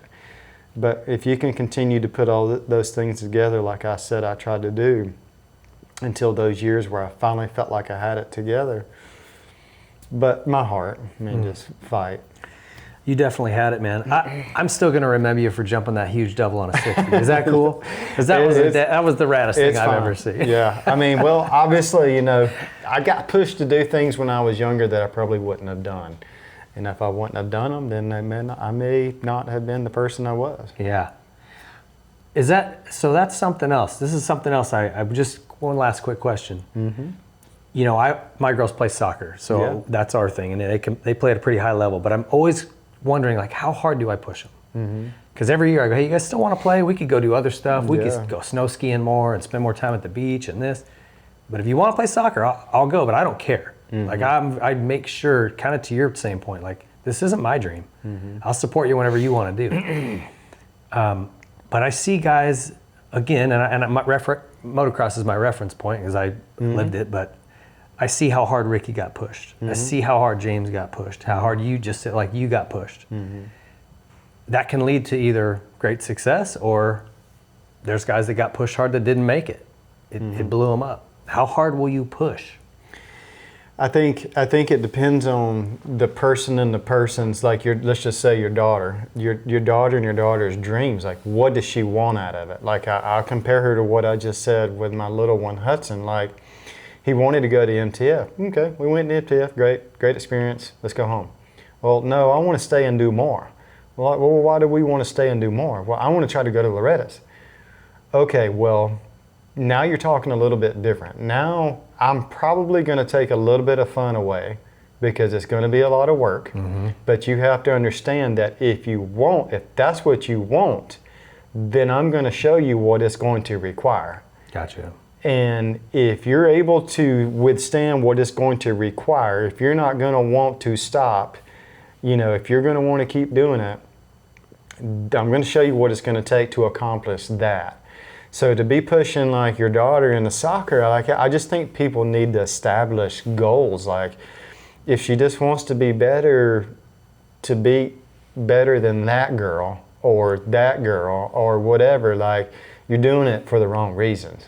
Like if you want to be a great soccer player, if you want to try to get, a college scholarship with it or this, to be on the Olympic team, like, okay, then Daddy's going to show you the route because I mean, you know what kind of routes. If she said, I want to be on an Olympic soccer team, then you're going to back up. You're going to say, okay, well, what would I have done if I was a soccer player when I was young? Well, the first thing you're going to do is search for the greatest girls that are the closest to you, the greatest team, the greatest girls closest to you, because she's got to be playing with those girls. Because iron sharpens iron. Yeah. And so you get with that group of girls, and then you understand, like, what is the process? Like, what is the next level? What do we need to do? What is the next level in soccer? I don't know it. What's the next level? Whether it's travel soccer or whatever, but, take that path. But along the way, the work to score the goals or to handle a soccer ball or whatever it is, just I always try with him in the afternoons when the week is over, we sit down and we try to dot our I's and we try to cross our T's. We try to figure out what we did this week, what we didn't do this week, and what we need to improve next week. Right now, not to just completely go personal with you about it, but right now in our camper, because we're living in a camper, because we hadn't decided exactly where we want to live yet, so we're waiting. Okay. We have a dry erase board.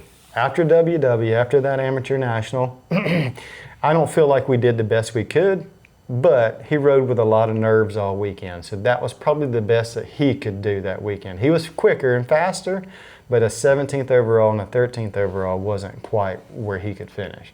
So I'm like, Huddy, when we come back home, leading into WW, I don't feel like you did enough to prepare yourself for WW. I don't think every single day you showed up and gave me 110%. It's not the overall result, but it's the 110%. Because out of 4 days, probably one day out of that week, you were 110%. The other days, you were just kind of going through the emotions. So now we got a 3-week gap before we go to the next regional. We're going to ride us out a dry erase board. We're going to put the weekend, like the dates. Every day you come home, you're going to get your little marker and you're going to check whether or not you gave it 110%, or you're going to put an X whether or not, and if it wasn't 110%. So we're going to have this. We get ready to go to this next regional. You're going to look at this board. And I'm telling you, Hudson, the last feeling you want when you go to this regional is whether or not you put in 110% or not. Because how do you think you're going to feel if you go to this next regional and you look at that dry erase board and it says X, X, X, X, X, X? Do you really want to go to that regional? Because if you don't, then we'll just stay home. So far it's been 2 weeks. He was 75%, 25%. He had 1 X the first week. This week he had all checks. Today I think he's going to have a check because he was doing pretty good in the corners when I left. So this week will be all checks. So I'm just trying to hold him accountable for the level that he says he wants to be at. Yeah. Because like I said, you don't want to be at that level. Let's go get a boat. Yeah. Yeah, let's go have some fun. Let's go have some fun. Yeah. We can ride dirt bikes still, be weekend warriors, so we can go get us a boat, and I can do what I grew up doing, which is on the Flint River. So to answer your question, Ping, is I just think parents, people, they need to understand what the kids' goals are, what they want. Not what I want, not what you want. And then you're good enough. You know exactly what kind of path they need to go at that point. Sage advice, man. Listen, thank you so much for taking the time to come in. Like I said, I've been looking forward to this show for a while. Thank you. So much appreciated. You're welcome. I look up to you in a lot of ways. So thank you guys so much for tuning in. Big thank you to Star Yamaha for letting us use the facility. This has been a really awesome trip down here. It let us lock up with Ezra and get this done. So Thank you so much. Thanks for tuning in. We'll be back to wrap up the show. I wanna be bad with you, girl, like we're robbing a bank. I wanna be mad at the world, like it took you away. All right, welcome back, folks. Really want to thank Ezra Lusk for taking the time. Don't know if it showed in there, but I'm just such a huge fan of his. From the time I was a little kid through his whole pro racing career, and just him as a person, just solid gold, that guy. So I really appreciate his time. And again, want to thank the Star Yamaha team for having us out here. It's been a great week, and stoked to get this one in the book because Yogi's pretty special. Not a lot of guys can say they hunted down Jeremy McGrath, passed him, and beat him in a Supercross. Maybe only 2 or 3 guys, I would say, ever. Ricky and maybe Yogi. So very rare air. Anyway, just really appreciate those guys coming in. Hope you enjoyed it, and stay tuned. Lots of cool shows coming up. We'll see you. The Whiskey Throttle Show is brought to you by Yamaha. Join the Blue Crew today and take advantage of all that Yamaha has to offer, including amateur racing trackside support, awesome Yamaha contingency, Jason Rain's demos and instructional classes, and frankly, the most high-performing motorcycles available on the market today. Whether you're looking for a 4-stroke, a 2-stroke, a side-by-side, a quad, a boat, a generator, Yamaha prides themselves on absolute top-level quality and reliability. Rev your heart with Yamaha and join the Blue Crew today. Sore necks, aching legs, tight backs. Our bodies aren't designed to be constantly tense, but what can we do about it? Help your body relax with TheraBody. TheraBody creates effective, natural solutions to take charge of your daily wellness. By combining education, innovation, and over a decade of pioneering technology, TheraBody makes wellness more accessible for everybody. A traumatic motorcycle accident led TheraBody founder Dr. Jason Westland to create the Theragun for his debilitating pain.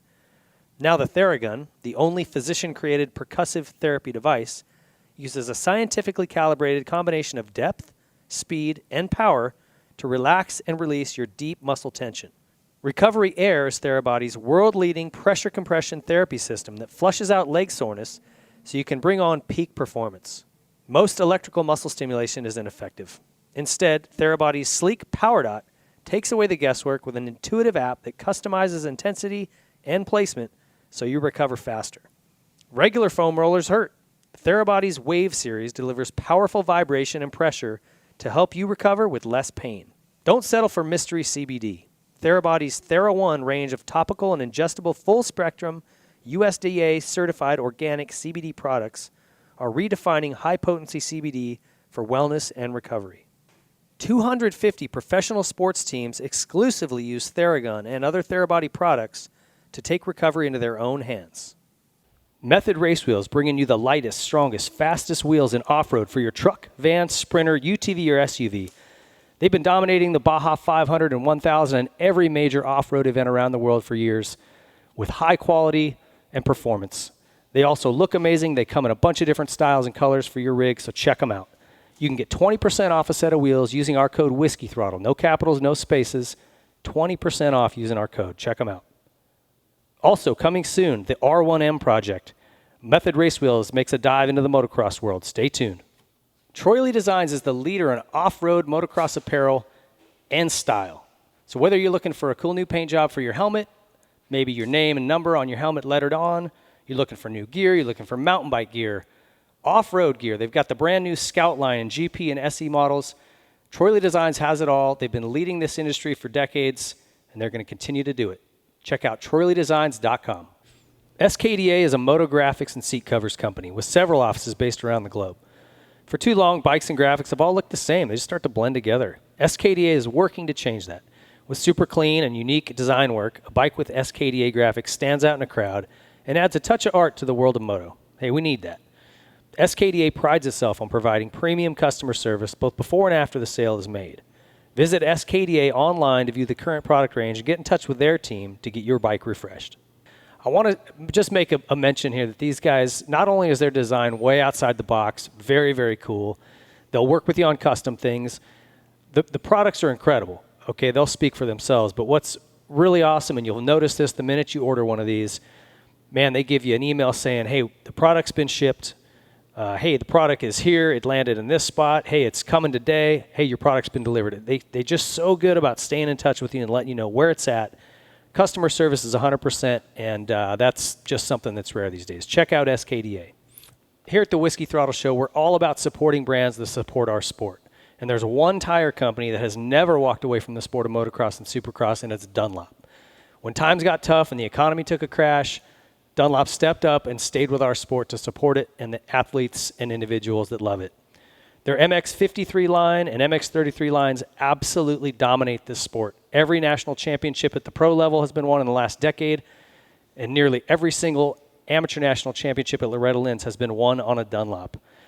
So if you're looking for high performance, you're looking for amazing quality, and you're looking to support a brand that never turns its back on our sport, there's only one choice for you, and it's Dunlop. Pro Circuit is the leader in aftermarket performance and quality.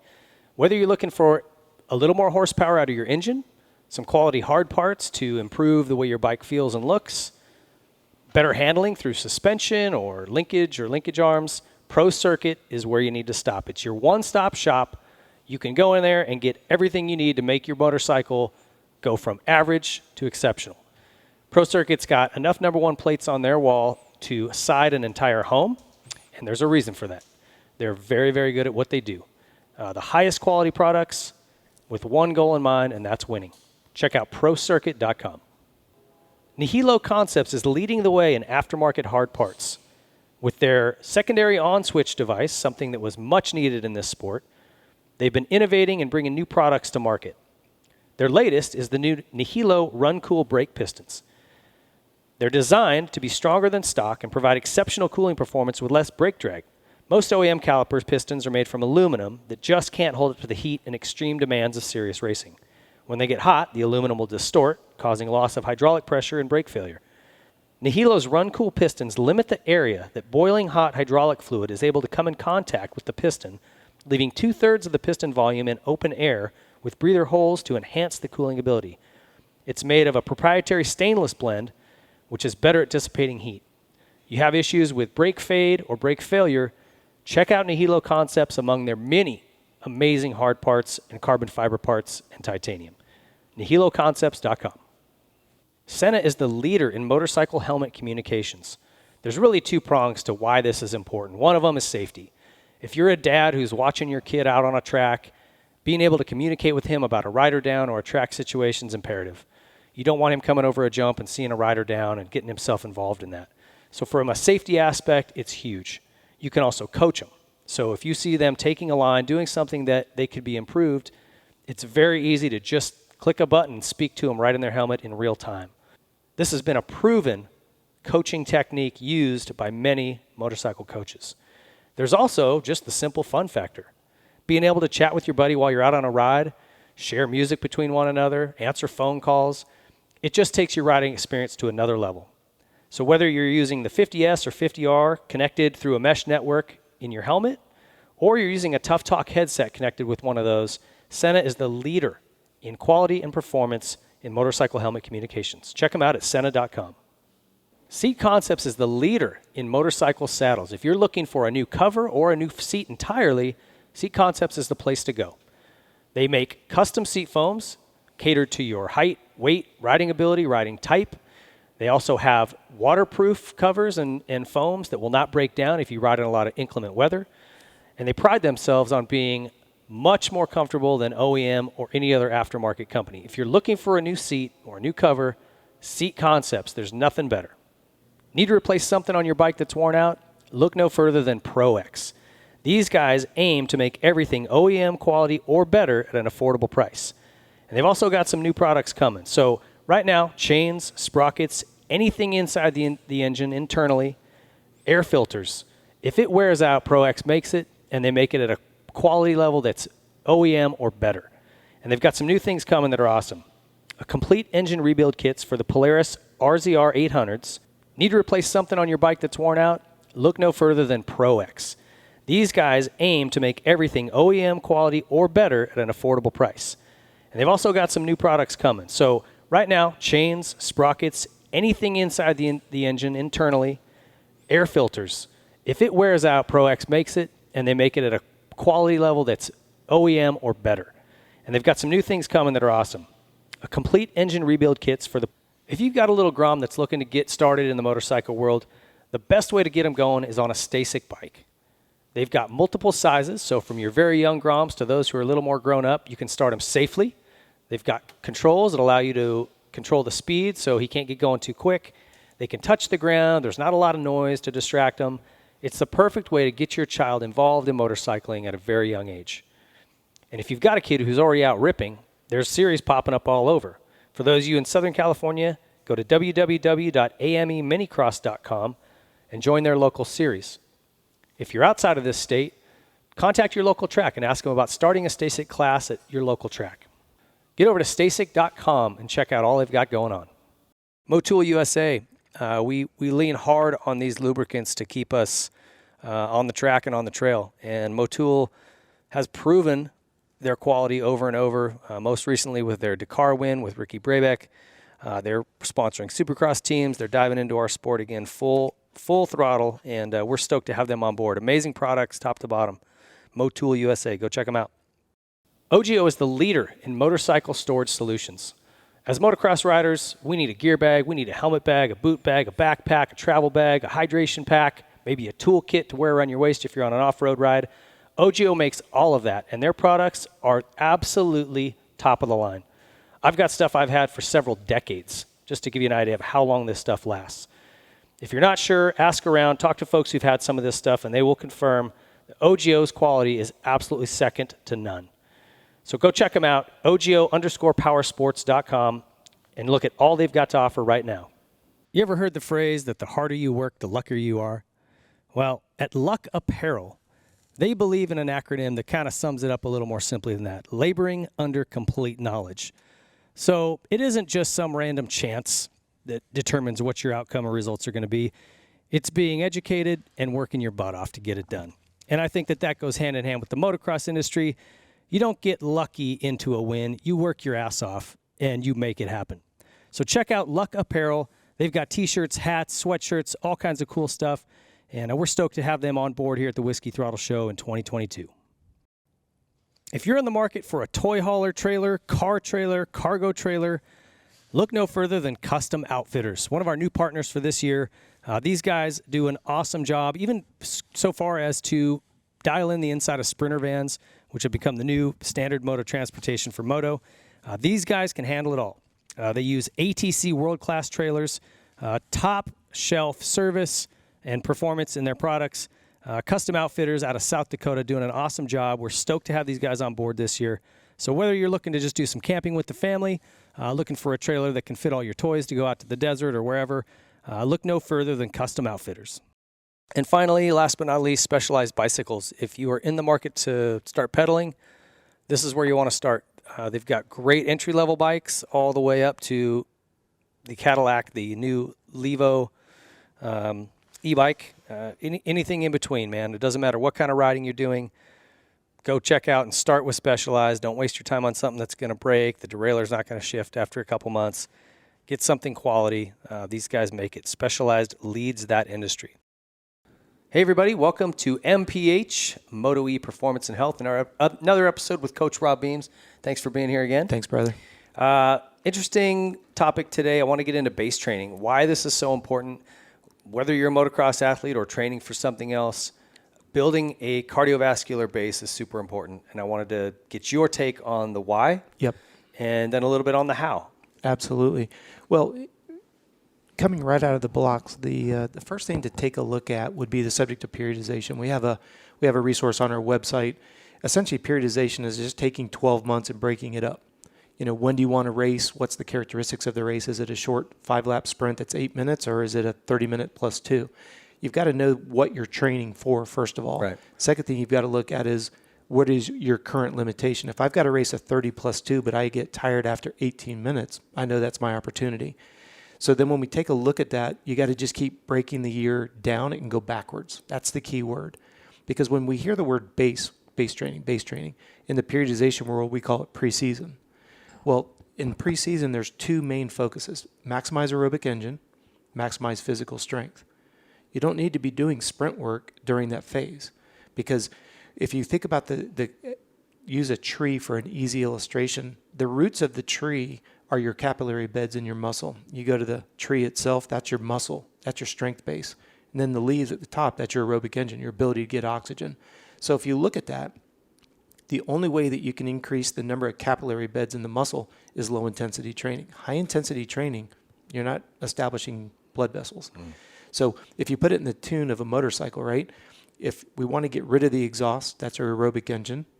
If you want, you could go back, the size of your piston is going to be your strength base. The size of your carburetor is how much oxygen you can get in. The pipe is the capillary beds. It gets the byproduct out. It's pretty simple.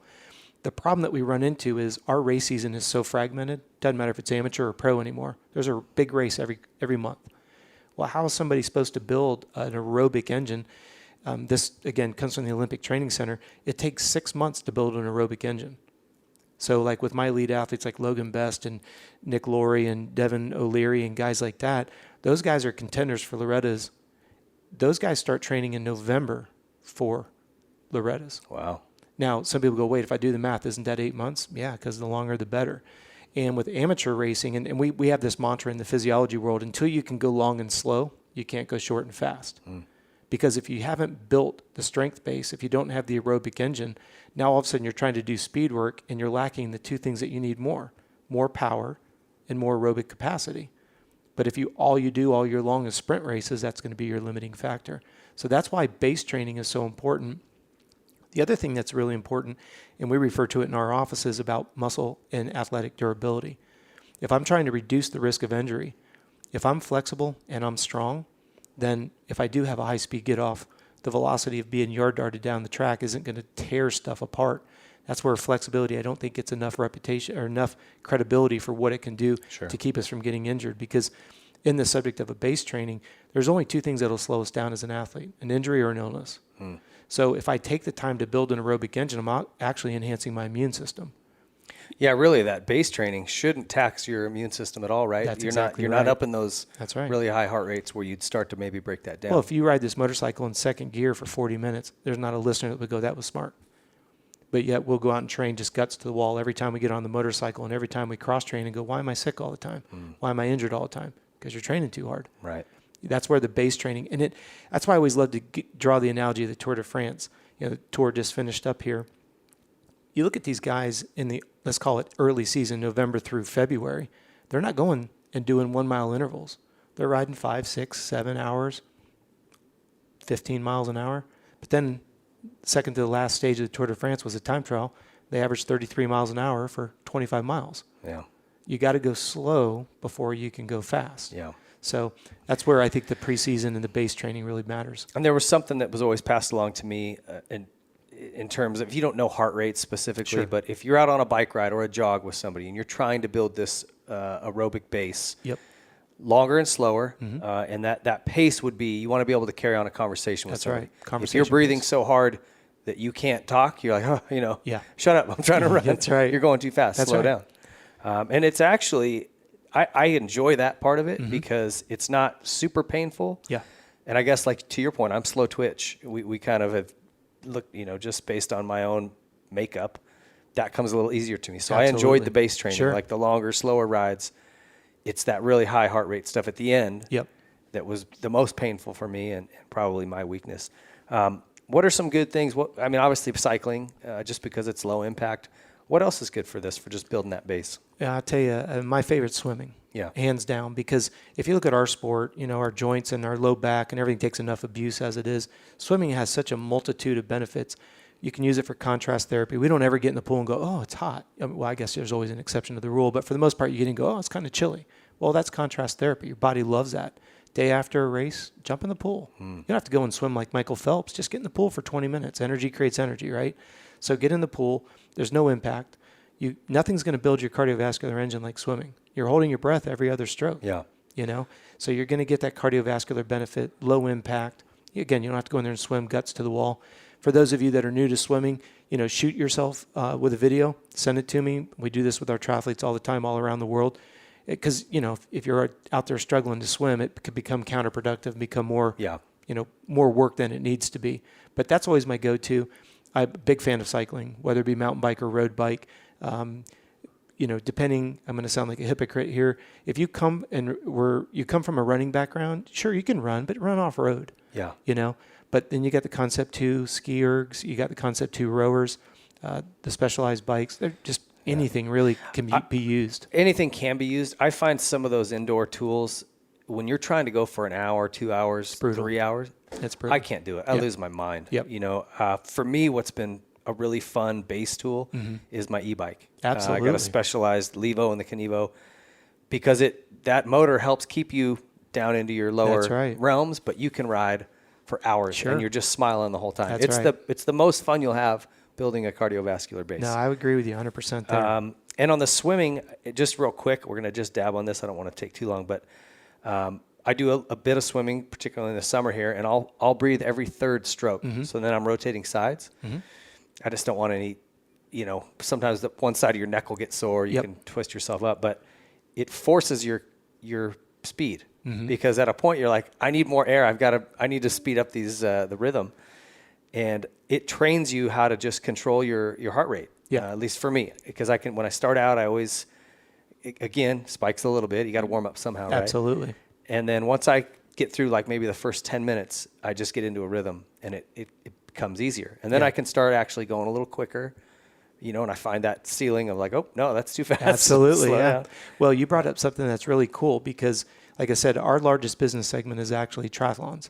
Our whole endurance division, mountain bikers, road cyclists, triathletes. So this is our wheelhouse big time. What I find interesting, you don't even realize it. What you were talking about breathing, that pattern is called bilateral breathing. What that does is if in between your shoulder blades, you have these muscles called the rhomboids. When you breathe alternating sides, you don't overwork one side. So you create muscle symmetry. Remember, we talked about it in another show when we talked about the balance between the top of the legs and the bottom of the legs, muscle symmetry. Changing up that pattern of breathing balances out the muscles in the back of your shoulder so you don't get that cricked neck that you were talking about. Well, it's hard for some people, but once you get the hang of that. But if the listeners understand the benefits of it, even though it's frustration to learn how to do it, if you understand the benefits, you'll be more patient and say, you know what, it's frustrating as heck, but the long-term benefits are there. So yeah, absolutely. That's what makes it a lot of fun. So anything else that folks need to learn? Is there any specifics with diet or obviously stay hydrated when you're on a ride that long? Anything else they need to think about as they're trying to build that cardiovascular base? It goes back to what we've said in almost every segment when the heart rate comes up is knowing what your accurate zones are. We have heart rate protocols on our website that you can ascertain what your true max heart rate is per discipline. That's a really big mistake people make. But the idea is make sure and this is an oxymoron, make sure you don't go too hard on your easy workouts. Yeah. That's where a heart rate monitor, that's why I'm such a big fan of Garmin and the dashboard, because if you're dealing with any of our listeners, we usually have one gear, that's pin it. Yeah. Right? So what we perceive as easy is really not physiologically easy. Yeah. This is where it becomes a governor where it's like, look, don't go above zone 2. Well, if you know what yours is, you stay right there. Another thing I'll use if I'm on a cycle by myself, I probably look crazy, but I'll sing because I'm usually listening to music. Yeah. And if I can't sing along, slow it down. I'm like, okay, I'm going too fast. That's right. So we call it the solo test, but yeah, it works. Yeah. I look like a real ass going down the road, singing out loud. I have a terrible voice, but it's a good way to just tell where you're at. And we can do another show on strength training all by itself, but just remember, you got to lift weight specific to our sport, and that's a 3-dimensional plane. Yeah, we're going to get into that. Strength training is going to be its own show. But in that Stay base tuned. season, though, during that preseason base, you remember. That's when it's most critical, right? Don't worry about putting on muscle mass. That's okay. It'll drop when we get into the pre-competitive side and we start dropping some intervals, but get strong. That's what that base is all about. That's what's hurting our pro guys. The season just gets longer and longer and longer and longer. There is no off season because you have to have the off season to fully recover and decompress. But then when you go into a preseason, that needs to be ideally 16 to 20 weeks long. They don't have that. Well, and this is why we're seeing more chronic fatigue syndrome. This is why we're seeing guys burn out and retire by 26, 7. Yeah, it's ridiculous. Which is insane, right? So anyway, if for more information, get over to CompleteRacingSolutions.com. Lots more info over there on this. And you can always reach out to Rob. Something I've always appreciated about you is you're very accessible. Try to be. Somebody has a question, it's gonna get answered, eventually. So we'll do our best. Go look at all the different tools he's got to make you a better athlete and human over there. And we sure appreciate you tuning in. Stay tuned for more MPH videos.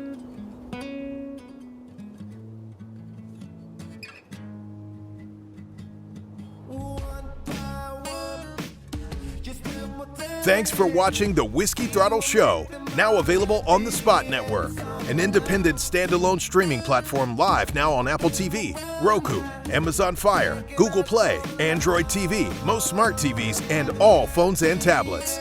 Look for future live shows and specials only available on Spot Network. Download the app today on your favorite device. And don't forget to like and subscribe and click the bell to get alerts for all the latest content. Follow us on Twitter at W_Throttle_show and on TikTok, Facebook, and Instagram at Whiskey Throttle Show.